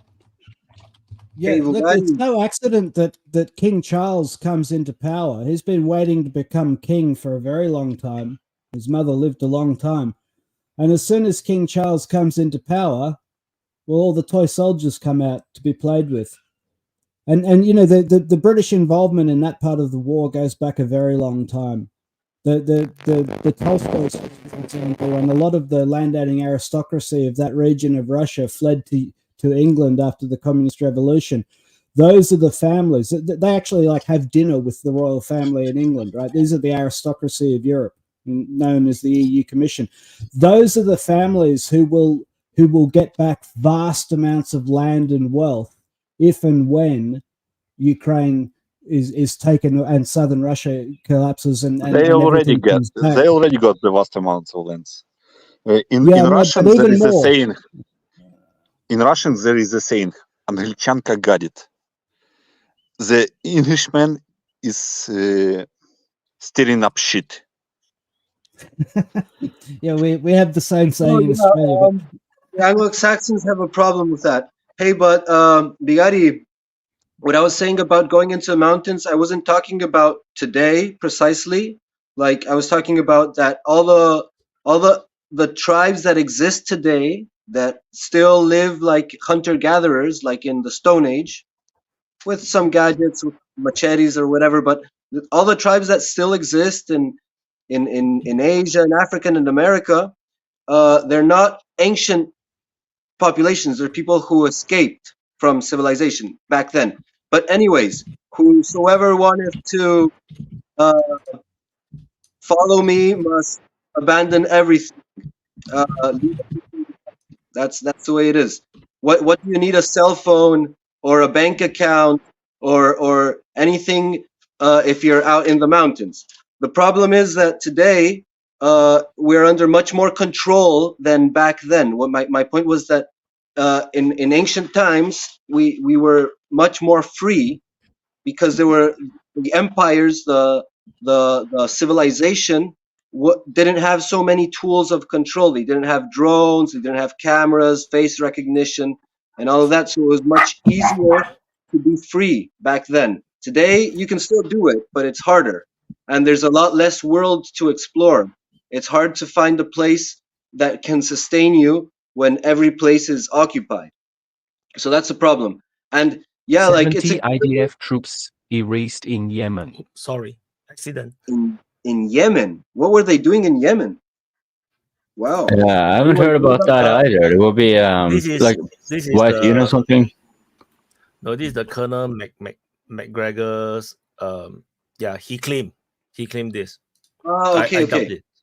I dubbed it. So I sorry, Oh, Gabriel, accidentally pressed it. Gabriel, I don't share what you just said. I'm sure you don't. In ancient times, there were no more freedom. Yes, there were. It's Absolutely proven. not. It's not my opinion. It's It's I'm ready absolutely for the Stone Age, man. proven. Fuck that Look shit. at Middle now. Age. Look No. at the time of the Bring on the Romans. solar Look at flare. the That's the time thing. of ancient Greece. No, If That's the he's talking thing. about like there were certain no places. cameras because there were no need of cameras. If you were not in a group like in a village or in a city, outside of it, it was brigands. It was rapists. RL, There they were didn't have the no technology for cameras. there were RL, no nation RL, state. that's true. It was totally different. Hear me out. Hear me out. You were RL. more safe. That's It was a time you were more safe by being in a group than That's being your free modern. doing what you want. That's your modern propaganda. That's not what the sources say. Okay. Like That's we not had to sources. consider What sources are you talking about? the documented sources. The documented sources. The people who lived in the age wrote about their life and their way of life. There were no And writings. Oh, come look, on. listen, RL. Okay, you didn't have human rights back then. Okay, and there was legal torture, and there was a lot of brutality, and you had all forms of bandits, and it was probably pretty dirty, and you had poisoned water and plagues, and you didn't have modern medicine. But And you die at 40. but And you die when but the control of the state over the individuals was far lesser, and you had a bunch of social norms that back then didn't exist. Like you could go naked to bath in the river. You didn't have like prudish norm. There was every community, every town, every village was a tribe, was a family, like a group of families. They had their own norms. They just had to pay tribute to the king. And yeah, once in a while there was a war and you would get sacked. But like most of the people, most of the time, Once they in a had while. much less hours of work and much less control, like regulation over their lives. You couldn't betray the king. That's horseshit, Gabriel. People worked all day, every day just to grow food, and they didn't go to war once in a while. They went to war every single spring. It was a yearly event. That was how you got metal. You went and killed the other tribe and took their metal. There was perpetual war. Tribal society is perpetual war and perpetual work to try and get something to eat. No, wait. This is the black hole. I will chime in. I feel that both is correct. It really depends on at which age, which geographical location you live in. If you are living in China in the middle of the warring states, you're dead. If you're living in the Himalayas or the Tibet, when there's no wars coming anywhere near you, you have total freedom. And then you can study all your Buddhist scriptures.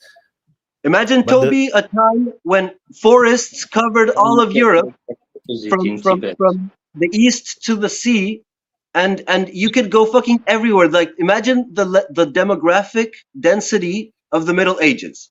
Like, if you don't want to get your balls busted, you have an entire. You could go to fucking America, and there was like go everywhere in the world, and the world was very populated, and that's why you still have nowadays communities that live in the mountains and that they have their same customs and but the difference today is that nowadays every territory has a state that follows the same rules, which are the liberal world order, and there's tiny islands of exception.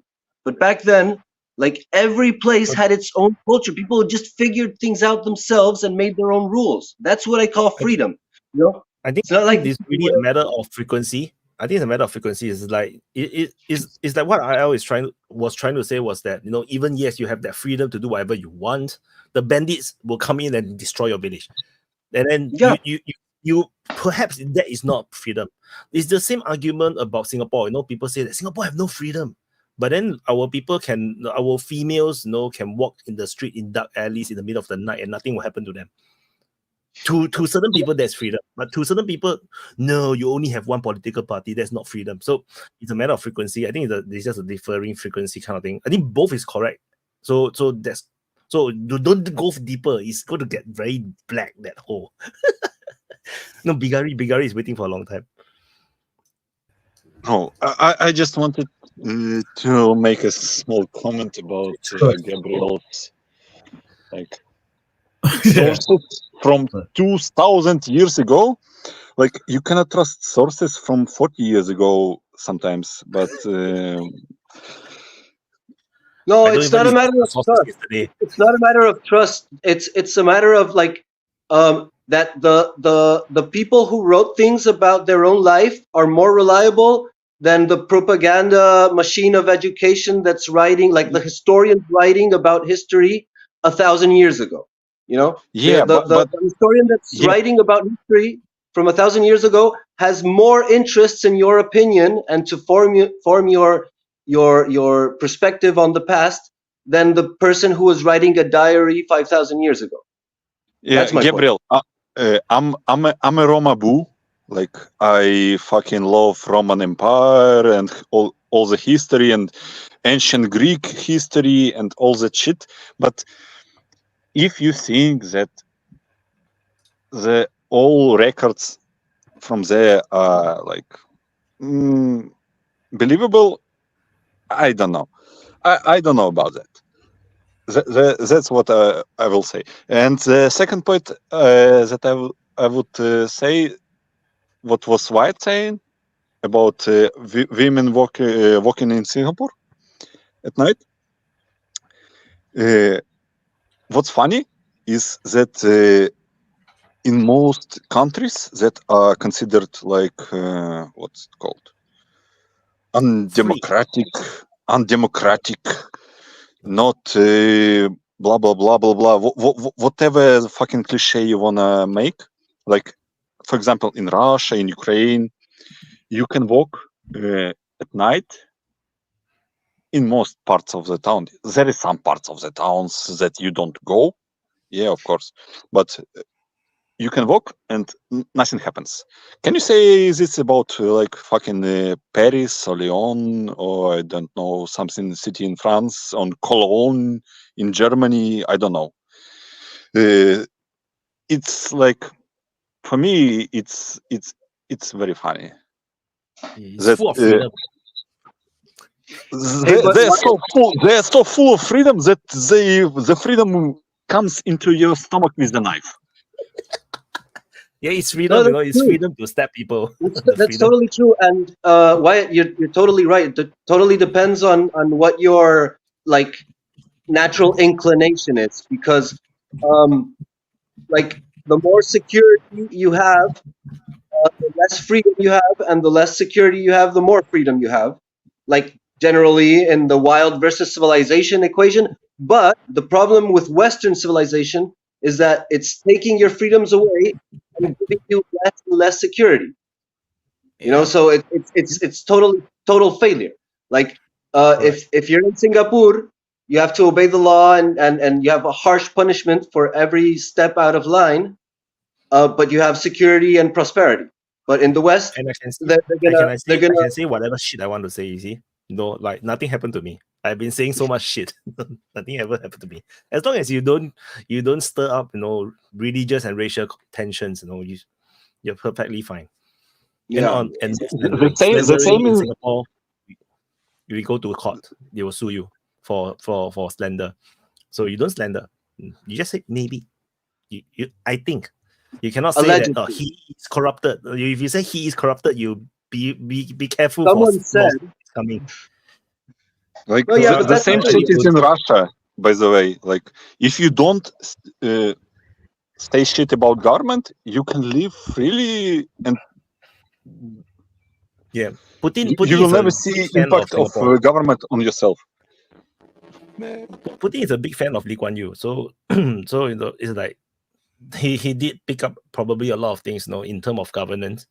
Anyway, I need to drop this very important super chat. It's meant for the Norwegians. Going to bed now. Good night, everyone. It is 2:22 here in Sweden. Keep the check up on that Norwegian guy. You can't trust Norwegians. So what are their super chatter? He was addressing me. Don't worry. We all know. We all know that we can't trust Scandinavia. I want to respond because that one was directed at me. So I will just say that even though it is a bit distasteful that you're spreading this Norwegophobia, and it's a kind of a disgusting tactic. It's not really disappointing since it comes from our dear brother, and we love throwing jabs at each other. We know that we are the better ones. We are your evil twin brother that happens to be doing so much better, and your envy is palpable. So it always is good for our coping when you reassure it through super chat how envious you really are. And you got to do some cheap, well, not so cheap. I mean, you kind of gave $5 and it's really nice. Thank you much for the super chat, and I hope you sleep really well. Okay, that was my You're going to get drafted. You're going to get drafted, coping, and sent to Russia to fight. How about that? I have some friends from Sweden, and like the opinion of Norwegians is like, okay, they exist, but when we talk about Danish people, oh yeah. Oh well, can I ask Toby a question? Hey, Sure. Toby, can you hear me? Yeah. What's it like over there with the Australians and what's going down in the media? I don't really know much about. I don't what's know. happening. I don't watch the media in Australia. I make a point of I like gardening. I've been making up soil from compost and sulfur for my blueberries. I like fishing. What But about yeah, your my friends? life Yeah, is I do much too. better. I do too, mate. Yeah, But what about life is much better to ignore the corporate media. I have nothing to do with it. If I want to terrorize myself with a bunch of nonsense, then I'll turn on, the corporate media. Well, so But what I have about, more than enough problems in my what life about without your that mates? nonsense. What about your friends and stuff? Do they sort of chime in and talk about this sort of stuff, or is it just a non-issue? No, well, most of my mates, like one of them, he's worried about his cows because he runs a dairy farm. He's getting some new calves in, so that occupies his time. And my other mates are kind of like spending time with their children. It's like, there's, I don't know any protesters. I don't know any people that take politics seriously. Most of the people I know are fairly sane. And sort of like concentrate on the people around them in their own lives, which I think is, the big tragedy for me in Ukraine is that there's so many good people there who aren't allowed to do that anymore because of the nonsense that's come down upon them. And now they're being forced to take part in political games that are hugely destructive and unpleasant, and they don't have the freedom that I have anymore to ignore it all. So that's why I have a huge amount of sympathy for the people of Ukraine. And like I feel the same way about the people in Vietnam who got caught up in that proxy war. Anybody who gets caught up in a proxy war is extremely unfortunate. It's a bit like being the victim of an earthquake or a forest fire or something. It's like you just happen to live in the wrong place. And geopolitics has conspired to destroy everybody where you live. Yeah, and it's crazy how they profit from both sides, It's crazy. The same people. Kind of sucks. Yeah, well, war is an enterprise, Dean. It always has been. Oh, yeah. It's always Oh, been yeah. about the money. Toby, the funny thing is that people of Ukraine don't understand that they are part of the proxy war. What do they think they're doing? I mean, they're They begging think the West they are for help. fighting 1v1. But they're begging every time Zelensky opens his mouth, he's asking for other people They don't to care. come fight. They don't care. They don't care. They don't care.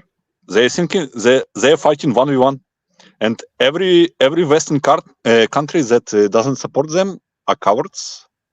And if you don't want to attack Russia, like directly, like if like for example Germany rejects the Taurus missiles, Taurus missiles, Germany cocks, UK cocks, United States cocks. They don't want to attack Russia. They are afraid because we are fighting Russia 1v1, and they don't want to help us. They got a Delusion fear. is strong. It's true, though. Delusion is strong. On the ground fighting. You know, Really. like Jedi's say, the force is strong with this one. Delusion is strong with this one. You see? Yeah. Do they understand? Is there an understanding that by making Russia the enemy, they seal their fate? No. Because People the thing are is, like, fucking delusional. You know, listen. My wife is Lithuanian. I understand. I know a bunch of Lithuanians, right? They every time they open their mouth, they talk about they spew this hatred for Russia, and I've tried to explain to them that if you're a small country next to a very large country and you relentlessly hate that country, you will be annihilated sooner or later. Because that's this is the plain meaning of words. If you pick a fight with a giant and you're little, and if you will not stop picking a fight, if you relentlessly let your hatred spew out, But they thought they had a giant on you're their side, done. mate. That's what they thought. They thought they had the whole West. Well, no, but this is what Bagari is saying. The whole Bagari West is gonna saying come that they think it's and be the 1v1. cavalry, mate. They thought Australia Yeah. and New Zealand, everyone from the whole West was just going to come in and save them. NATO's Not coming. really. Not I know really. they're Like not. this is I know they're this is not. the They're thing. extreme. Not only are they not, but the people there, like the people in Lithuania, they're not stupid. That in that sense, like they actually understand that the West is not going to come save them. It's just this relentless hatred for your neighbor. Because don't get me wrong, it's not just Russia. The Lithuanians hate the Poles as well, right? No, but this is also Many true hate of the Ukraine. Russians Right? over here too. Ukraine hates Russia, but Ukraine hates Poland even more, right? So there's hatred for everybody all the time. It's actually pretty depressing, and That's it's how got to they end use in it war. against everybody. That's how they use it. They create the hatred. Especially the Russians. The and hatred's been there for a while. Yeah, the I know. hatred's been in that region for a while, eh? Well, from the Cold Those War folks aren't days, fighting each other. They don't know what back to yeah. Can I just point out quickly how nice it is to see that the stream has just gradually changed from one side of the world? Like its panelists and speakers have just gone from being a lot of Europeans. I should have gone to bed, but then I couldn't. And now we have a whole bunch of those people from the other side of the world, Australians, New Zealand, and stuff like that. Hey, that's pretty cool. That you just gotta appreciate that with the open mic. So if you have forgotten to take that like button. I mean, yeah, do that. Okay. Big Aria has the finger up, I think, or maybe it was Halfcast. I don't. Sorry for the interruption, but I just thought I'd point it out for fun. Oh yeah. Yeah, I wanted to say about the hate of Russia. It was cultivated for a long time, by the way. I remember a kid in the school. The schools were spewing propaganda about Russia all the time. So when we are growing up, the kids are like programmed to hate Russia. It's not about like, oh, Russia is bad. No, you are told that Russia is bad in school from like 10 years old, and it's growing up. It's growing up. You're told all the shit that Ukraine are so fucking powerful. That I remember the story when we in like 8th grade. We were told that Ukrainians used fucking submarines to attack the Ottoman Empire in like 1600s. Okay. This is like fucking delusion. Yeah. Were they nuclear subs? Yeah, probably. Maybe they could use them for like attacking, I don't know, Sevastopol or something like that. Taking out Wales. Ukraine, like the propaganda, it's not like this one. Like in the heat of the moment, everyone hates Russia. It's cultivated over the decades, and it's not. I don't know how to say.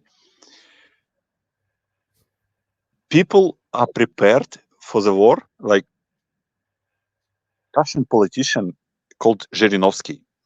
It's so fucking funny, but if you listen to his speeches, you will be terrified.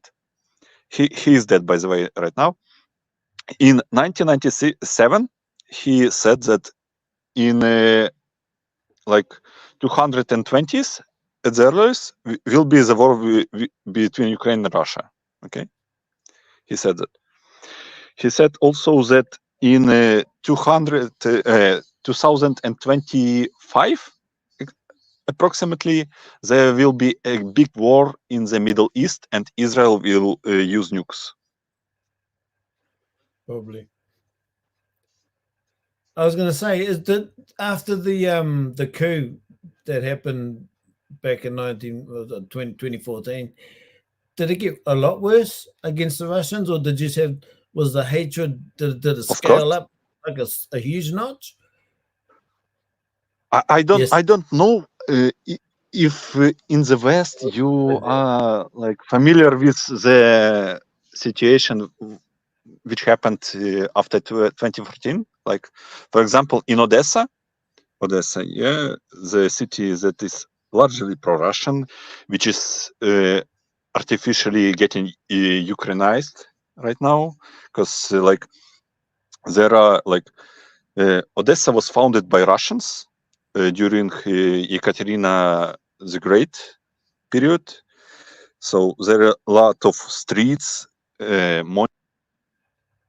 Pushkin, etc. And Ukrainians are destroying every history. People in Odessa don't like it at all because they appreciate the history of the town. And in 2014, there was a situation during the insurrection that started in Donbass. There was like people that supported that in Odessa. They were locked in the building of union building, and pro-Ukrainian supporters yeah, around 50 people died, burned alive. So it was not the smooth sailing as people want to say. A lot of resistance went into like after 2014. People don't people say that Crimea were occupied. Crimea went to Russia voluntarily. People that live in Crimea consider themselves Russians for most of the part. Donbass, the same. Odessa, basically the same. They are Ukrainians, but they are Russians at the same time. So Ukraine cultural demographic situation is very complicated, and it's not like simple when you present it in some fucking New York Times paper or some shit.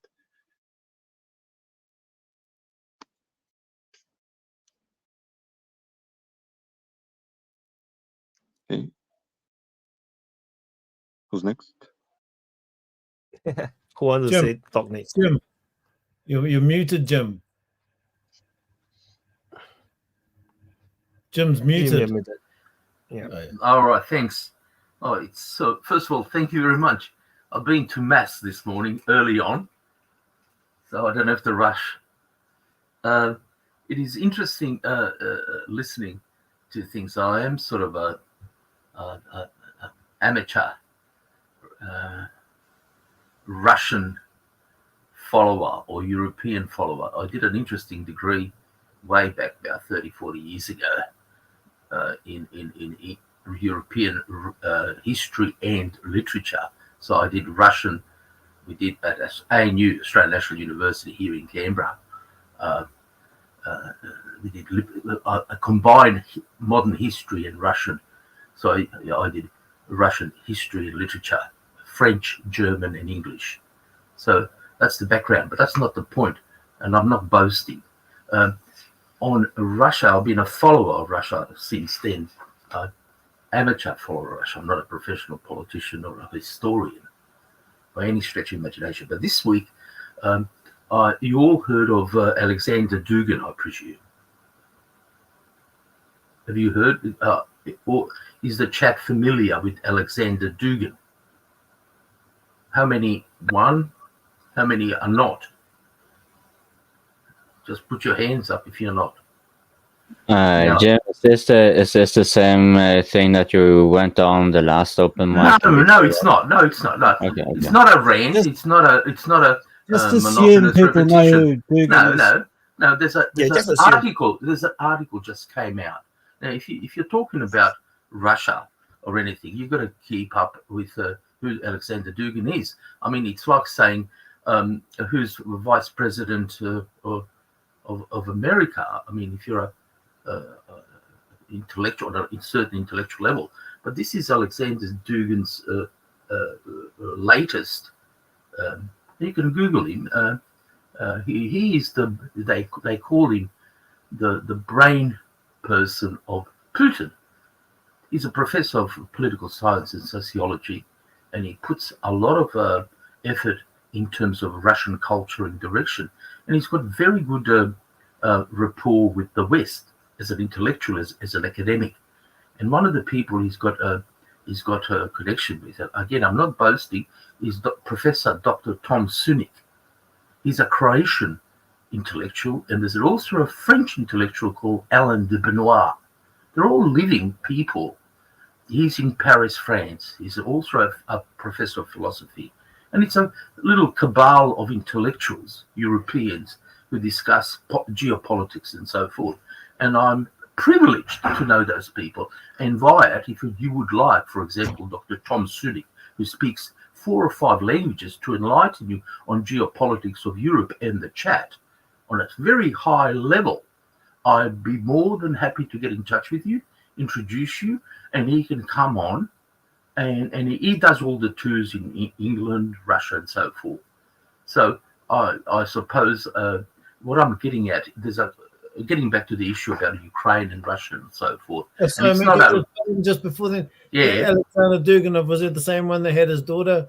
Yeah, correct. Yes. Yeah, he blown up. Yeah. He would. Absolutely. What did he say?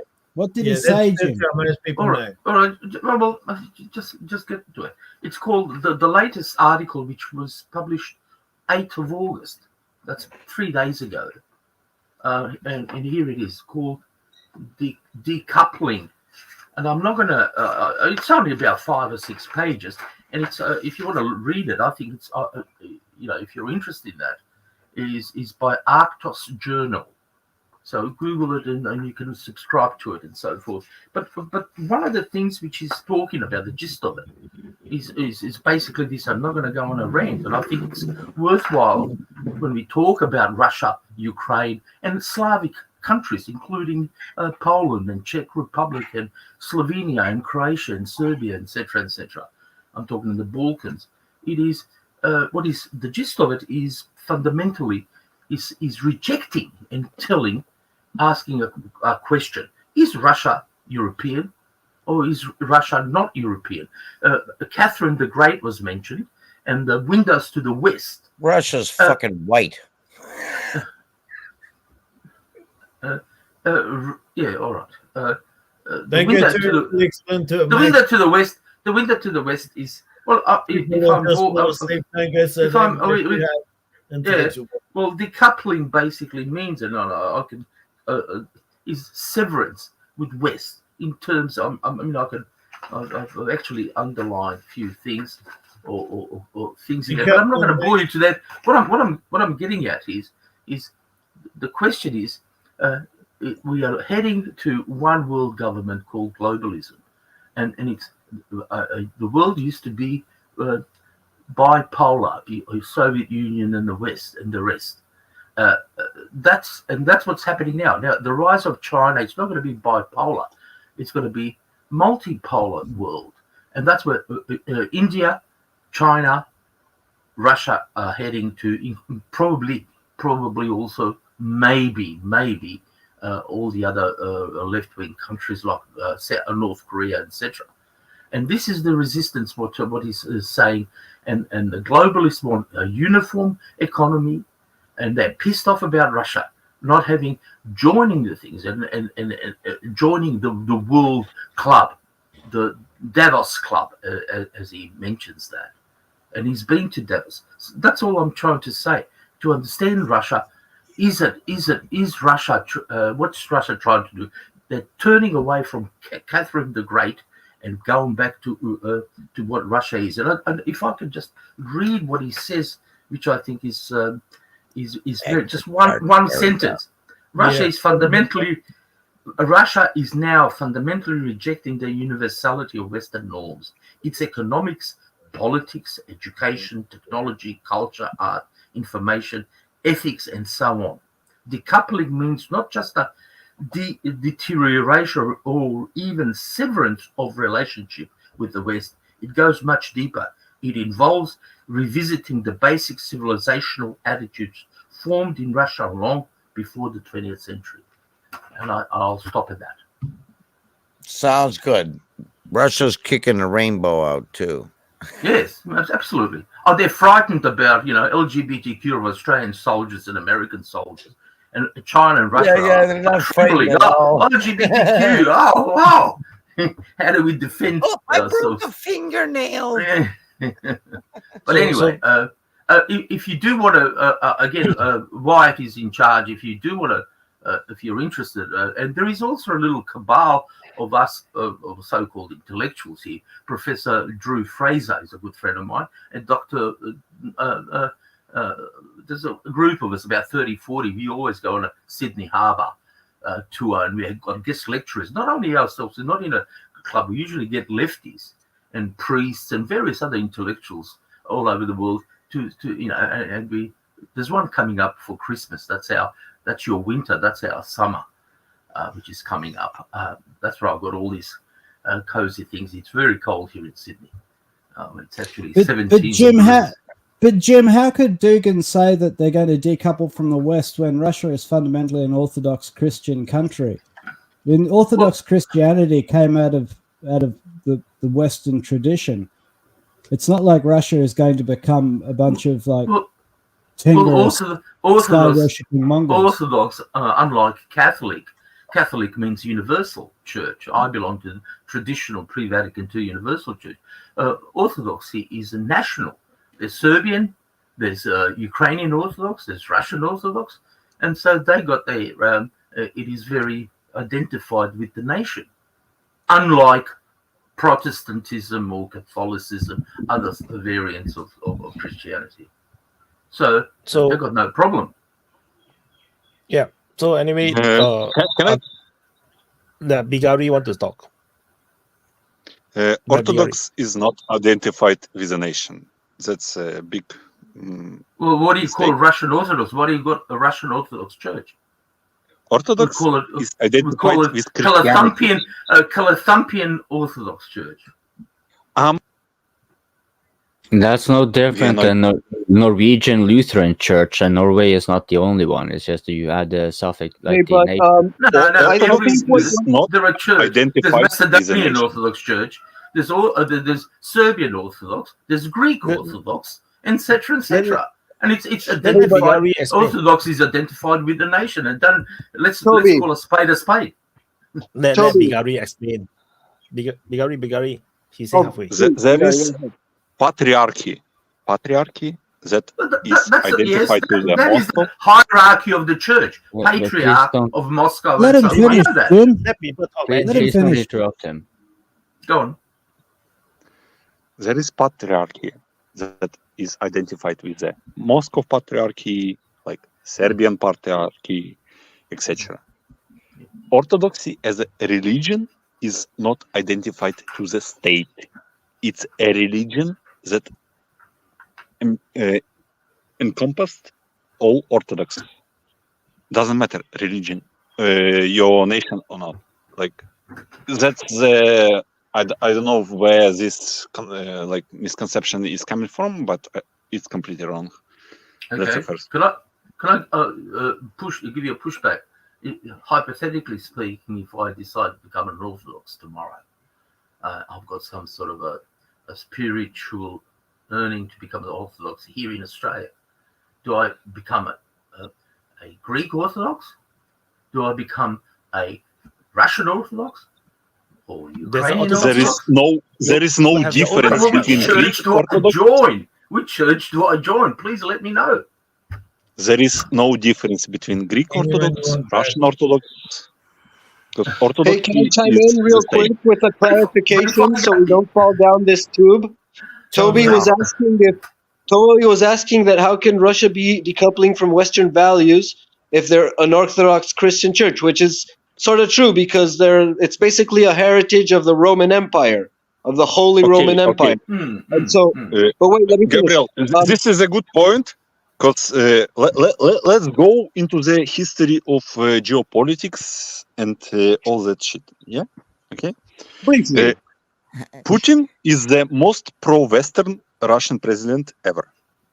Okay. You don't need a church. You just need the golden rule, baby. Putin is the most pro-Western president ever, and he was betrayed. Was. What? I agree What? with that. Okay. What? The articles by Dugin doesn't matter. It was 8th of July, like a couple of days ago. Doesn't matter. Ideology within days. They are created within years and decades. Russia, like Putin wanted to become one with the West when he came into power in the early noughties, okay, and West rejected him. Why? And then because they needed a boogeyman. Yes, Why? of course. They needed a boogeyman because otherwise, what is the point of NATO? Like, who is NATO opposing? Like, if there is no Russia, Putin said that he asked Bush, "Can we join NATO?" They rejected him. That's right. Can I just ask They you, rejected him. are you in Ukraine? Yes. Oh yeah, I was just gonna say I can see your face starting to see it pretty clear. I might want to get back. Hey, can I go on? So, Toby was asking if Russia was part of the. How can he be decoupling? And what Bigari is saying is true. Putin has been remarkably pro-Western and constantly trying to maintain good relationship with the West. But he did something fundamentally anti-Western, which was Gabriel, can I interrupt you right away? He's been demonized, but he did something absolutely anti-Western, and let me tell you what it is, and then you can continue. He enforced sovereignty upon the Russian territory, and that is a no-no. So please go on. No, in 1997, maybe even before, there was an article in Foreign Affairs by Zbig Brzezinski, or whatever the fuck his Polish name is called, about the NATO expansion. You can track all the shit that is going right now to that article. He laid down the strategy for the United States for the 20 years ahead. And it's all like in the plain sight. And people are like creating some conspiracies. Oh, what is happening? No, the strategy was laid down 25 years ago. That Before we will that, expand it to the. It was a Secretary of State of Nixon, good mate of Nixon. Yeah, you're right there. You're absolutely right. Yeah. Well, what's The strategy was we will expand to He's a the neocon. Central He's Europe. a neocon. He was a neocon, by Yes, the way. yes, neocon, like Hillary Clinton, like Victoria Nuland, etc. We will expand to the Central Europe. We will expand to like what? Because it's a Ponzi scheme. it's a Ponzi scheme that works by inscribing more members. So they have to expend, like once the Cold War went dead, then all the military expenses that kept this massive industry going would suddenly all its funds would drain. And so they managed this, they created this Ponzi scheme to keep getting more countries in so that they could modernize their armed forces and make it compatible with NATO. And so they could sell them massive packages of armaments and training that we can see now how it's working in Ukraine.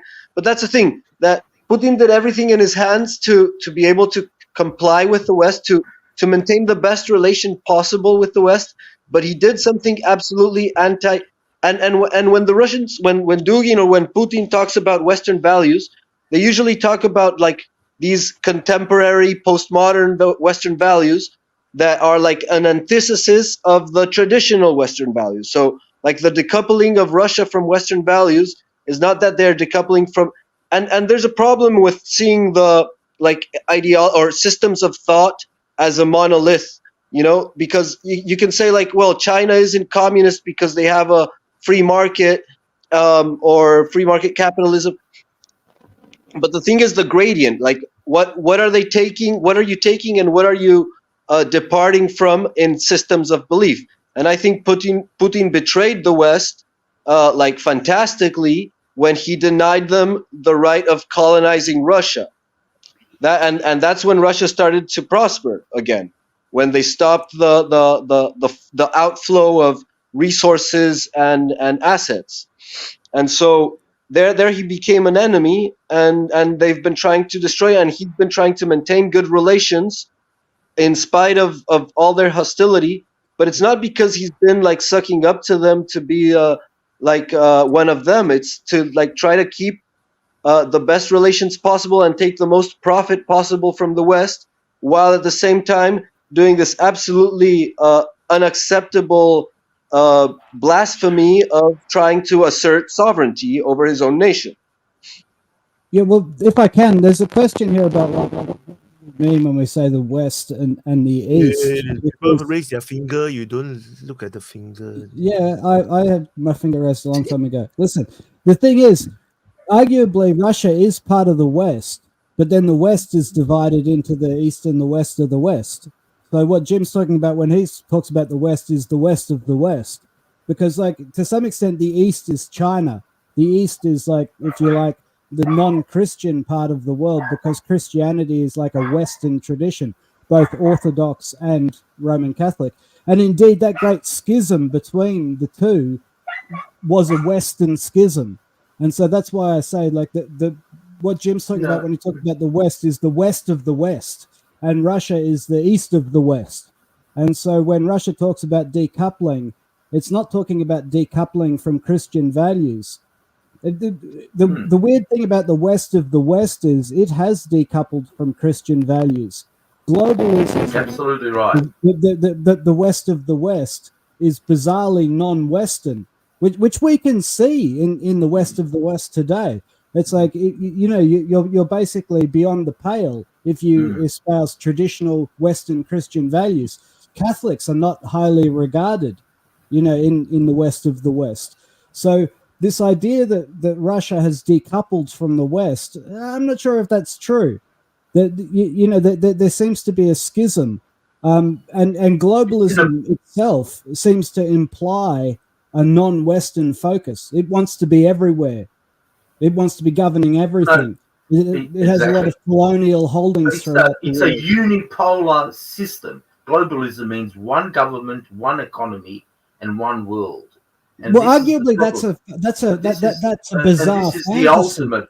This is the ultimate, which we're going down a path, as I see it. Again, it's only my opinion.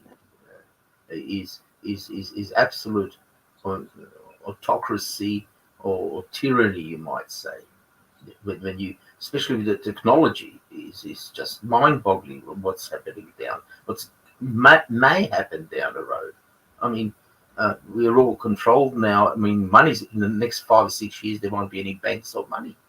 And as a lawyer, I can tell you now, you're not going to go to jail anymore. Do you realize, boys and girls? You know what they're going to do? They're going to take your, your bank account.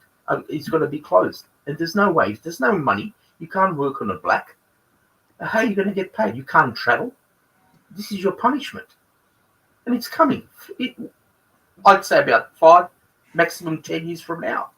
Yep. Forget about jails. They're saving money in jails. Jails are very expensive to build and to run. Food, guards, etc. And this is where I digress, but this is where the globalists are going. And it's mind-boggling. Nobody's protesting. China, face recognition. I mean, in China, they're actually monitoring how much toilet paper you use and the credits you get. Yeah, you're laughing. I know it's absurd. Are you sure about that? Yeah, absolutely. Sure Yes. The biggest ethnic minority in Australia is Chinese. And I've got it first hand, not second hand. You sold out You sold out in China, not all of it. In China, mainland China, not Hong Kong. Mainland China. The level of monitoring. The thing, Jim, is mind-boggling. Since it's the same people that say that Ukraine is winning, the ones that say that the level of control in China is absolutely monstrous. So I don't take them too seriously. I never said Ukraine's winning. Ukraine cannot win. It will never win. I never said that. Yeah, Bigari, go ahead. Okay. Let me jump into the Vladimir Putin's shoes when he talked to Tucker Carlson and go on right on in the history. People need to understand that the fucking NATO, when we see it now, existed 150 years ago when there was a Crimean War. Do you know something about Crimean War? Probably most of the people don't. At the time, Ottoman Empire was the sick man of Europe. Yeah, and Russia was taking a huge gains against Ottoman Empire, and if they took Constantinople or Istanbul, as it's called now, Russia would be a fucking hegemon. France and United Kingdom could not allow that. So we had Crimean War. Russia was not prepared to fight France and United Kingdom at the same time, so they lost it. At the same time, there was a doctrine by some lord, I don't remember what his name was, that we need, United Kingdom, we need to surround Russia in the Black Sea and not allow Russia access to Mediterranean and to the Middle East in the Black Sea. So we need to surround Russia in the Black Sea. Do you see the fucking parallels? Totally parallel. And one thing really interesting about that is that Russia kept Crimea that time. They didn't lose it. Yes. Then we fast forward to the First War. If you read the correspondence of the Friedrich, or how was it Friedrich? King of German Empire. Anyway, he was the cousin of the Nikolai Romanov. The German intelligence said that if we allow Russia another 2 years to modernize, because they were fucking modernizing the railways and all the shit at the rate that Europe could not allow. We need to go to war with Russia in the 1914, because if we allow them to go to 1916, they will be unstoppable. So we need to go to Russia, to go with war to Russia. The same pattern continues. Like, and then we have Cold War. Cold War. Cold War. We know all what happens with the Cold War. Cold War ends.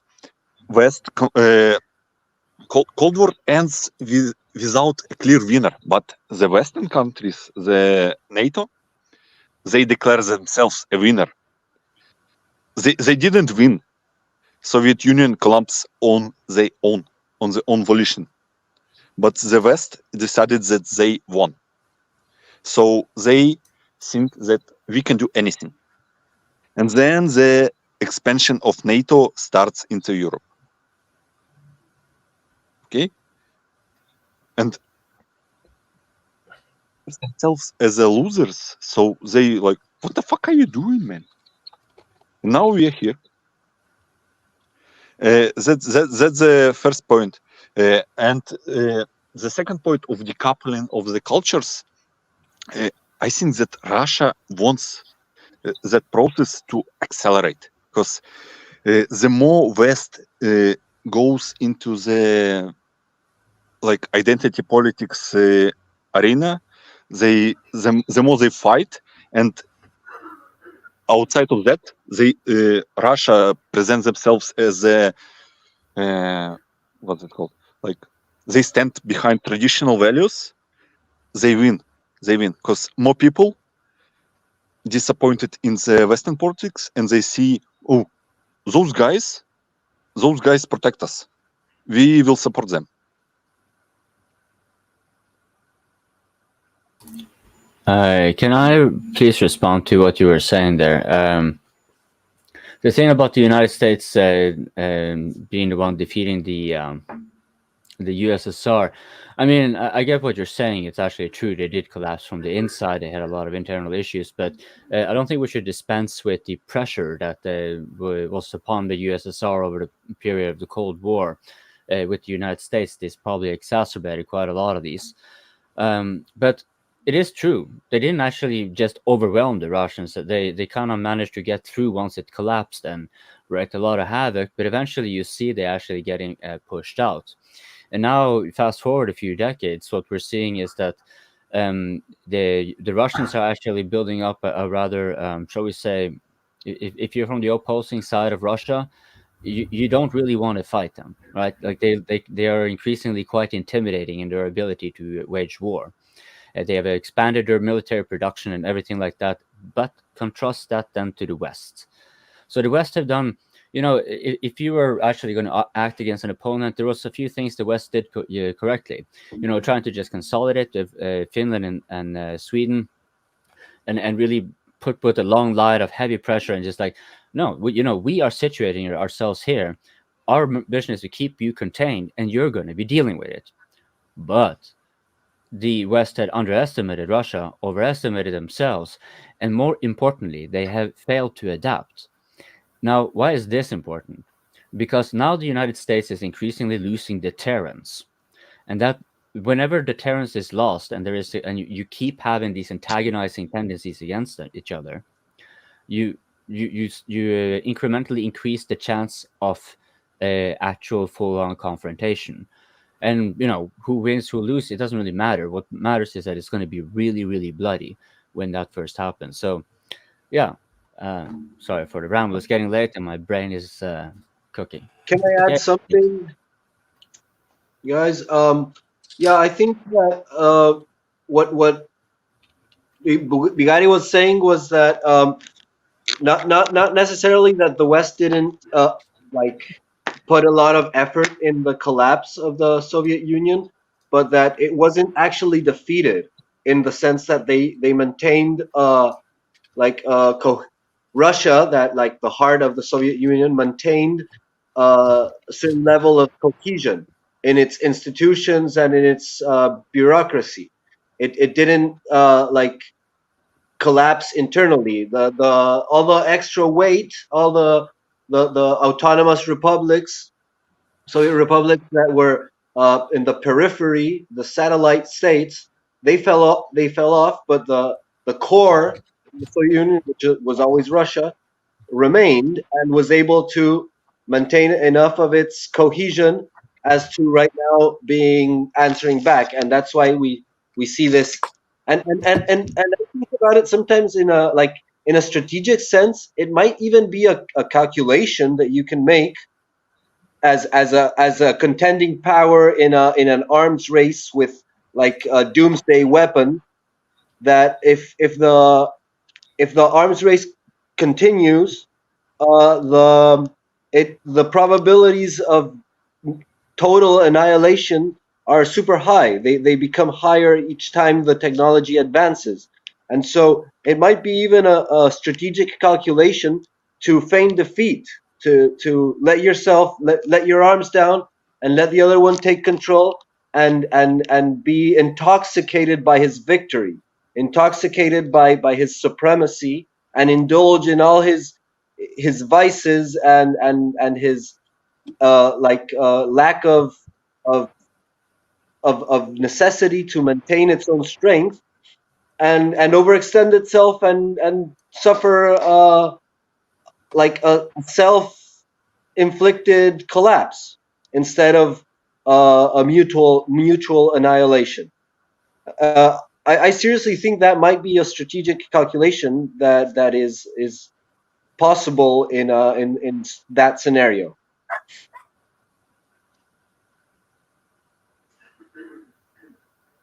Yeah, Bigari. Okay. I don't know. Maybe you know Jeffrey Sachs, yeah? Who is Jeffrey Sachs? Like he spoke a lot. Like he's well connected with a lot of people at the higher echelons, and the fun like what fucking MiG-29 is flying over. Anyway,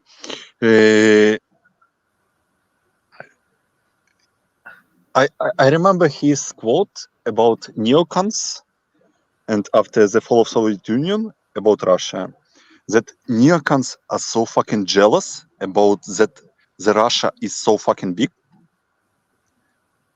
that they cannot allow the country so big to exist. They need to break it down. They just jealous. Sometimes it's so fucking stupid to like the reasoning is so stupid that you cannot believe it, but sometimes with neocons you cannot distrust anything. The country is too big. We need to cut it down. My take on the neocons is as follows. Of course, they're in a Democratic and a Republican Party. Yes, there is no party with neocons. They're uni-party. Yeah, well, all their ancestors, I'm talking about 2 or 3 generations, come from Ukraine and Russia. And because they were kicked out in the late 1890s, up to 1920, or 1924, when the strict American immigration rules applied against Europe, when they always got a beef against Eastern Europe. And I think there's a sort of again, I'm venturing now into psychology, resentment against those damn Russians and Ukrainians. We've got to teach them a lesson, although we're 2nd, 3rd, or 4th generation Americans, or so-called dual citizens. But anyway, so I'm sort of laughing and chuckling when I see all these neocons.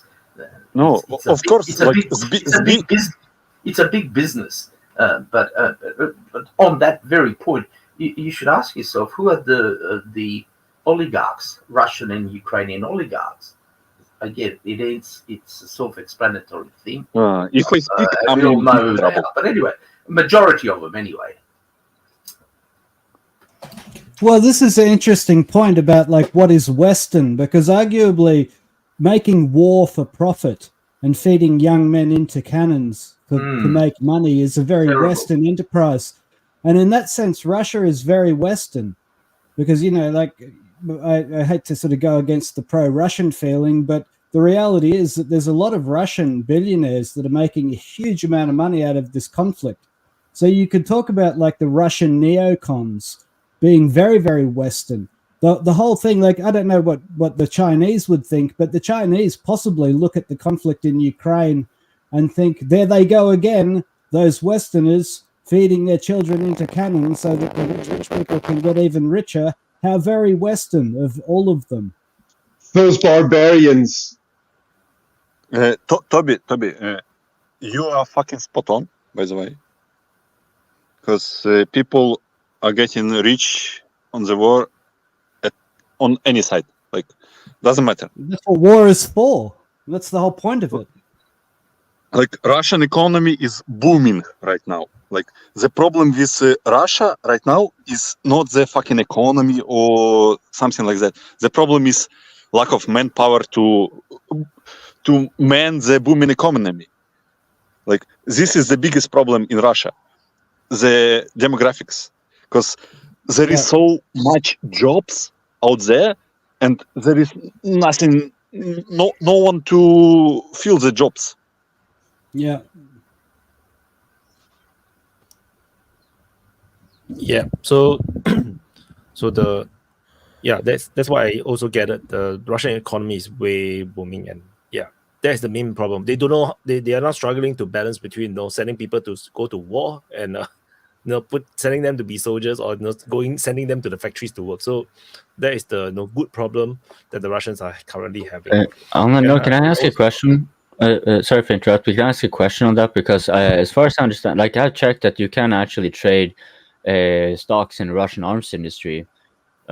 So you have to kind of go a little bit of a roundabout, but you can still do that. And I know there was a lot of criticism to a lot of the bigger arms producers in the United States for having also invested, of course, not only boosting their own stocks, but they're also been investing in Russian stocks, knowing they too will be booming up. And I just wondered, like, did they ever come under the sanctions part, and also did they avoid loopholes there, or is that still a thing? Is actually the U.S. arms industry still investing in the Russian arms industry and kind of trying to cash in financially in that regard? Oh, absolutely. Listen, the second biggest shareholder of Gazprom is the New York Mellon Bank. And the New York Mellon Bank was founded by a guy called Mellon, who made more money out of the First World War than any other human being alive. And he was like a scion of the Republican Party in America. So the New York Mellon Investment Bank is basically an investment vehicle for all of the billionaires in America who are on the Republican side. And those guys have invested hugely in the Russians' armaments and energy industry. And they've done it for a long time. And they haven't divested themselves of shares. And even right now, Gazprom is exporting a huge amount of gas into Europe. And Ukraine is being forced to let it happen. If Ukraine tries to cut off the Gazprom supplies to Romania, right, they face all kinds of problems. So this is the diabolical situation for Ukraine. They are fighting a war machine that is really globalist in its scope. The same people who are lending them weapons at interest and who are basically like taking over their resources are also invested in the Russians' arms industry. Everybody's making money out of this conflict on both sides. And by that, I mean, some people are making money literally from both sides, right?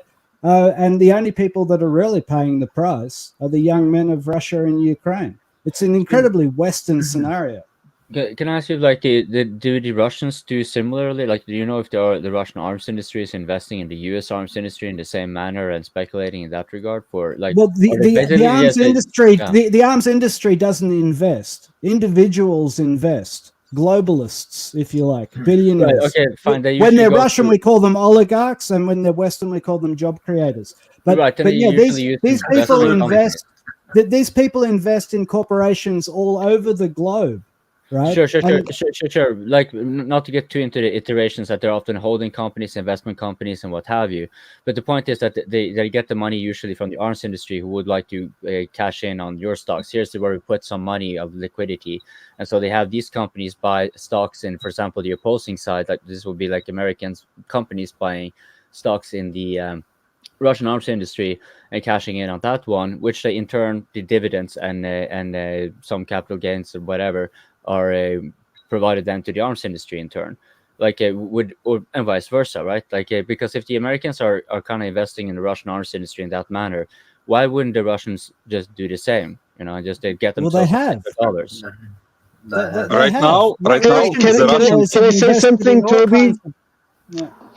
Without like disregarding what you said, there was a discussion between Putin a while ago and the president of I can't remember the name of this main company that makes the tanks. Well, like the main enterprise of the Russian industrial complex. But he was talking with this guy, and he reported the president of the company reported that they were making 2% profits in their productions, which is I thought it was pretty insane. Like, how can that be profitable if it's just 2% of their production? Like that, he was reporting all the booming in production, like how much they had multiplied their rate of production, and that there was a 2% profit in that. In that. I mean, think about it. You could have all kinds of expenses hidden there: bonuses, hourly pay, medical benefits. I mean, after they take care of all that good, you know, because everybody knows they're getting paid good, and it's a dream job to get in the arms industry. So, you know, after they take care of their employees, they can clear 2%. Legit. I mean, think about it. Like, what was it, last year, the year before? Russia had a $31 billion budget surplus, and people were laughing. It's like, we can't even have a fucking penny. So, you know, it's not funny. I mean, 31 billion isn't a lot of money in the global scheme of things, but they're probably one of the few countries that finished in the black last year. I just about to say the same thing.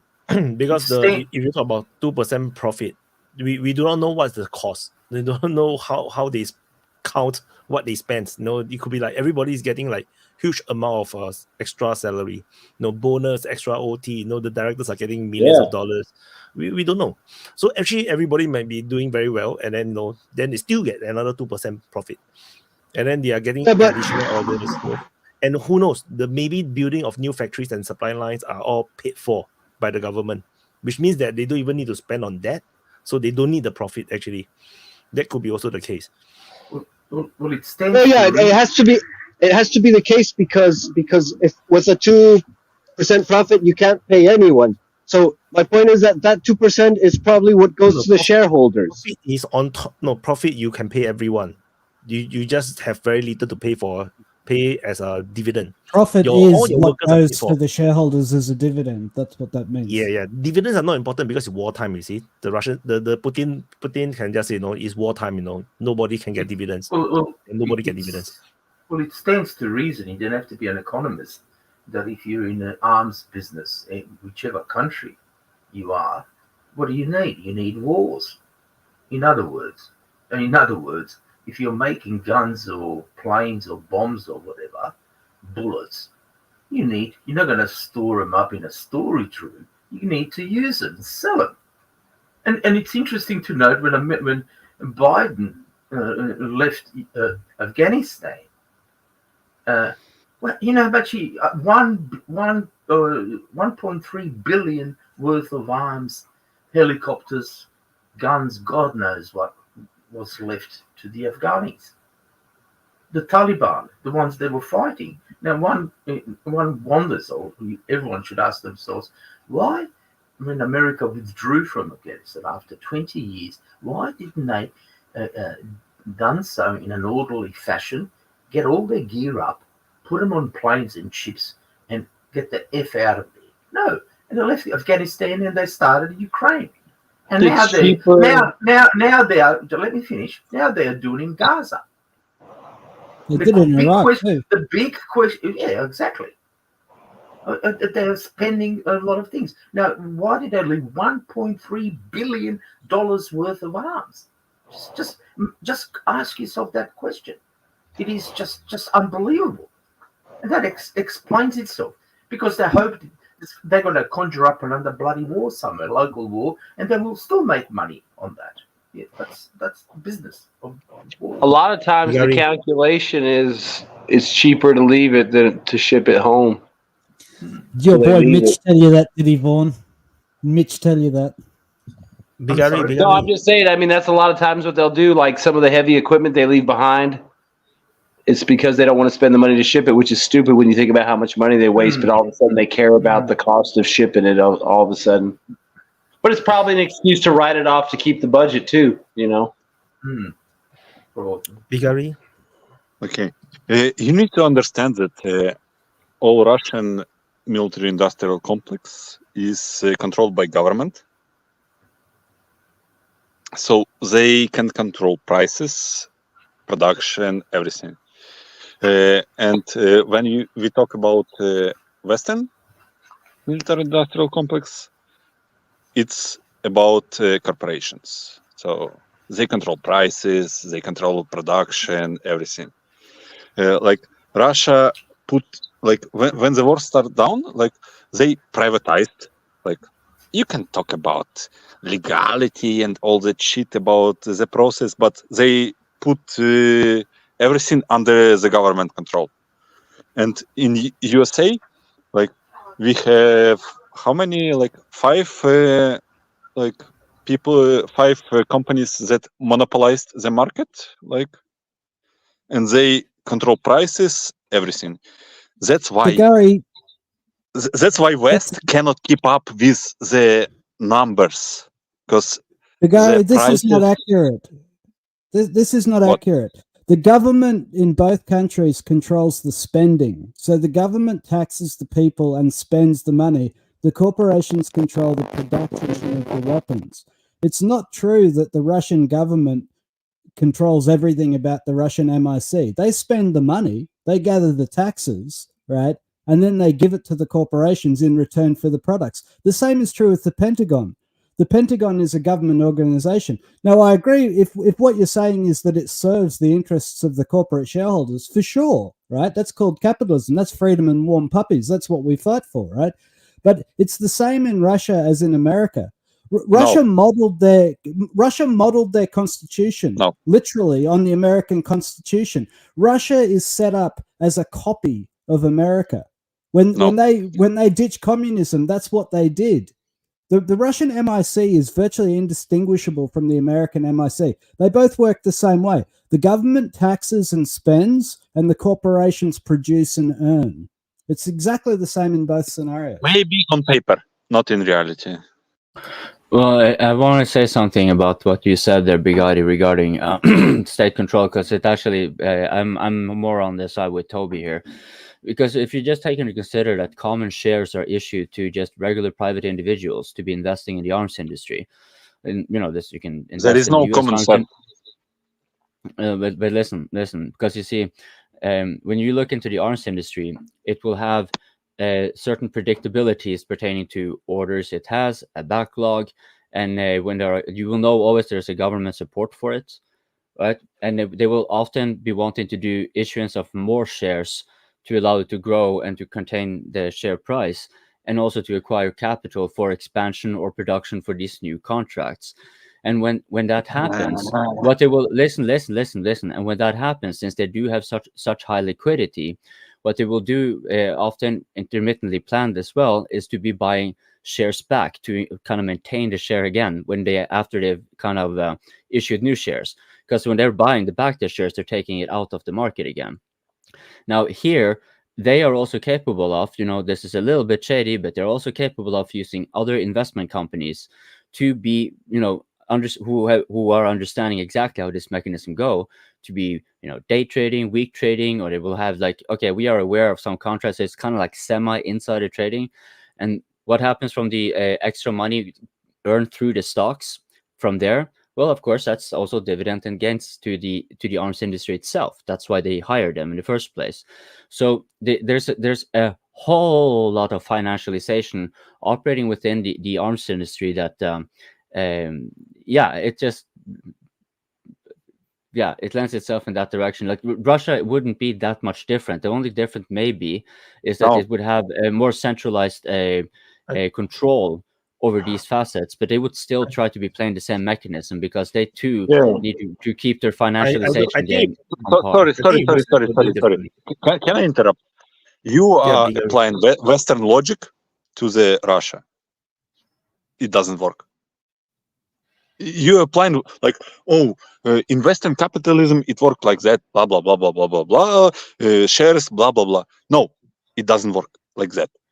In Russia, they say, okay, you produce this artillery shell at this price. Okay, doesn't matter. That's why Russia can produce 5 million artillery shells and the whole West can produce like 1 million. Because But I'm sorry, that is irrelevant. I'm sorry, that is irrelevant because they still need funding, and funding can still be acquired when they're trading stocks, for example, abroad. That is a way for them to increase, for example, dollars and stuff that they can trade otherwise. They can circumvent sanctions. So they will definitely be trying to play the financial game, in order to stay on par. Right? Of course, I get what you're saying, that they are much more focused on building it economically. But when they are facing sanctions and what have you, like we've already gone through, they do speculate and trade in the U.S. arms industry. So now sanctions are useless. Okay. Vaughn, go first. Then I chip in. I mean, I agree with what Toby and Copeland are saying. I mean, the systems are basically the same. The difference is one government's authoritarian, and if you don't produce, there's consequences. Period. That's why it works. That's why they produce. Because like you said, you will produce this much, you will produce it at this price. And, I guess if you make your quota or pass your quota, yeah, you get a bonus and you get paid good for doing a good job. But that's the difference. You have an authoritarian government that commands a certain thing be done a certain way. And if you don't do it, you're replaced. You're not sent to another company to be another CEO. You're gone. So maybe that's part of it. It's the same system. You just have stricter regulation or enforcement. So I explained in Singapore, I believe we are the same system as the Russians. It's basically state operated. Even if they say they are private, they're actually still owned by the state. So there is no way to buy stocks into these kind of companies because you can't buy in. There is no way to buy into the stock. And all the supplies, all the money that they need to build anything, it will be supplied by the state. And especially for Russia, is very cash rich. Like Singapore, we are very cash rich. Everything can be paid for. There's no problem with money. So there's no need for outside investment. The main reason is because of national security issue. That's the main problem. Because you cannot allow outside powers to know anything about the thing. Like, for example, there's 0 ways you can know how many shells Singapore built or make, how many tanks we actually make. We, on paper, maybe we have 60 F-16s. But do we really actually have 60 F-16? Or do we actually have 120? We don't know. On paper, we bought 100 Leopard tanks. But do we actually have 100? Or do we have actually 200? You don't know. You don't know where they keep it. You don't know where they do it. And that's why even within all this MIC, within Singapore, let's say, I believe it's the same as in Russia, everybody is security cleared. There is no way anybody from outside can come in. And that is totally different from the Western model, especially for America, because everything must be privatized. Like there's this religion about privatization. Everything must be privatized. And in Singapore, we don't believe in that. We believe that state centralization have its purpose. And it served a huge role in terms of national security. And that's what Russia subscribed as well. Because like I said before, Putin at least he read a lot about Lee Kuan Yew. He probably met him as well and talked a lot. They learned a lot because Singapore ultimately is older than Russia in terms of as a republic. Russia was under the Soviet Union. They are not a republic previously. So as they form up, they learn. That's why the state capitalism and everything. It's the same system. China is using the same system as Russia, as in Singapore. We are all state capitalism. The state will control most of the biggest corporations, but then we allow investment to come in to build factories and whatnot, which is why Russia is not self-sufficient in everything. Because they use the same system as in China, as in Singapore. It's the same system. So, but of course, Russia is now changing. They're going to go more towards self-sufficiency because the world has changed. And half cast. Just following along what you're saying, but on the western side of things, and in the US and in the West in general, that's the issue with them. It's the privatization thing, and that's probably why they can't ramp up. Because if you got state, like you were saying, involved, you can basically hide stuff, and you can basically force, people to do certain things. Like in Russia, and you can get people mobilized to do all the arms industry and take them out of other areas that they might be needed and use them solely just to focus on one thing, which you can't do in the West because it's all privatized. And now if they think they're not going to make money in the next year, if the war's going to be over, it's hard to get people to invest in it. Is this true? Is this a true thing, or am I just sort of dreaming it? You're muted. For United States, they can actually do it. They can also force corporations to do things, but they have to sign an executive order. There must be some kind of crisis like COVID. They can actually force all the pharmaceutical companies to do whatever the government wanted by law. That's what they use in World War II. So they force everybody to do it, but only in crisis time. It's not a normal peacetime. So that's why I always say that no, whatever the West is doing right now is peacetime. There is no urgency about the war with Russia, neither a war with China. No one believes there's going to be collapsing. Doesn't seem like it's collapsing because the American dollar is so high, but you'd think like things are going wrong all around the West. It looks like it anyway with internally, with infrastructure and with what's going on with the people. I suppose the West the ones at the top don't care about that, or what's your take on that one? Just don't know. It could be a case where they are just a nine-headed dragon. That all the nine heads want to go in different directions, and then the dragon just stay in the center. It's not moving because all the nine heads is heading different directions. It could be that case as well, because ultimately United States is there's too many interests pulling it in every direction, and that's the reason why you can see Russia is way more organized, is moving. It's because they use the same model as China, as in Singapore. Like it's very central. The state controls most of the most important infrastructures and companies, which then they make a direction and then everybody move in that direction. In the US, it's like everybody's pulling in all directions, but US is big, they can afford this kind of thing. Like if they do ramp up, it'll be big. Yeah. For China, maybe they could afford because China is huge. Singapore cannot because Singapore is super tiny. If we go in the wrong direction, we die. I think in Russia, maybe they also cannot afford. Because Russia, despite they are a big country, they have a relatively small population, and they're very vulnerable. Like they just fight one Ukraine, they are really struggling to get more soldiers. They have to pay premium salary to attract soldiers to sign on and to compete with the private sector for jobs, for workers. So they are in a very unique situation where, and if you look at from that perspective, it's impossible to believe Russia want to invade the rest of Europe. Put it that way as well. They can't even recruit enough soldiers to really just conquer all of Ukraine, because they now know it's more worth it to concentrate on industry and earn money. Might. Sorry for cutting you guys off. Because I live in borrowed time, so maybe you guys see me once in a while because I just know that last week when I came, I'm about to say something, but when you guys were saying something that's not relative to what I'm about to say, so I just because I'm about to tell you guys last week that Ukraine is about to invade. But if I say it last week, you guys will not believe it until it happened.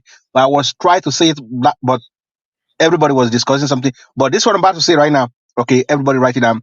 It's about to be a real civil war in Ukraine. Sorry for changing the topic, but this is a fact right now. Ukrainians about to start going out and start hunting down all the officials.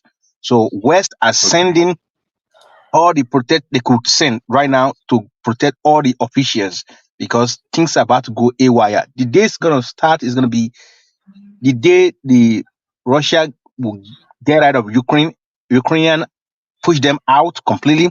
That day everything will go down completely in Ukraine. I just want you guys to mark it down. That's why I just came here to say quickly.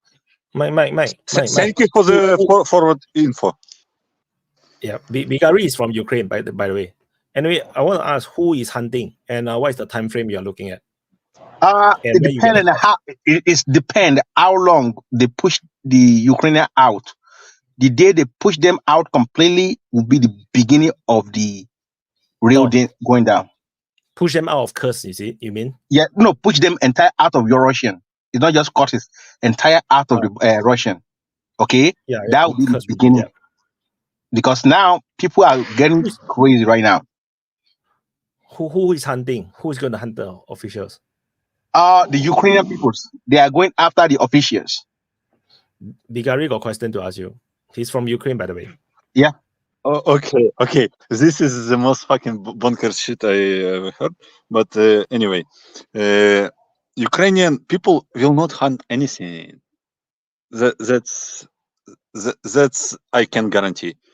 Okay. The most like improbable scenario that happen is that because you can hear it. You can hear it from the forces in the Donbass. They are not really happy with the Kursk offensive because they are fucking suffering. And Syrskyi and Zelensky decided to invade Kursk instead of resupplying and reinforcing defense in the Donbass and Zaporizhia region. Okay, that's the only scenario where some mutiny can arise is from dissatisfaction of the forces from Donbass. That's all. Question. People in Ukraine will not. Okay, I live here, man. Please don't talk shit. Like hold on, wait a minute. I don't fucking know where you. Do you know get your info if from? they're going to they're going to? Do you know if they're going to invade Ukraine last week? Do you know that? Do you have idea about that? You live there, but do you have idea? Time frame, bro? Did you have a time frame? Oh or my did, God. Or did you mean like soon? So Mike say that the moment the Ukrainians get kicked out of Russia entirely, he say that no, there will be some kind of mutiny happening. Yes. He say it's civilians, but maybe it could be soldiers. No, I have a prediction. I have a prediction right now. In 12 days, George W. Bush will become president of the United States. Well, the same value of prediction as the fucking mutiny. What I'm about to say that with time will tell who's wrong, who's right. Okay, time will tell who's wrong. I mean, who's the right. thing is, how soon thinking wait, can I please say something on this? Bigatti, welcome to the open mic. Mike is one of our dear contrarian. He tends to be coming with spicy stuff, and he's often laughed at. Sometimes he's vindicated, though, but other times not so much. Mike, it would probably be easier if, do you have something more specific? Like, are there perhaps political entities or like some? Because if you just say the people, Bigatti is correct to be kind of laughing because he is the people part of it, and he can. I think it's pretty self-evident that if the sentiment is not obvious in Western Ukraine, because it's Western Ukraine he is in, then I think it's appropriate to take what he says seriously, and then perhaps kind of try to nuance and specify why you are so confident with that there's going to be a civil war, because this tends to be needing, for example, mutiny in the army and several other factors, right? Like, you get what I'm saying, I hope. Okay, thank you for asking that question. Due to the information that what I'm hearing so far right now, right, is that the West are sending force into the Ukraine to protect, because people would think, they don't know the reason why they are sending the force to the Ukraine. They just thought they are sending them to go and fight Russia, but the purpose of their most of their effort, I mean, how will I put it? I'm trying to put it to the right word, use the right word.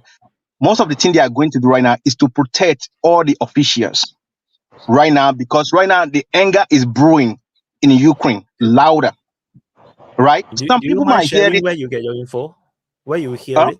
Do you mind sharing where your source? I mean, internet. The only thing that I would give credibility to this is, as the Ukrainians lose in the Donbass and as the Ukrainians get pushed back out of Kursk, the discontent among the military people and the people will probably grow but it's obviously not going to grow to the point where there's going to be some revolution in the street. I mean, there's already people pissed off burning cars of recruiters. Maybe that'll get picked up some more. Maybe someone will take a pot shot at one of these guys, but I mean, it's not ready for that yet. I mean, and I don't believe for a minute that the Western people are coming in to protect the government, because if the military turns against the Zelensky regime, I'm pretty sure they'll get them pretty quick, because just like Russia has spies everywhere, I'm sure the Azov and all those guys have people everywhere just in case they got to take care of loose ends. So as they lose the war, they're going to get more and more upset, but I don't think they're primed for a revolution yet. As I've said, unless the USA wants to change Zelensky, there will be no revolution. Let me just tell you one more thing, is that it only take 3 to 5% rise up to change things, right? It doesn't need the whole country, right, to change the whole thing. You only need 3 to 5% to change everything. So now on your side, you need on the your army. side, You need even lesser than that. Actually, you only need a few hundred people, or even less than 100 people, storm in, kill Zelensky, and then the whole thing will just went into haywire. You don't need a lot. You don't even need 3 to 5%. You need very few, and in the right location, like in Kiev, and maybe he's going to backstab him. Yeah, maybe yes. and you need support of the military, but because a lot of things can happen. The moment Zelensky dies, another person have to take over. This other person could immediately make a totally different decision and decided to end the war. So you don't need that many. Wait. May I say something? Like when people say that, oh, we are praying that Putin dies, then it will all end. What are the guarantees that people that come after Putin are not more radicalized? What are the guarantees that people, if somebody kills Zelensky, and for example, it's all about Ukrainian will, and maybe somebody comes and somebody in Ukraine comes, that is not more radicalized than Zelensky. Yeah, that's why I say it's maybe. I say it's a maybe. There's no guarantee, and who knows? Can I quickly respond to you, Wyatt? You said what was it that you said? I said a few bodyguards is enough. If they back right, okay, yeah. Well, I'm not so sure about that, because factions, they operate with several hierarchies and interlinktions and so forth.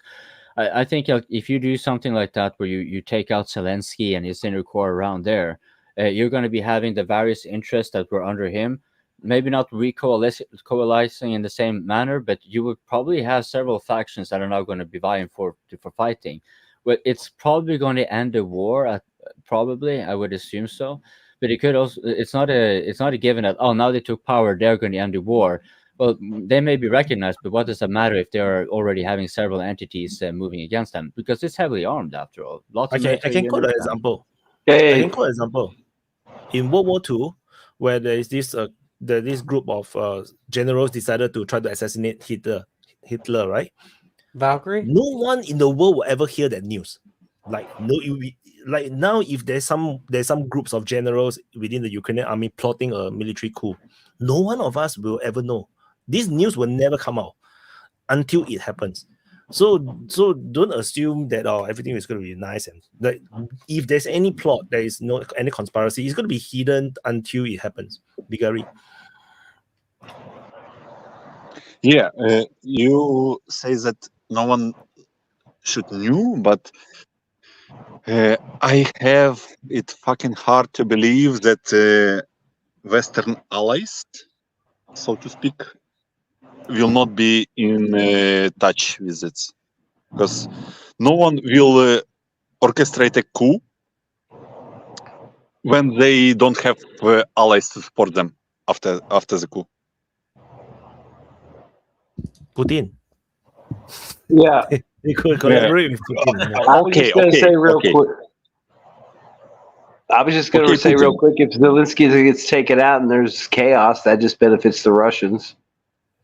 Why they try to figure out who's in charge, because nobody's going to make decisions. Nobody's going to order another offensive or probably be in charge of it. You know, if some guy tells them to retreat, another guy's going to be like, well, so-and-so didn't tell me.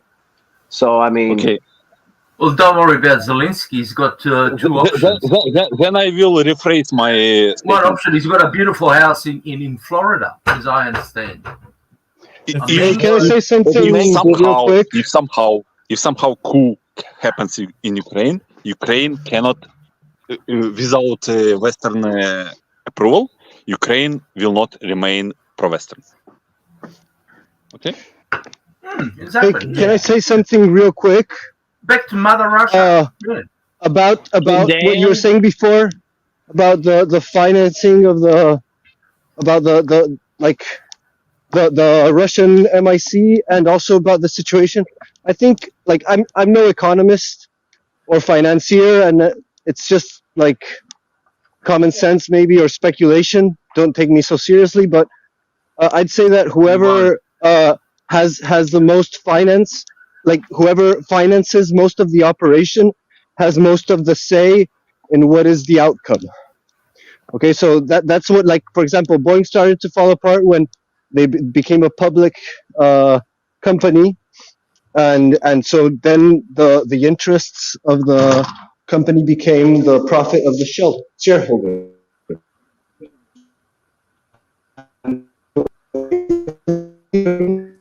CIA got you. CIA got you. Yeah. Is the government, and don't reveal their well, secrets. and the same thing with the situation in Ukraine. Like whoever has the capacity to the operation of Ukraine is going to be in control of the country.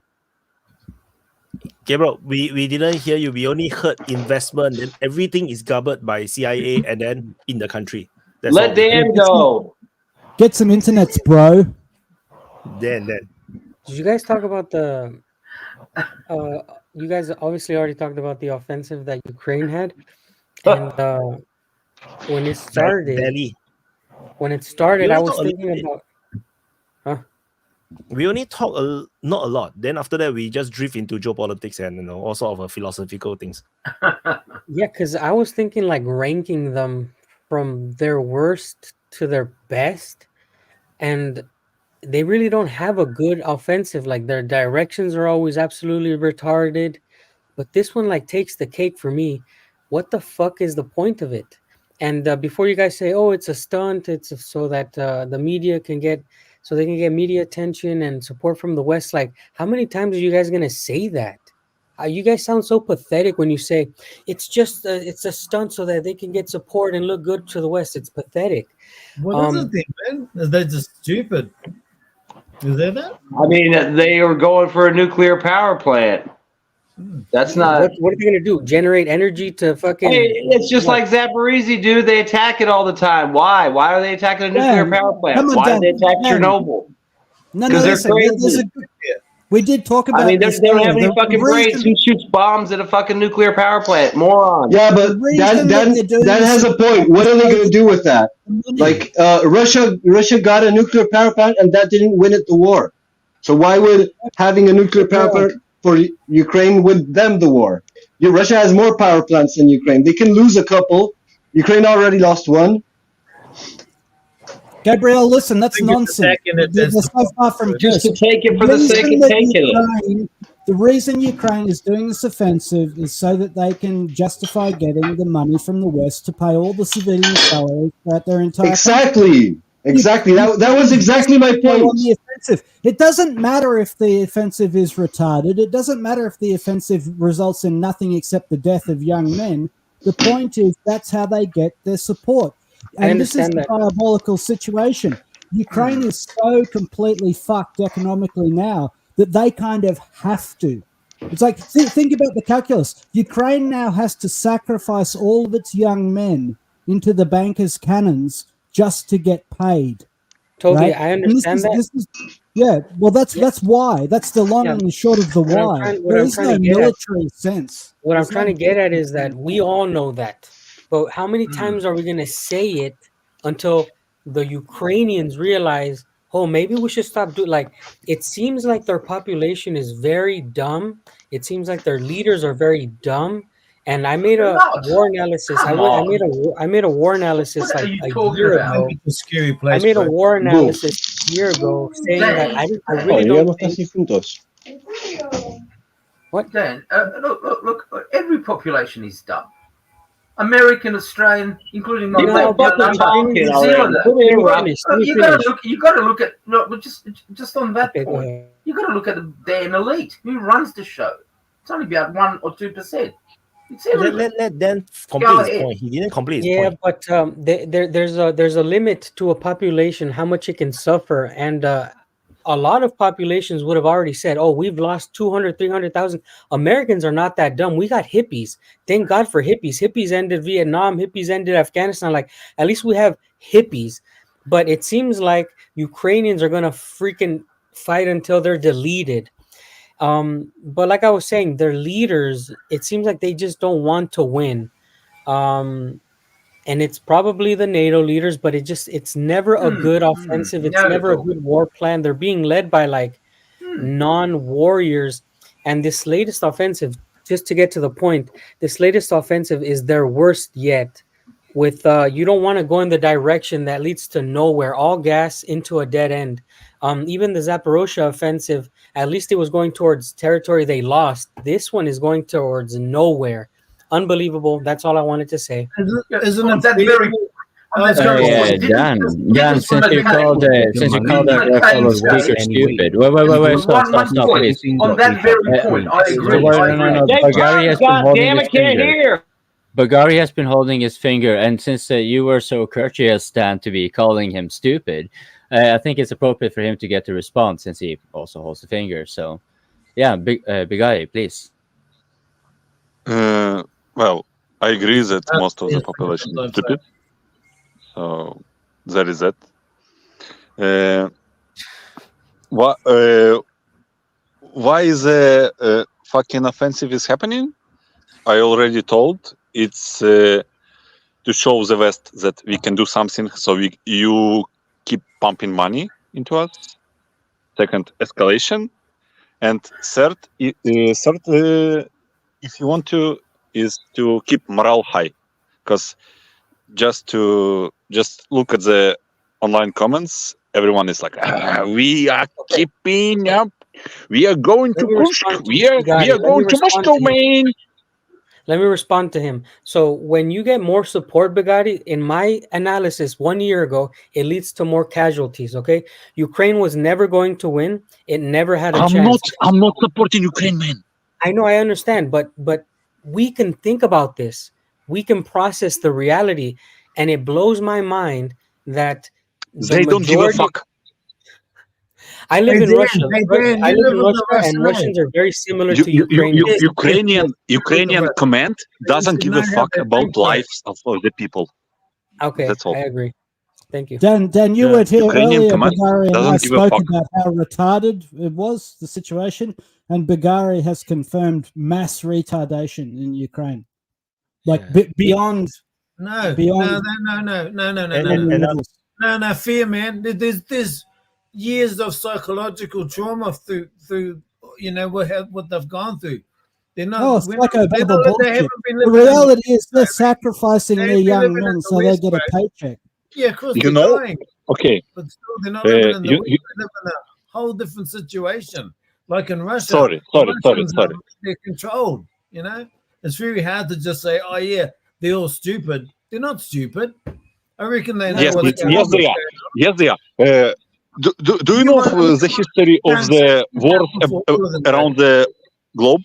Do you know the history of the wars around the globe? He lives there. He's telling Paraguay. you what he knows.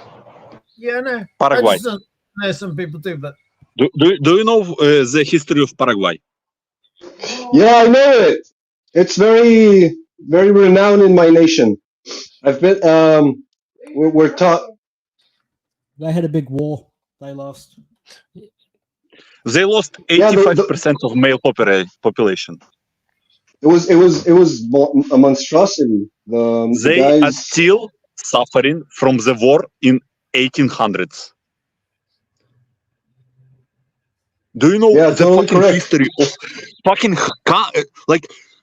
like learn history of countries around the world, man? Like you're Yeah, sitting in the cave General and Mitre don't know of anything. Argentina. The mindset, man. It's a Argentina, you're Learn basically what history, happened. then you will understand the What happened reality. there? What happened there was basically that Argentina, Brazil, and Uruguay were paid by the British in sterling pounds to invade the Empire of Paraguay. The Empire of Paraguay is like the heartland of South America. South of Brazil, southwest of Brazil, west of Paraguay, north of Argentina. It's a heartland. It's like it would be like the Germany, and it had the biggest forge, as the greatest industrial capacity of Latin America, and it was like threatening. It was starting to provide the South American continent with industrial material, with pots, pans. It can even make steam engines. And so the British didn't want that type of competition. Who would have known? And so they paid the Argentine, the Brazilian, and the Uruguayan nations to invade Paraguay, and the emperor resisted. He was a dictator, and so he resisted with all his population. And when the war ended, the Argentine president literally said, like literally, the war has ended because there are no more men older than 10 in Paraguay. That was the official ending of the war. So that can happen. That can definitely happen. People can do that. Talking about the victims, Yeah, the Russia I was know the the biggest history. victim. Second World War, 25 million Russians were killed, about 14, 50 million Germans. Every Russian family had a brother, sister, father, uncle who was dead. That's the end of Second World War. We're talking about victimology. So if you put it in a historical perspective, every nation can talk about Irish. There's only about Yeah, but it's not 4 million 6 Irish. We're talking about Aborigines. decimation of nations, Maori. civilizations, people. It's common thing. It's a common knowledge. I don't know what we're discussing or arguing about.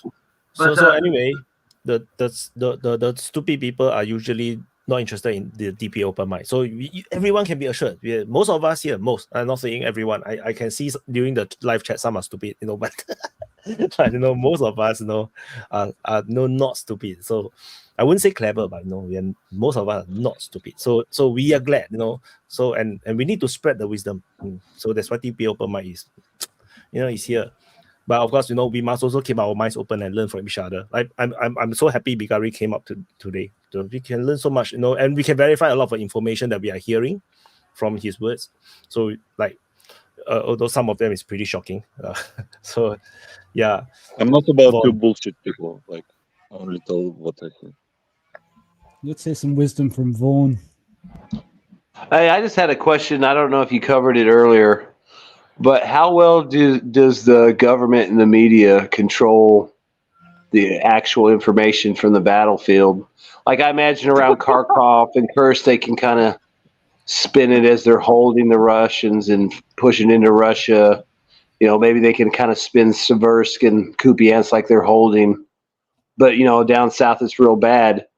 I mean, I assume if you want to, you can find out all you want to find out, but I mean, what's your opinion? Are they doing a pretty good job of hiding the reality from the average Ukrainian that's not like paying attention too much?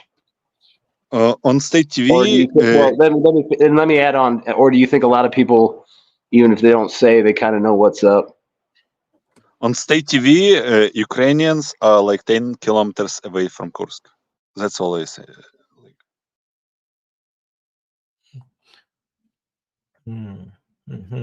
If you want to find information, you can find.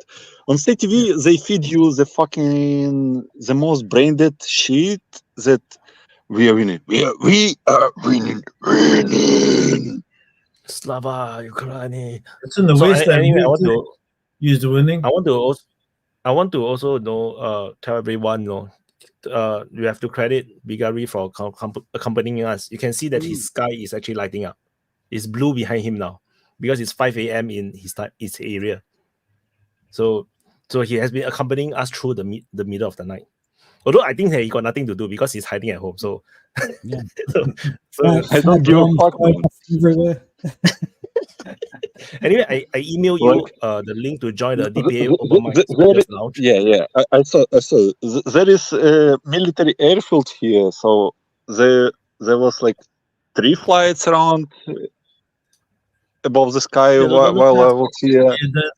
Don't tell us. It's dangerous for you. Don't tell us. Okay, you know what? Let me tell the anecdote. Okay, let me tell the anecdote. People in the fucking deep state chat say that please don't post the advances in the Kursk region so Russia doesn't know where we are. Man, okay, man. If deep state doesn't post the map, Russian will not understand where they are. Okay, man. If I don't say that there is a military airfield here, Russia will not understand because it doesn't show on the Google map, man. I don't know, man. Yeah, I have a question for Bagari. Retarded people. Look, and then you say, "Oh, people is not that retarded. They are so fucking retarded." Yeah, that's what happened on Twitter. On Twitter as well, it's also like this. No, I literally telling people, dude, the Russians have satellite, they have drones, they have no human intelligence, they have spies, they have soldiers on the ground. They know more than what we know. Like, oh, don't geolocate that video. They will know where it is. Like, fuck, man. You think they can't do geolocation themselves? The Russians get all their information from DPA. But Bagari, I have a question for you. Like, what's the sentiment in the west of Ukraine? If you guys were offered to be part of the EU, right? Because I know from before the conflict, there was a lot of sentiment. People wanted to be part of the EU in Ukraine. But if the West was offered membership of the EU as part of Poland, do you think people would go for that, or do you think the Ukrainian nationalist sentiment would be against that? Like, do people want to be part of the EU more than they want to be independent Ukraine, or is independent Ukrainian nationalism really strong? As I said, I'm not really part of the community to understand the whole sense what they want. From what I see in the on the social media, but it's not the beyond all and all. No one wants to sacrifice sovereignty for something. Yeah, but let me tell you some anecdote from 2014. Okay, the most people that went to the Maidan, as it called, to overthrow Yanukovych. You know what the biggest goal was? To get Schengen visa, to travel to Europe without visa. No, yeah, I read all the politics. No economic, no democracy. They wanted to travel to Europe without visa. That's all. Yeah, I remember reading a lot of polls from around that time, and all of the parties were united on one issue, and that issue was EU membership. It's like the Tymoshenko's party and the party of Lvov were different on nearly every issue, still are, but they were united. There was this united feeling across Ukraine that everybody wanted to be part of the EU, and that's what makes me No. Let me correct it, Toby. Let me correct you. No one wanted to be part of EU. Everyone want to be free to travel to EU without visa. That's a big difference. That's kind of the same thing. To work. I think it's to work. It's like the freedom to work anywhere in the EU. That's the thing. That's what he's saying. That's being part of the EU. That's what he's saying. He's saying that what they really wanted is to leave Ukraine, to get the fuck out of Ukraine, to travel to the West. Ukrainian ideology is leave Ukraine. But now the world has a taste of what happens when Ukrainians leave Ukraine, and it's not going to look good. Like, there's a bunch of countries right now who are just fed up, and I don't care much about Ukrainians because we have Ukrainians here in Russia. We live normal with Ukrainians. Ukrainians in Russia are probably the most normal Ukrainians, because when Ukrainians go anywhere else, they're not really good at mixing with other cultures. Nobody's like Ukrainians and Russians and Belarusians. When they go somewhere else, it's fucking crazy. But here in Russia, my neighbors are Ukrainian. I have a Ukrainian best friend that comes and helps me cut my grass. Like, he's a homie. But if he was anywhere else, he'd probably be taking your job and, well, actually probably not working and taking your money. I'm sorry, but that's what people say. Then, because Ukrainians are the most fucking entitled people you ever meet. Please do not take the title from the Palestinians. Come on, man. The Palestinians, Istanbul. Oh, okay. Hey, we are the most entitled people in the European continent. Hey, the Palestinians are getting quite a lot more bombs than the Ukrainians. Okay. No, but it's really ironic. Doubt that. That's a very dark humor. Yeah, they're getting a lot more bombs.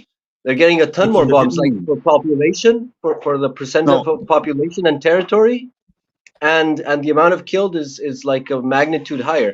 But it's really ironic that the whole nationalist movement that liberated Ukraine from Russia was just so that everyone could run away to Brussels or to Stockholm. Gabriel, that's what's funny about the war in Ukraine.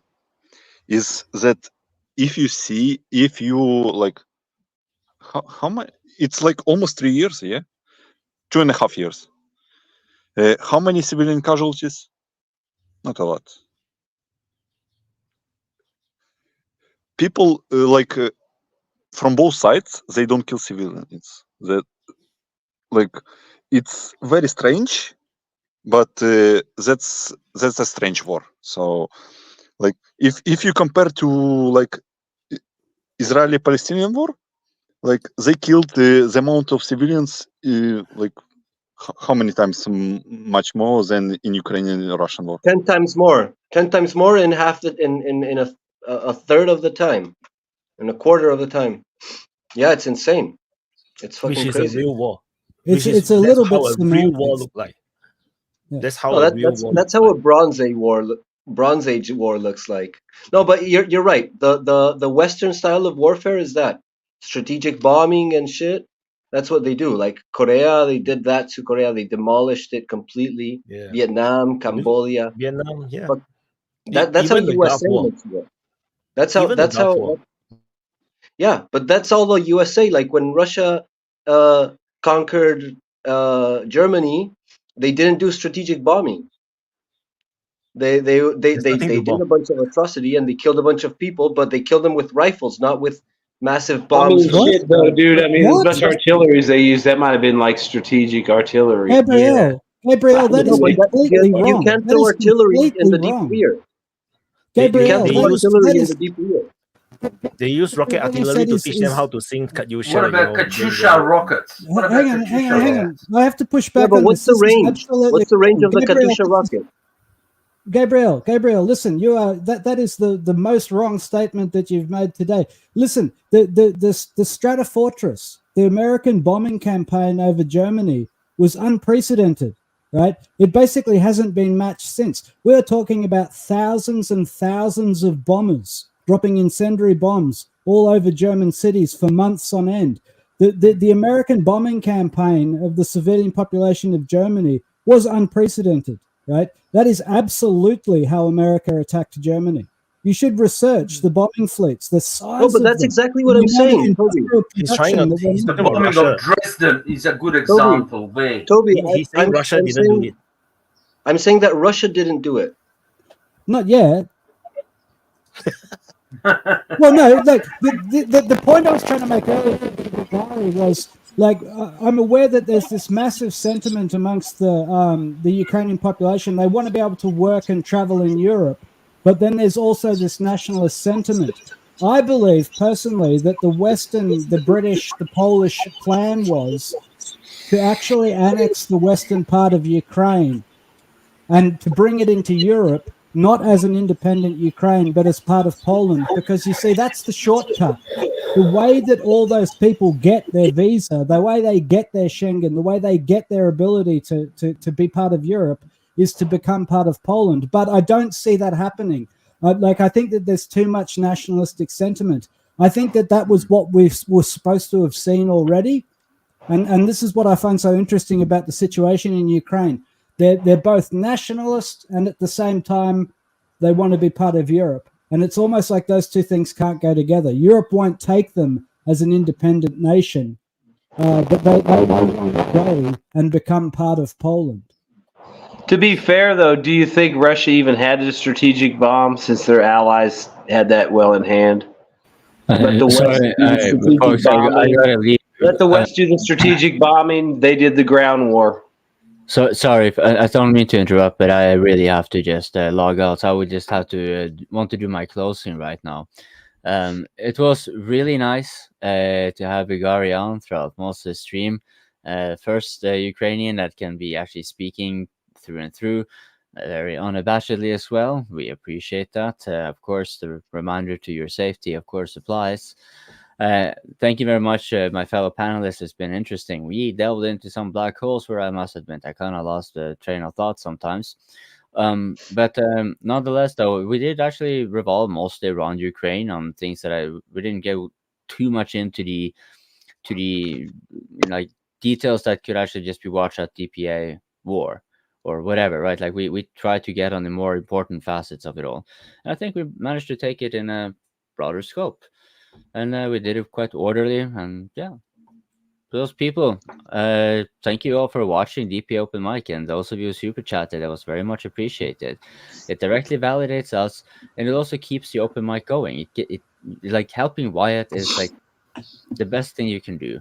We were Gabriel. He was asked earlier, how much holy water does Zelensky need to purify his soul and for sins and whatever? Well, you know, if you give money to Wyatt, you're definitely going to be finding some increased amount of redemption. So, with that being said, thank you very much, Wyatt, and thank you all for watching. I wish you all well, be in good health, have decent wealth, and have a good life. Kick that merchant out of my temple. What merchant? Coping should start his own radio station. No. Yeah, but that's a lot of work. So I'd rather just be an auxiliary, because you're already like what you do. It's kind of benefiting me. So like I want to see it succeed because that will benefit me more.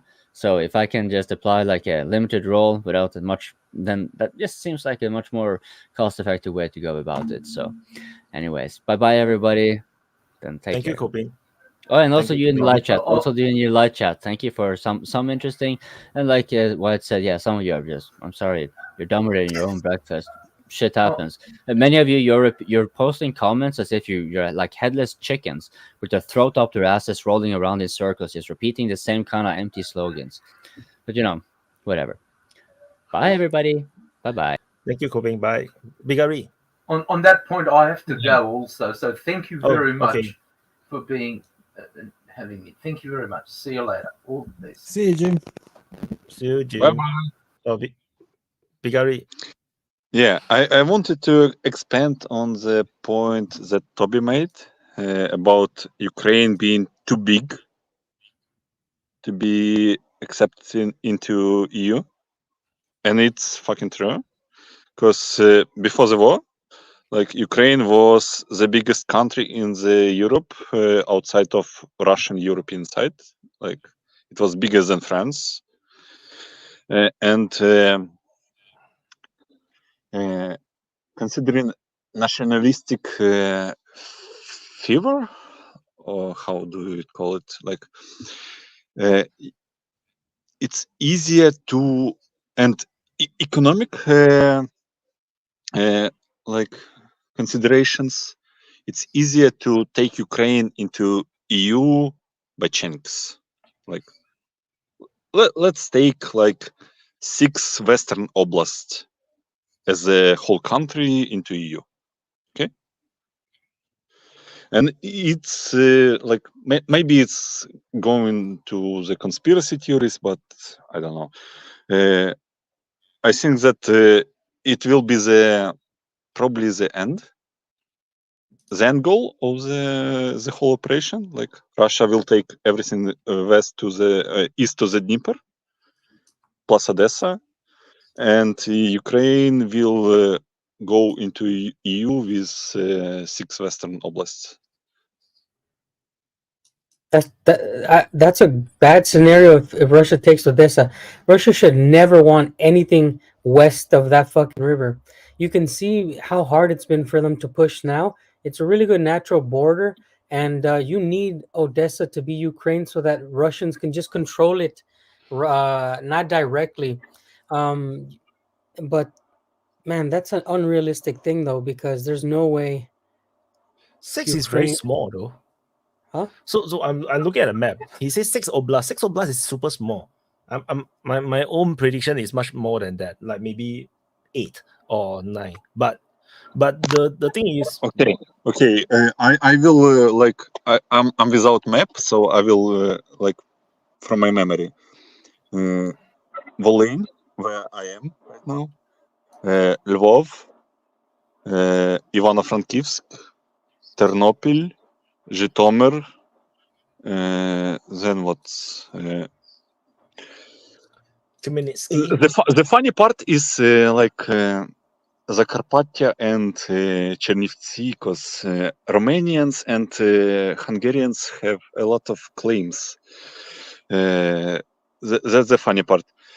But those two, and maybe like what's it called, Vinnytsia, something like that.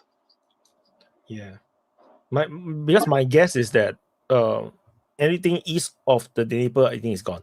I think eventually the Russians will want it, but like what Dan said, it's good defensive line. But anything that's on the western, the first few oblasts that's lining up the new Russian border, I believe the Russians were just make them new republics that make them like Transnistria kind of countries, like they are not here, not there. Nobody will recognize them. Only Russia will recognize them, and then they were like independent.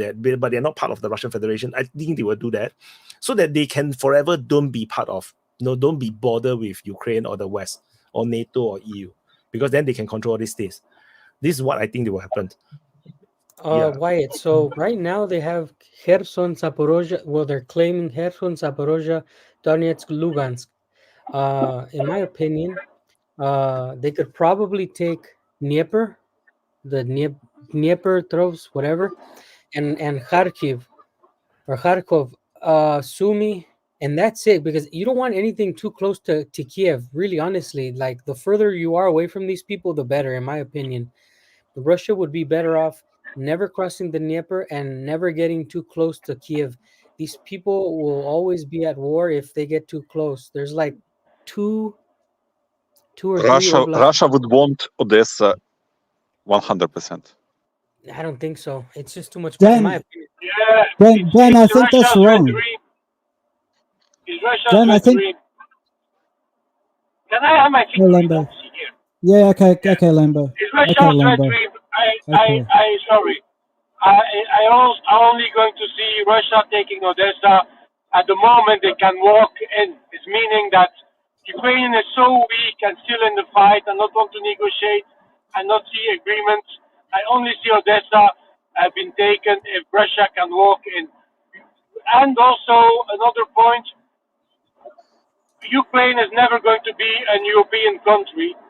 If you're looking at the rules of Europe at first place, the corruption, they need to be stable, all this stuff, never going to happen for the first years. And it's also going to be something that Putin is going to ask, that Ukraine is going to be, or what's going to be left of Ukraine is going to be independent and sovereign. Also the same for NATO. It's going to be a stipulation in the contract and negotiations with Russia. Russia don't want to have Ukraine as a NATO country next to his border, so never going to happen, even to be European. So that's my point of view. Toby can continue if you want. Yeah, okay, so Dan, I think you're wrong about the situation on the Dnieper. Like, look at Kherson Oblast. The Russians have already said they want Kherson. That includes Nikolaev, right? Which is across the Dnieper, and it gives them complete control of the Dnieper. The other Nikolaev thing is a separate oblast. Yeah, Nikolaev is a separate oblast. I thought Kherson went across the border. Yeah, I thought it Kherson covered is the on the river. other side of Yeah, the okay, so anyway, the point is the control of the river, because this is important for Belarus as well, because control of the Dnieper gives control of international export trade to Belarus. Belarus is a massive ally of Russia. It is a major strategic win for the alliance, and particularly for the economy of Belarus, for Russia to gain control of the Dnieper, or if you like, their alliance to gain control of the Dnieper. It also means that all of the oblasts along the Dnieper, including Kiev, become beholden to whoever controls that. So there's real problems with just drawing the border along that river. You've actually got to keep going west a little bit. So I actually think Bagari's analysis is probably more accurate. I think, you know, he's thinking along the right lines there. The point about Odessa, you know, the Dniester River is a good border. They've got Transnistria there. If they have Odessa, then that becomes a port into Western Europe, which was always the way the Soviets saw the border. So I can totally see a situation where after whatever peace is made, Odessa is like given the ability to secede, along with the Hungarian areas and the other places that want to secede and become part of something else. But this is also why I think that the western part of Ukraine would have to become part of Poland. In order for there to be peace, I think that there has to actually be a dissolution of Ukraine and turning it into parts of other countries. And the big reason is money. You see, Ukraine's debt is absolutely staggering, right? If Ukraine is left as a rump independent Ukraine, it will never escape the debt. It will be a failed African state in the heart of Europe.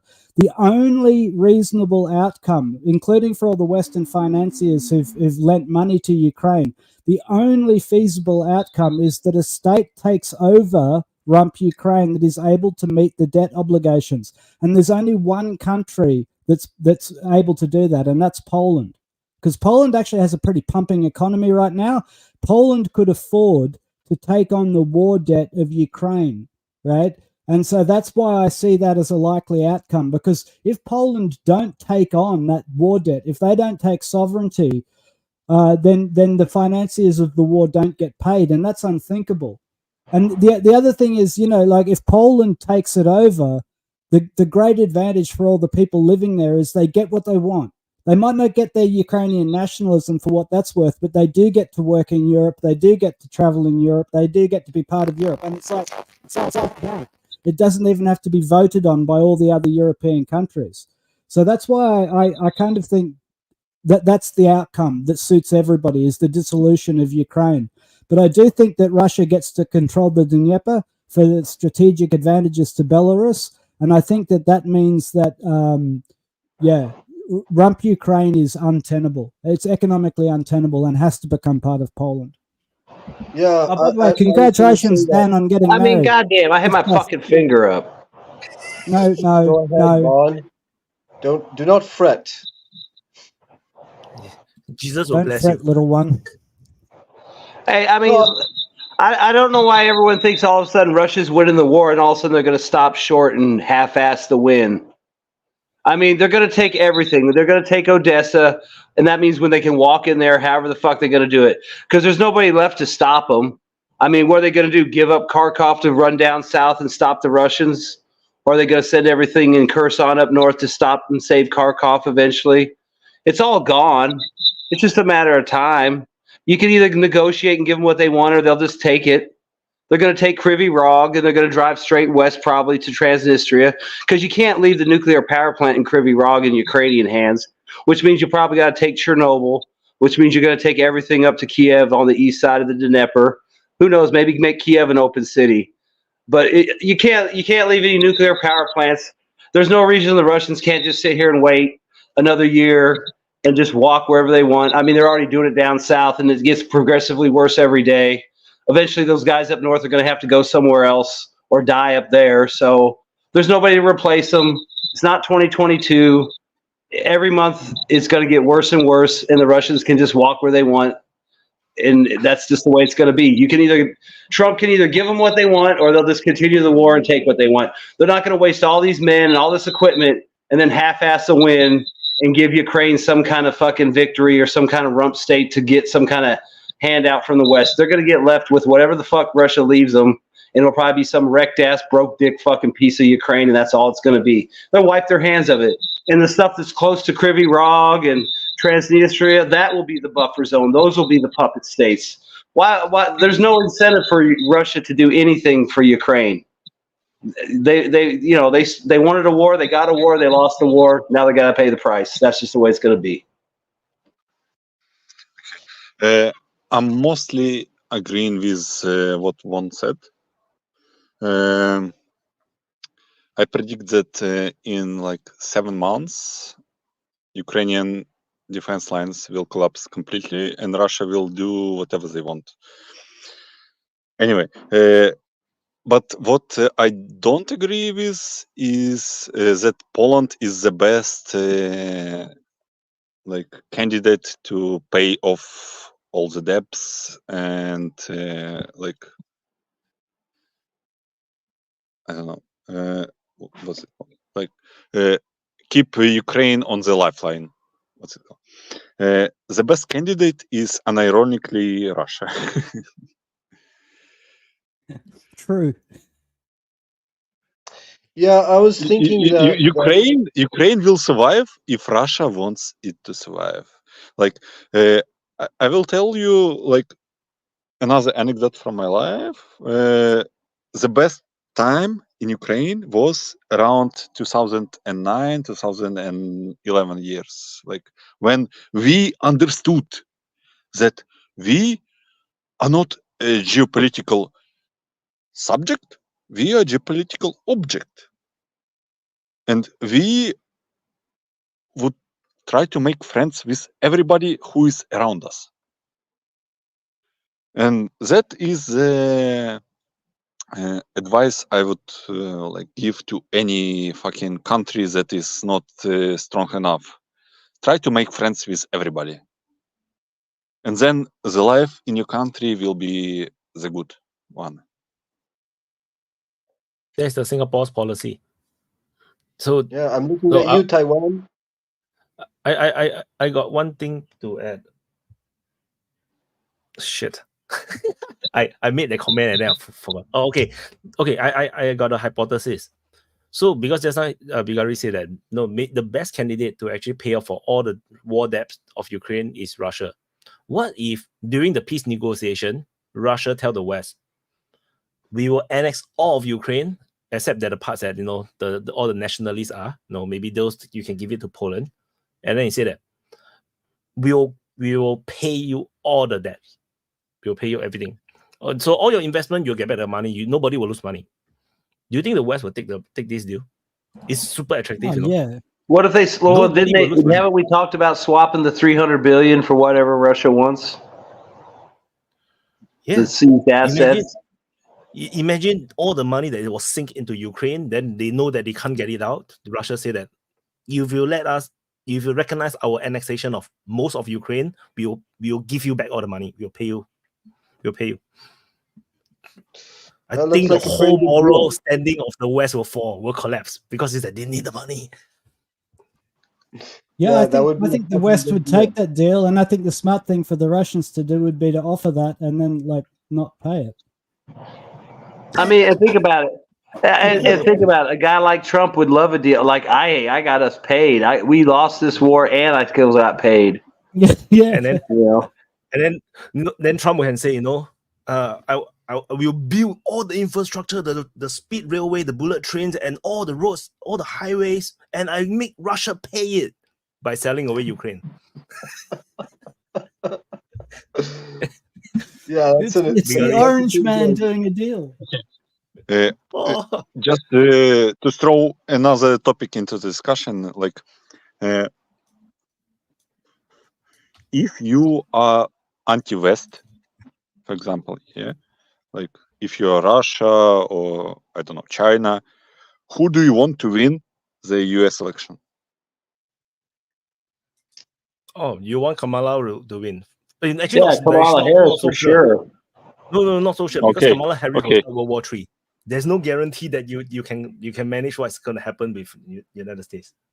Yeah, but well, the thing is if you look at the vice presidential candidate, he's got some potential long-term ties with China, so that might be an end that China would be able to exploit.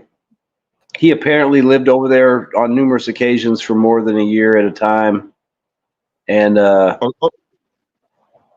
know, if Kamala gets in, she's just going to do whatever Biden was doing, so that might work better for China since they have somebody. You know, they already know you can write a check. They just got to discuss the amount. We have too much fucking realists in the chat, so it was a fucking pointless question to ask. Yeah, you missed. This is the Can wrong I say crowd. that- This is the wrong. Can I say that Putin already said that he preferred Biden, and he repeated that. Then he also said that, well, I think that he knows. He said it. I can't remember how he said it, but he said sort of that he knows that the West is gonna take everything he says and twist it. So, like if He basically wants said to that avoid- Biden is more predictable. Yeah, but he said that he preferred him because he was more predictable, and like I think it's pretty obvious to him and to me that like if he says that, then he's endorsing Trump, because if he says that he prefers Trump, then all the West is gonna pile on that and say, oh, see, Trump is a pooping puppet. But if he says he prefers Biden, then their brains just fry out and they ignore it. So it's like if he's whatever he prefers, whatever the enemy prefers, is what the West isn't gonna do. I would say that it wouldn't matter who. Yeah. I think it wouldn't matter who sorry. is going to be the president. Yeah, Begari, go. Sometimes political leaders say whatever they think they like. Sometimes they say truth. Like, Yeah, don't need to like fucking. Don't overthink it. Don't overthink it. Dig something deeper than if he says we prefer Biden, he prefers Trump. No, he prefers Biden. No, yeah, that's a possibility, totally. But my point is that he knows that the West is gonna try to do the opposite of what he says. That's Well, like their tendency. I asked my Russian wife who she would vote for, like if she could vote, because she's Russian. I said, who do you like, Trump or Biden? She's like, Biden too old. He cannot control himself. And why? So you would vote for Trump? Okay, she'd vote for Trump. That's a Russian vote for Trump. So for me, I feel that if geopolitically speaking, to the Russians, it doesn't matter who wins, but they have different qualities. Like for Trump, you can make a deal, but the problem is this United States is a bit tricky to deal with because you do not know where is Trump's red line. Trump's red line is very flexible. We do not know where is the red line. So but with Kamala Harris, well, it will make your enemy weak, which is the United States very weak. But she might trigger World War III, and you don't really want World War III. That's the main problem, I think, with. But either way, I think Putin can deal with it. I think that's the thing. But for Zelensky, I think they will probably want Kamala Harris because the only way Ukraine can win the war is trigger a World War III or trigger a NATO incursion to support Ukraine. So that's what I think. But So I just Dan, like the. No, I just want to say I like that we explored a new idea, a new possibility that Russia could have offered, an unresistible deal to the West. I think we have never discovered this possibility. So I think this is very interesting to me. Yeah, that's brilliant. So Dan, you talked to your wife about Biden, but what about Kamala? Would she vote for Kamala? Babe, do you know that in America they got Biden out because he's too old? Do you know who's replaced him? You do? Who is it? She says this black woman. She's from she's not black. She's like Indian. But yeah, what do you think about her? Indian Jamaican. She says Is black she's depending weird. on who you ask. So The it's like people aren't Russians slaves. actually. The Russian media actually pushes a lot of American news because it's like comedy. It's like a sitcom here in Russia when politics or videos from America show up. Like it's like what is this? Urialsky Pelmini? Urialsky Pelmini. There's like a comedy show Уральские here in пельмени, Russia. КВН? Yeah. And here in Russia, we watch American politics like a fucking comedy show. And she's like, I didn't even know she knew Kamala. Well, think about it. We watch vote for 60 Minutes Kamala? like it's all serious. You all watch it like it's a sitcom. Literally, Kamala, 100%. It's our time, Dan. It's Kamala's time.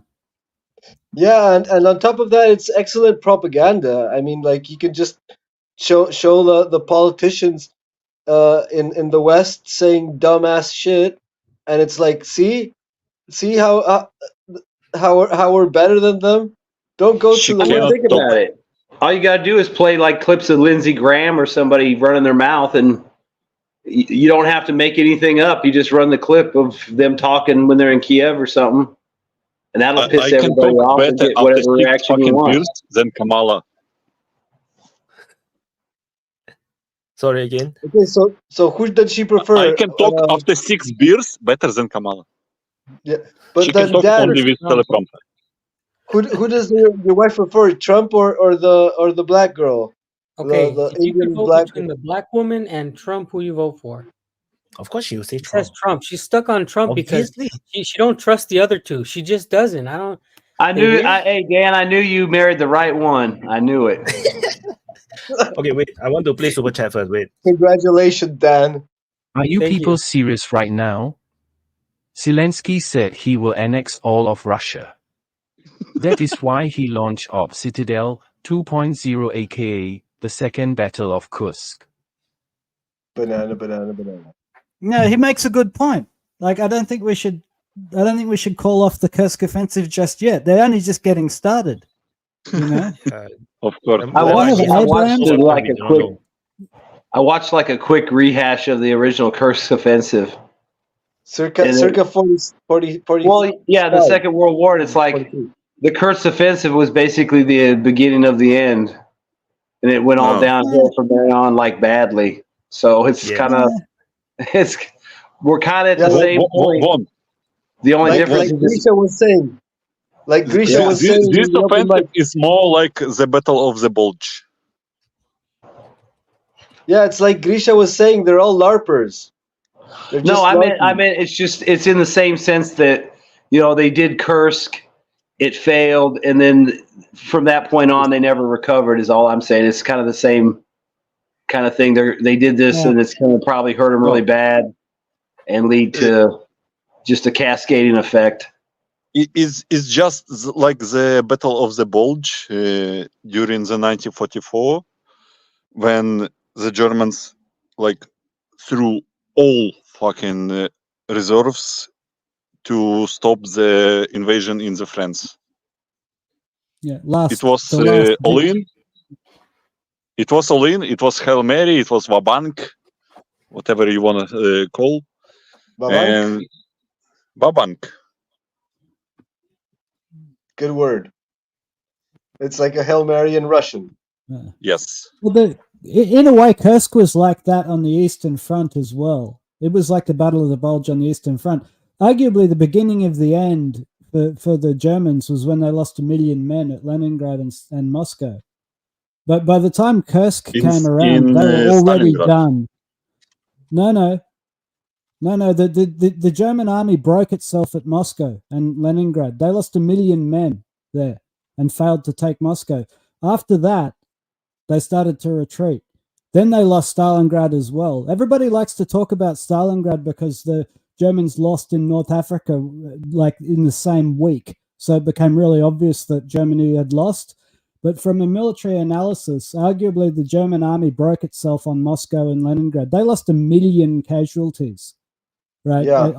And they never really recovered. So in a way, the Battle of Kursk was like the Battle of the Bulge on the Eastern Front, albeit vastly larger, but it was like a last-ditch effort. And you know, Vaughan is right, I guess, the beginning of the end. It was the last time the Germans were able to mount offensive operations was Kursk. Yeah, I mean, just kind of like timeline-wise, where they were in the war versus where Ukraine is. Except it's way worse for Ukraine because they don't have millions of men under arms and village factory. You know, I mean, they're not pumping out stuff. They're not organized. They don't have the logistics. You know, they don't have the air cover. So it's in that sense, it's even worse because they've made this horrible move, and they did it, you know, at a time they couldn't really afford to, like the Germans did. But at least when the Germans did it, you know, they had the tanks and the artillery and the Air Force. It just didn't work out for them. These guys did it with, you know, a skeleton crew, and it's basically going to cost them that whole, probably at some point, that whole northern area, because all those guys are gone. They can't move them to protect Kharkov, or if they decide to do something in Sumy or hell anywhere else, all those guys are not available anymore. Yep. And they really needed them down On the south. what Sorry. I meant. Also, Battle of the Bulge in the West. A final Hail Mary, because they will most likely not have any major offensive power after this. Yep. Do you want to hear another anecdote about Ukrainian corruption? Please. Yes. By all means. We never have a Ukrainian that is living in Ukraine stay with us for so long before. Like they are always in and then out. No, so no, Yeah. definitely one more story. If I'm disappearing after this session, then SBU is watching your streams, Wyatt. So anyway. Oh no. Do you remember the children's hospital that got hit by the rocket? The the recent Ohmadit. one. Yes. The Kiev one. Yes, Yeah, yes. the last one. Yeah, we remember it. It hit right beside the hospital. Yeah. So Ukrainians came to like unity and donated like around 1 billion hryvnias. So it was like maybe around $100 million to the hospital. And then the shit is starting, man. How do we fucking divide and conquer all the shit? So the hospital appointed the company that will rebuild the hospital. It was not a fucking big hit, but anyway, they appointed the company that that has like market value of $5,000.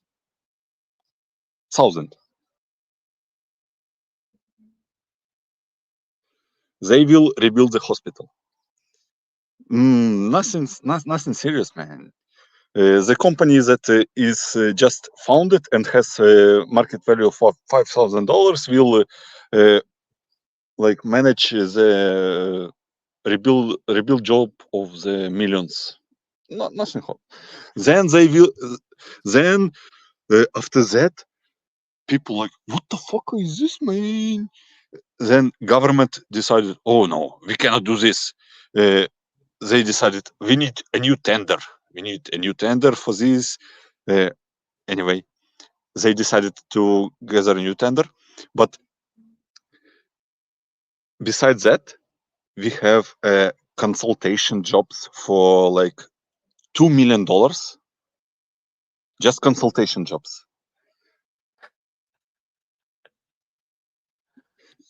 Perfectly normal. Totally normal. Totally normal. They will consult. They will consult for $2 million from the donations. You know, and it's happening all around. Like there is a fucking. I'm I'm constraining myself from saying the words from on the stream. Well, like the British say, the fish rots from the head first. Yeah, So there is another comic because we are very rich with comics in Ukraine that love to dupe people. He decided to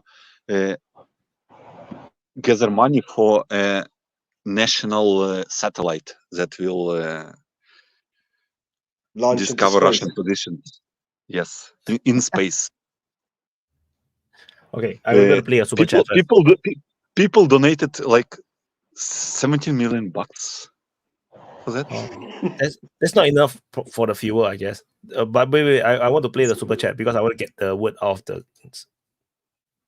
It may not look like much, but this is all Ukraine can do. They are not the Wehrmacht of 43 foot.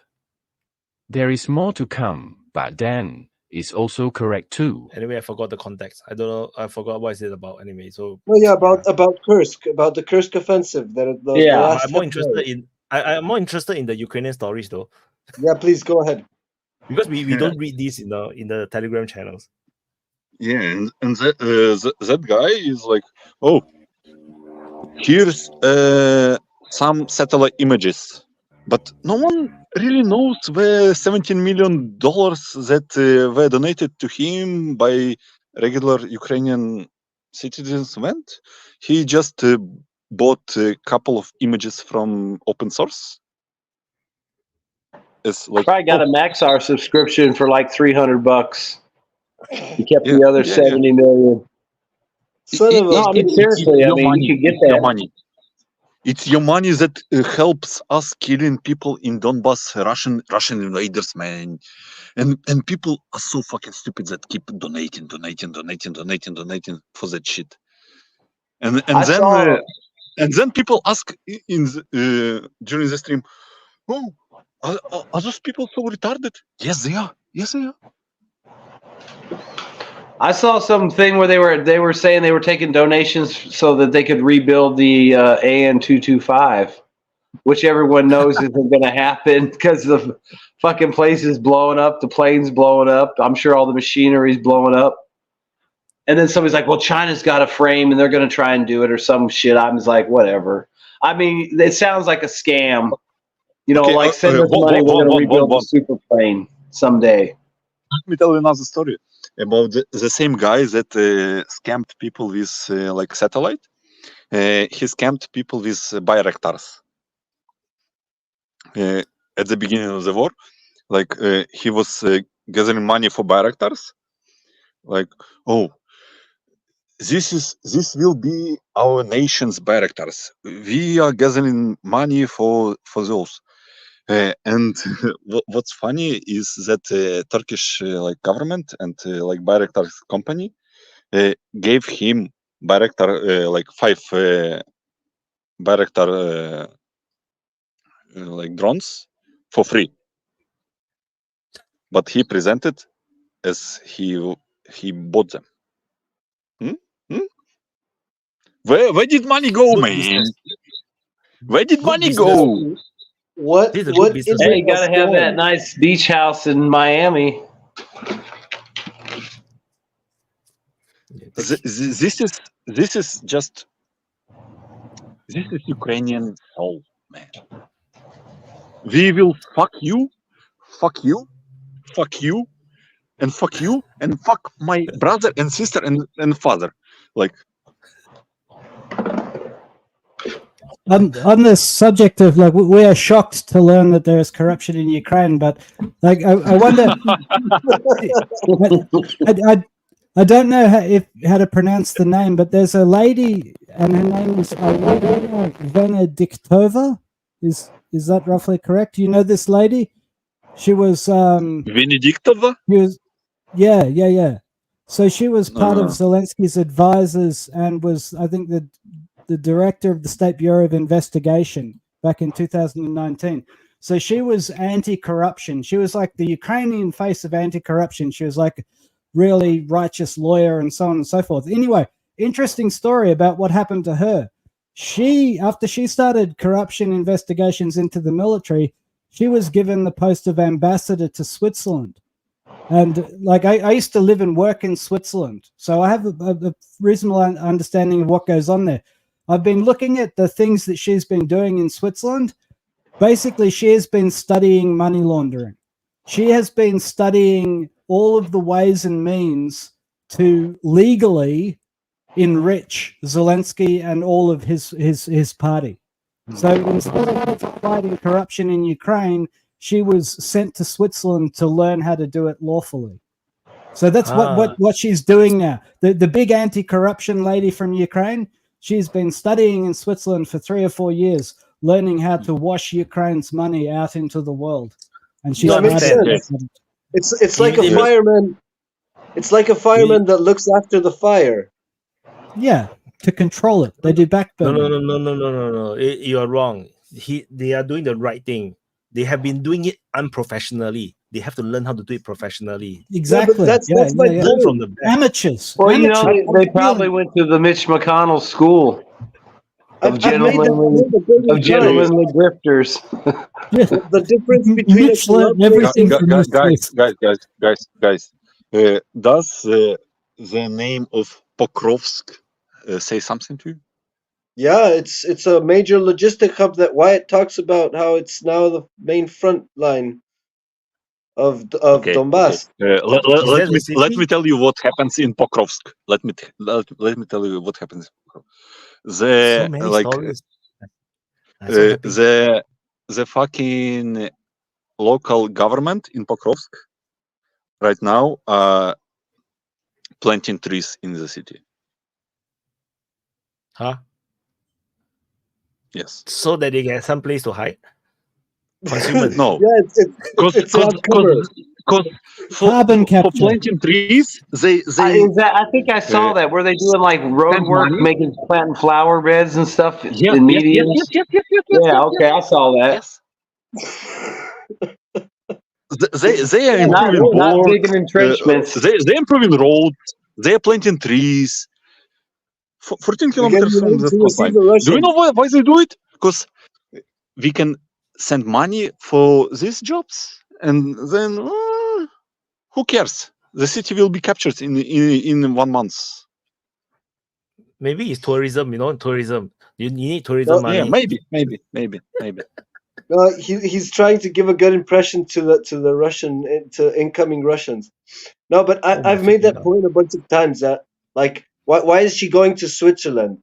That's like one of the most the beacons of civilization, one of the most civilized countries in the world.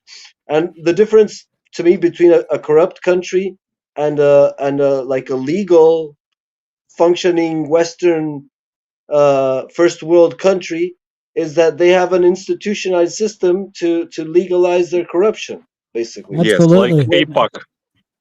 Yeah, for example. So you launder money in a legal way, and like I saw a difference. Yeah. Yeah, listen, if an honorable gentleman pays a lawyer to bribe politicians, he doesn't do it himself. You understand? Like, there's a way of doing things properly. If you want to be corrupt, the way to do it is through a law firm. This is why law firms are like an unrecognized institution in the West. Law firms basically handle all lobbying money. They handle all of the political influence. And what that allows is for the corporations to appear as if they have no influence over government. But in fact, the entire Western system of democracy and warm puppies is money flowing through law firms from the corporate sector through to the political party. And that's why we don't have corruption, because the business of paying for influence is already done. And it's all perfectly legal as well, which is what's so fascinating about it. And so I think Gabriel's absolutely right. Like these third world countries like Ukraine, they have to learn how to do things the Western way, right? The professional An honorable person, the honorable person pays their lawyer, right, to get them the contracts. They don't just pay money over. Yeah, who doesn't like warm puppies? Savage. Yeah, everyone likes warm puppies, right? Yeah, I saw a difference really clearly between like Chile and Argentina, that I move a lot between those two places. And like in Argentina, like everyone knows, Argentina is super corrupt, right? It's world class, not probably as much as Ukraine, but not as much yet because they're still not at war with Russia. So that's a good part. But the thing is that in Argentina, people are always complaining about corruption, and there's always like a scandal coming up of a governor that did this or senator that did that. But the thing is that when they start getting prosecuted, like they start getting prosecuted by some indiscreet journalist or attorney, and usually these guys die. You know, it's really common for like a journalist or a judge or an attorney. He just dies randomly. Okay, and so but in Chile. In Chile, that is next door, and it's renowned for being like a beacon of proper functioning society in Latin America. Like Chile is the least corrupt country in Latin America and stuff like that. And here there was this massive scandal where like all the main politicians on the right and the left, they were all washed up in this huge financial embezzlement scandal in Chile. And you know what happened? Like instead of the prosecutor dying or the journalist dying, you know what happened in Chile? They gave them a ethic course. They sent them all like the court sent them all to an ethics course because of their frauds, you know. So that's the difference between a corrupt country and like Argentina's the corrupt country and Chile's the not corrupt country. In Argentina, the prosecutors die or go missing, and in Chile they say, okay, you have a court order for ethics course. Reminds me of a saying during my army days: you can do anything you want, just don't get caught. No, like as long as it's not it's not persecuted, it doesn't exist. No, nothing goes wrong. So we are already we are already 7 hours in, so I want to do closing. So we're gonna start with Bigari. We finally can see his face. He has been mysterious for most of the stream. You have a very masculine beard. The morning is here, man. I can never have it. So closing. Nobody will disturb you. You can say anything you want. Yeah. I just wish that people will stop fucking reading retarded news and think for themselves, analyze situations instead of, oh, Ukraine is winning, man. When like Kursk offensive is pointless, but Ukraine is losing ground in Donbass. But okay, we are winning. We are winning. Stop thinking with others' brain. Think for yourself. That's all. Very short closing. Then closing. First of all, thank you for making this one during our time zone, kind of. This open mic, you guys don't understand. I live in Siberian Russia. Wyatt lives south of me. We're on the same time zone. And when I wake up, it says like, oh, he streamed 6 hours ago, and I wake up at 5. Like, he's streaming through the night. You guys have to understand, this man does a lot for the community.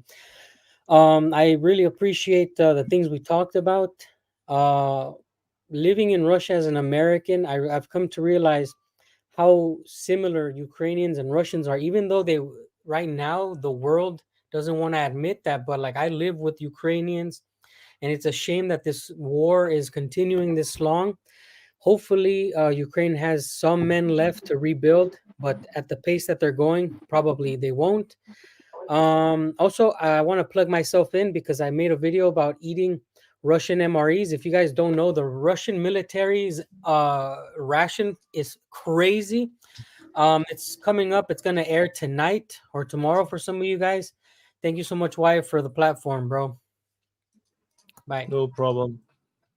So check out the Wild Siberian. So not he don't look very wild though. So Toby closing. Okay, yeah. Well, thank you very much, Wyatt, for the platform again. It was an interesting open. Well, Barry, really good to meet you. Hopefully, you'll come on the Telegram chat for the OM. It's a The little bit lounge. wild. Yeah, the lounge. You'll meet some feral people there, but very, very interesting to hear your perspectives. I think you speak English very well. Also, congratulations to Dan for getting married recently. So, but you know that he seems to be doing well. He also has a really good video about Russian tools. He has a look at a Russian-made Sawzall. I hope he does more of those like tool unboxing stuff. I find that very interesting. Wyatt, maybe you could do some of that stuff as well. But yeah, do some unboxing, do some product placement. That'd be good. But yeah, and I'll see you all guys next time. Okay, thank you, Toby. Lambo closing. I missed everything. Oh, so sad. Yeah. Why are you still awake? Why are you awake? Oh my Me? freaking god. I'm just parked, so I'm not home yet. So I'm just parked. So it's like 5 a.m. I didn't know I was hoping you did it tomorrow, but okay, for Dan it's very good. For other guys, very good. For me, it's fucking early, and I have a life, so I went out to drink my good Belgian beers and have fun with some friends and girlfriends and enjoying life. It's not always about staying at home and watching internet. You also need to have free time. But Bigari, yeah, you're Ukrainian? Is that true? Yes. Okay. So finally we have a smart Ukrainian. It's very cool. So, Fuck you, fucking Belgian. Belgium doesn't exist, man. oh yes, we do. We do, but in our own way, in our own unique way. That's Belgium, And Belgium is just France. It's just France with good beer. No. But, I saw the maps from every fucking mapper from anywhere. Belgium doesn't exist. Yeah, it's so little they miss it every time. No, but no, it's good to have you, and I hope we're going to see you very fast on the voice chat so we can chat with each other because you have a very good point of view. For what I'm hearing, you have a lot of knowledge also, so it's very good.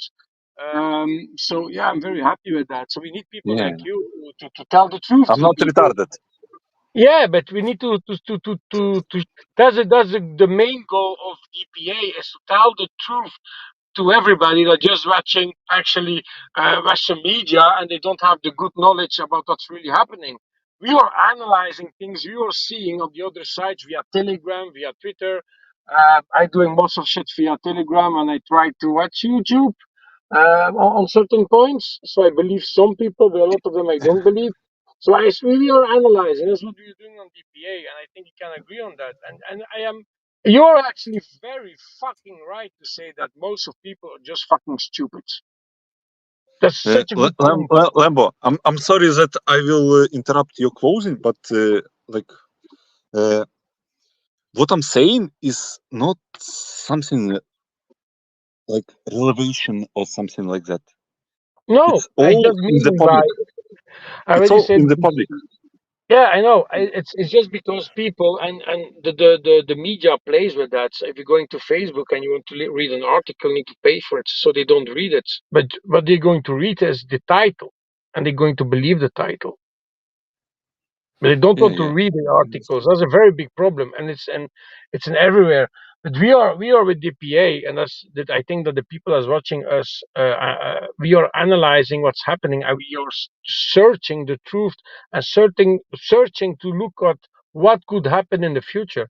It's not because we are saying like next week Kursk is going to fall. No, it's something that we are predicting by what we are seeing. Is something that Wyatt also doing is mapping. Other mappers doing the same. We are looking at the situation and we're looking at the evolvement. If we're seeing some things happening, we're going to analyze it and looking what happens.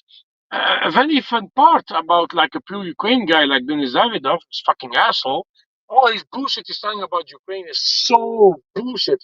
But now he had that plane crash in Brazil, and he has a second channel that I'm not going to give credit to, but actually he's analyzing about what happened as fucking good.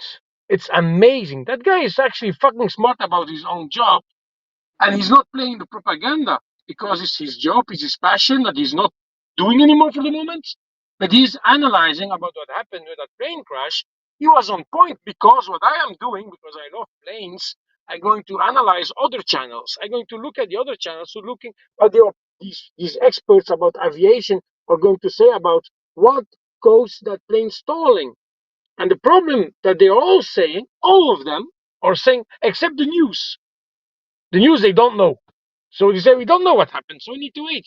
All these experts, so that plane stalled because there was icing on the wings, and the angle of the plane flying made that de-icing system that prevent to have icing on the wings didn't work.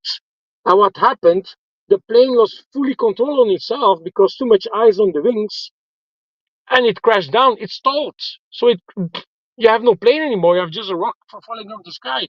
He did that analyze. He was one of the first YouTubers making a video of it. And he was fucking on point. And it's actually so sad to have a guy like that, smart as that, because he made also that same pilot on that same channel where he's explaining his thing about piloting. He explained why he stopped being a pilot. We know why. But the bullshit he said was that it's a fucking smart guy, and he's just playing to earn the money via YouTube very easy. That's what he's saying. I make my living with YouTube, and I can afford me to be lazy, to have a chill up life with my wife and kids, and I can be a YouTuber that earning easy money.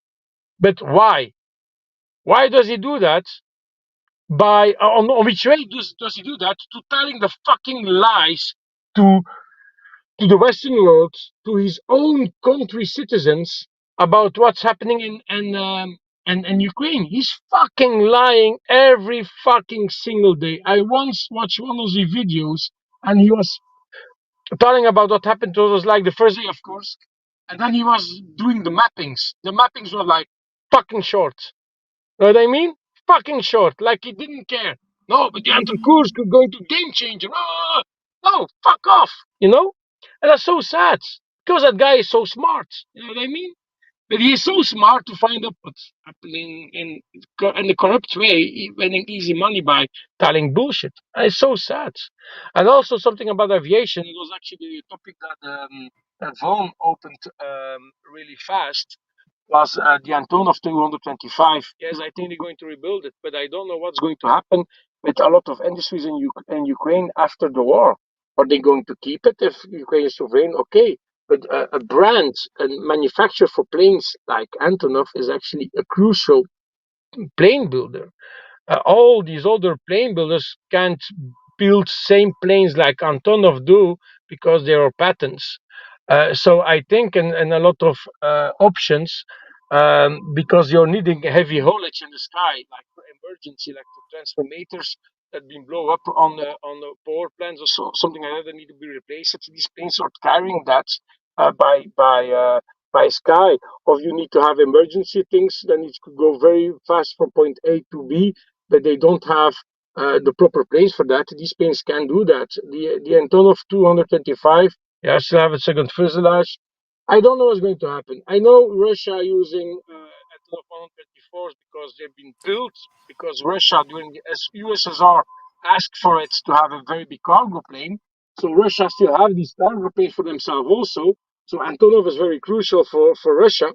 Can be that they're going to ask to have all the rights of these plane manufacturers during negotiation, or otherwise the Western world also need these planes also to transport plane parts. Boeing used vulgar that was actually a Russian plane company that had the Antonov 134s to use their parts for their factories, big wings.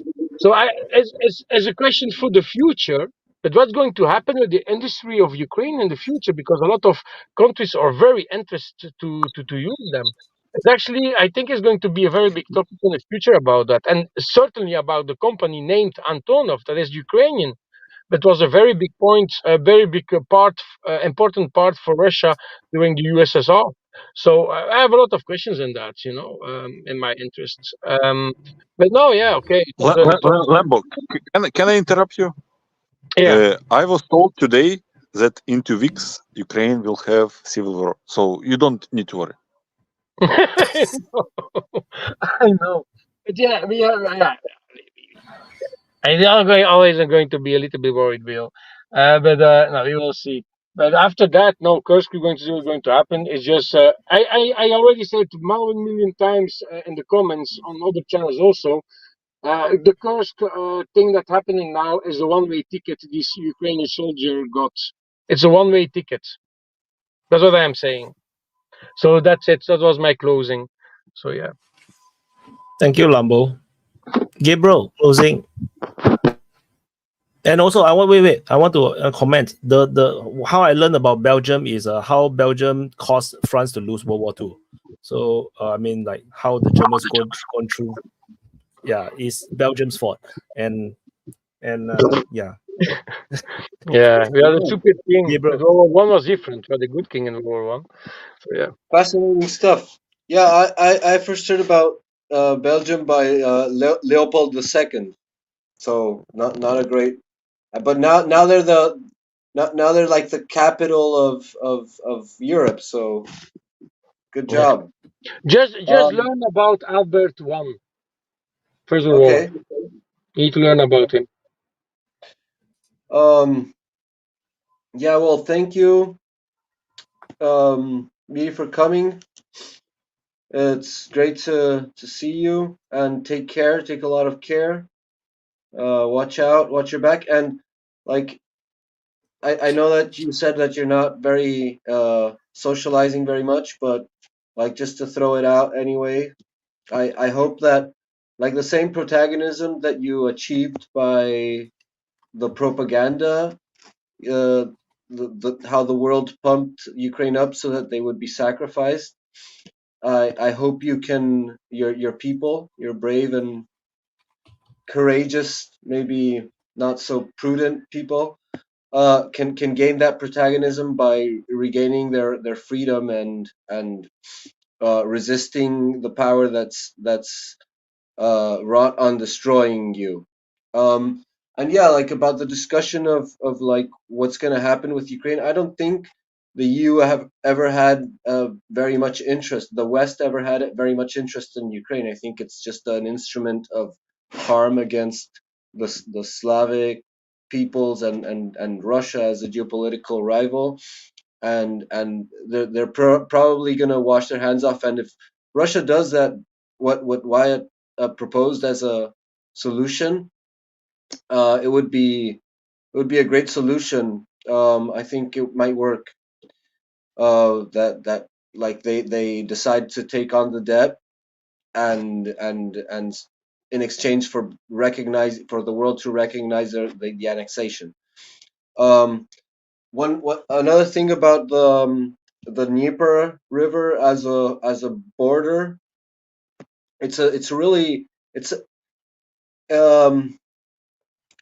saleable river, so that's more of a artery for transport than a border. So I don't think it's a good place to be. I mean, it's a good border for wartime because it's hard to cross, but for peacetime, it's a terrible border because it's a main artery for transport. So one of the sides, hopefully both, need to use it as a hub for transport. So that really interesting discussion, great topics, and very in-depth analysis of the situation. And yeah, I think the Kursk situation is like, as I said, I would be really grateful, like as a general, that my enemy crawls out of a bunker and runs into open steppe. And they were targeted pretty early on. I don't think they were like so unprepared as it seemed, because they had pretty good targeting on them from the start and before. And so it was probably pretty well tracked. They might have dispersed really well and avoided detection, like broken contact, and avoided ISR for a while. but they're still contained in an area. And I think that's what they were talking about when they said that the situation was stabilized. Not that they couldn't advance any further, but that they already had designated a containment area that's probably far beyond what the reach was at that particular moment. And from there you just close in on the enemy. So you make a perimeter which is quite broader than what the actual advance has been, and that's the containment area. So the situation is stabilized. You know that they can't leave that area, and then you start closing in on them. So yeah, it totally seems like a Hail Mary. I don't know if there's any possibility for them to actually achieve something there. I can't really see it. What makes most sense to me is that, yeah, like who pays the fiddler calls the tune. So all this, like, especially America coming out and saying, "Oh, we were so surprised when they told us that they were invading Kursk." Like, it's so fake. It's so obvious that they could that they couldn't have done it without the assistance of the West.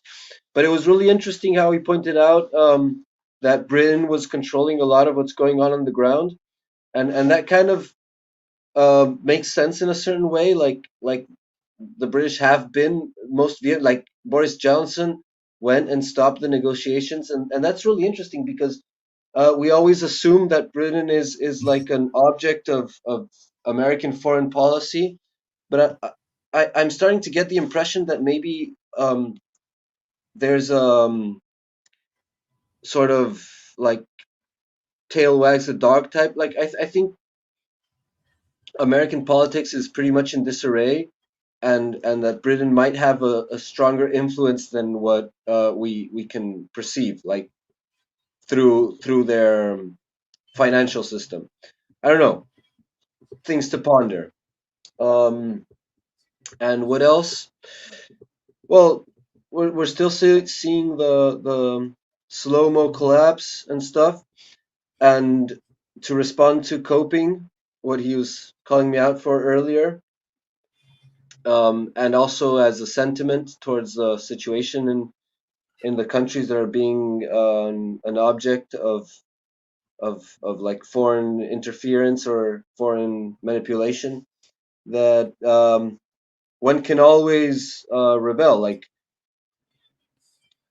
I'm sure that not everyone can do it, but like I've had the experience of several situations in which I stood my ground, and I can't really imagine a situation in which I could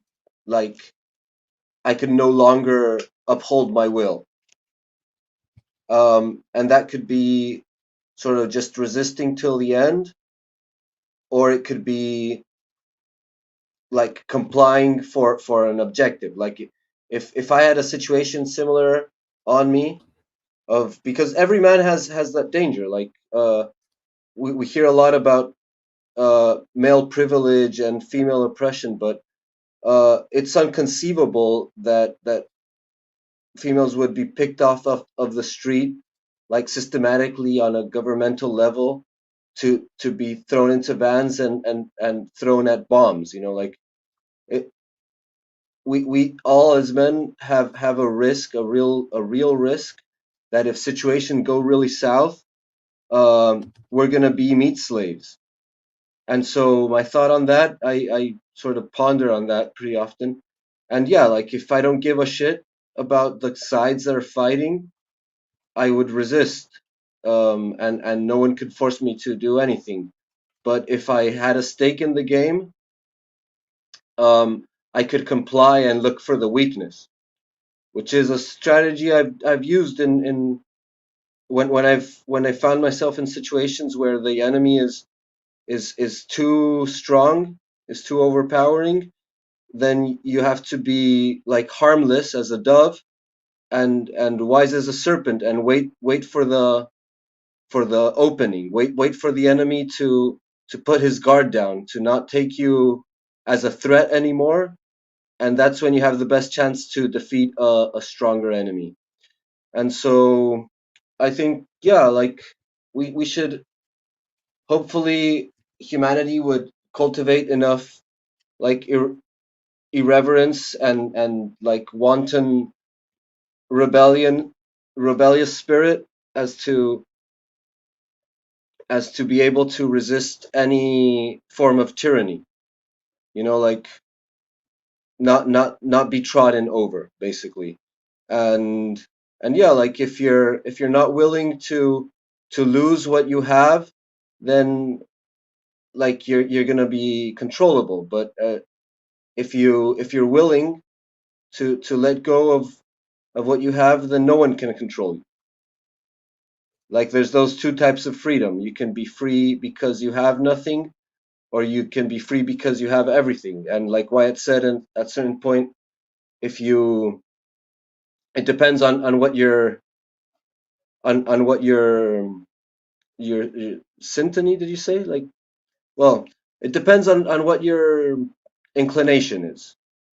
If you prefer safety or freedom, and we all prefer different things, but each thing has its price. You're not going to be saved by one or the other. You should just be true to yourself. And that's it. Have a good one. Thanks, White, for all your effort. Like, share, and subscribe. Good luck. Thank you, Gabriel. Vaughn, closing. Yeah, I just want to say like, subscribe, and share. And, you know, Wyatt works hard to put out information. So whether you're busy or lazy, you got the sit rep if you want the in-depth, and you got the frontline changes report if you're in a hurry.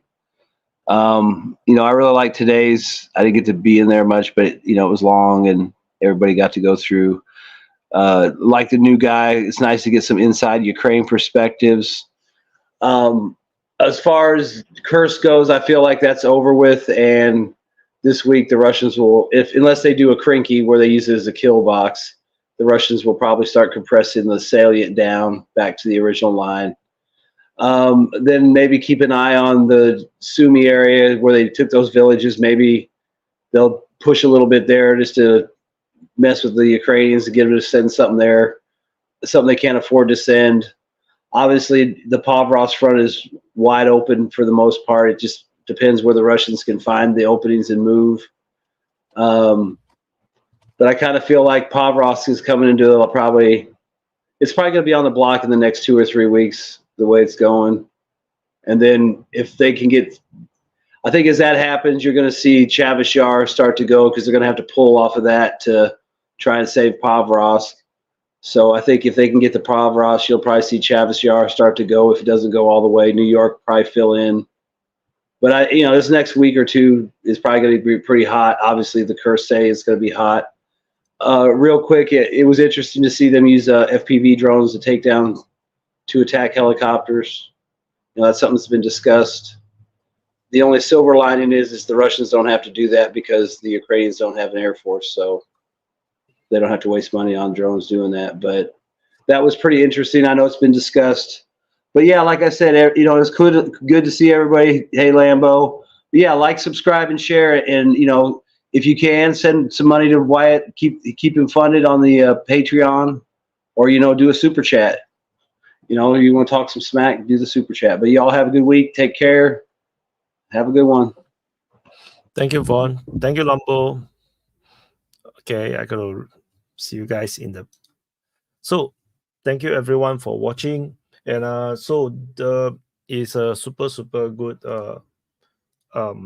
open mic. I think it's a very different from the usual one, because we finally have someone coming from Ukraine, living in Ukraine, and able to stay extended and share a lot of things. And he's very brave. And really, eliminated a lot of things that we we have been struggling with, because the problem is not that we haven't heard of the things that he said, but the problem is we do not know if the thing that we are reading is real or not. That's a big problem. Like, we read a lot of these things, particularly from the pro-Russian channels, because they are always try to tell people what's happening in Ukraine, the reality, the sad truth. But then when you read it, you're not even sure if it's real or not. And thank you, Putin. Iranian Putin gifted 15 memberships today already. Crazy. So thank you so much, Iranian Putin. So I just leave you here. And yeah, so the Bigari. So I hope, not sure if Bigari is still listening, so hope he will join the lounge, so that we can keep in contact. And because if he's in hiding, generally speaking, staying at home, doing quarantine, then I think I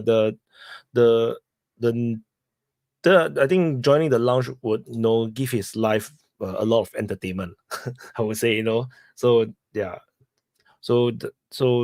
yeah, I think most of you guys may not know, because the lounge is actually always very happening.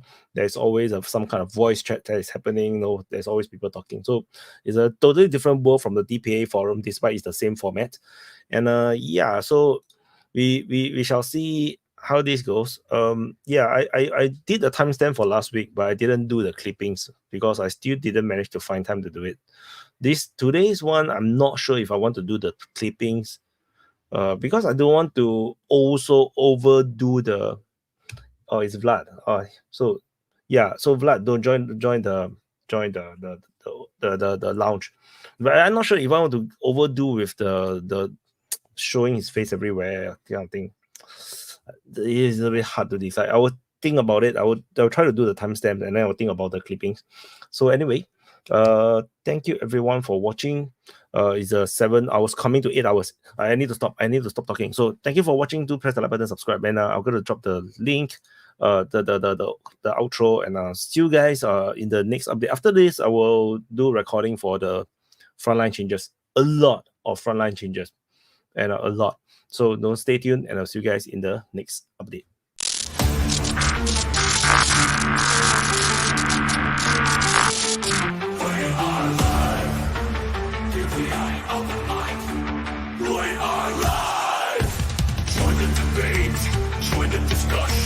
Share your voice, share your opinion, swallow your ego, expand your mind. DPA open mic, free speech so. DPA open mic, we are live. DPA open mic, we are live. Don't hold back, 'cause here we go. Let's go, let's go. We are live. Let's go, we are live. DPA open mic, DPA, we are live. We are live. We are live. Avevo forse allo spagnolo, aber English. I do good Deutschland, New York, something to say. Come on, sehr die Unterwürzer.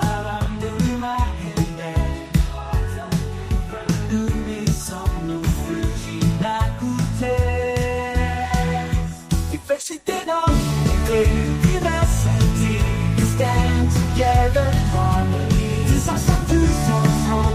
We stand together. We stand together in harmony. Tous ensemble, tous ensemble. Together, nous nos idées. Every voice is equal. Let's communicate. Universal voices. Let's join the debate. Join the debate.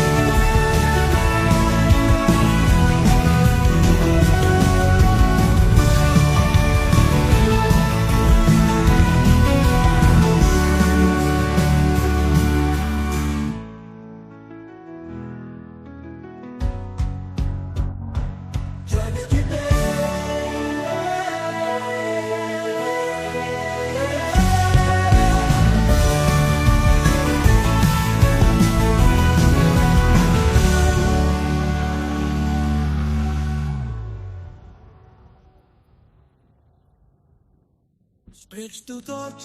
Do you speak German? Parla Portuguese, parla Italiano. Speak Portuguese, speak Italian. Brazil, Italy.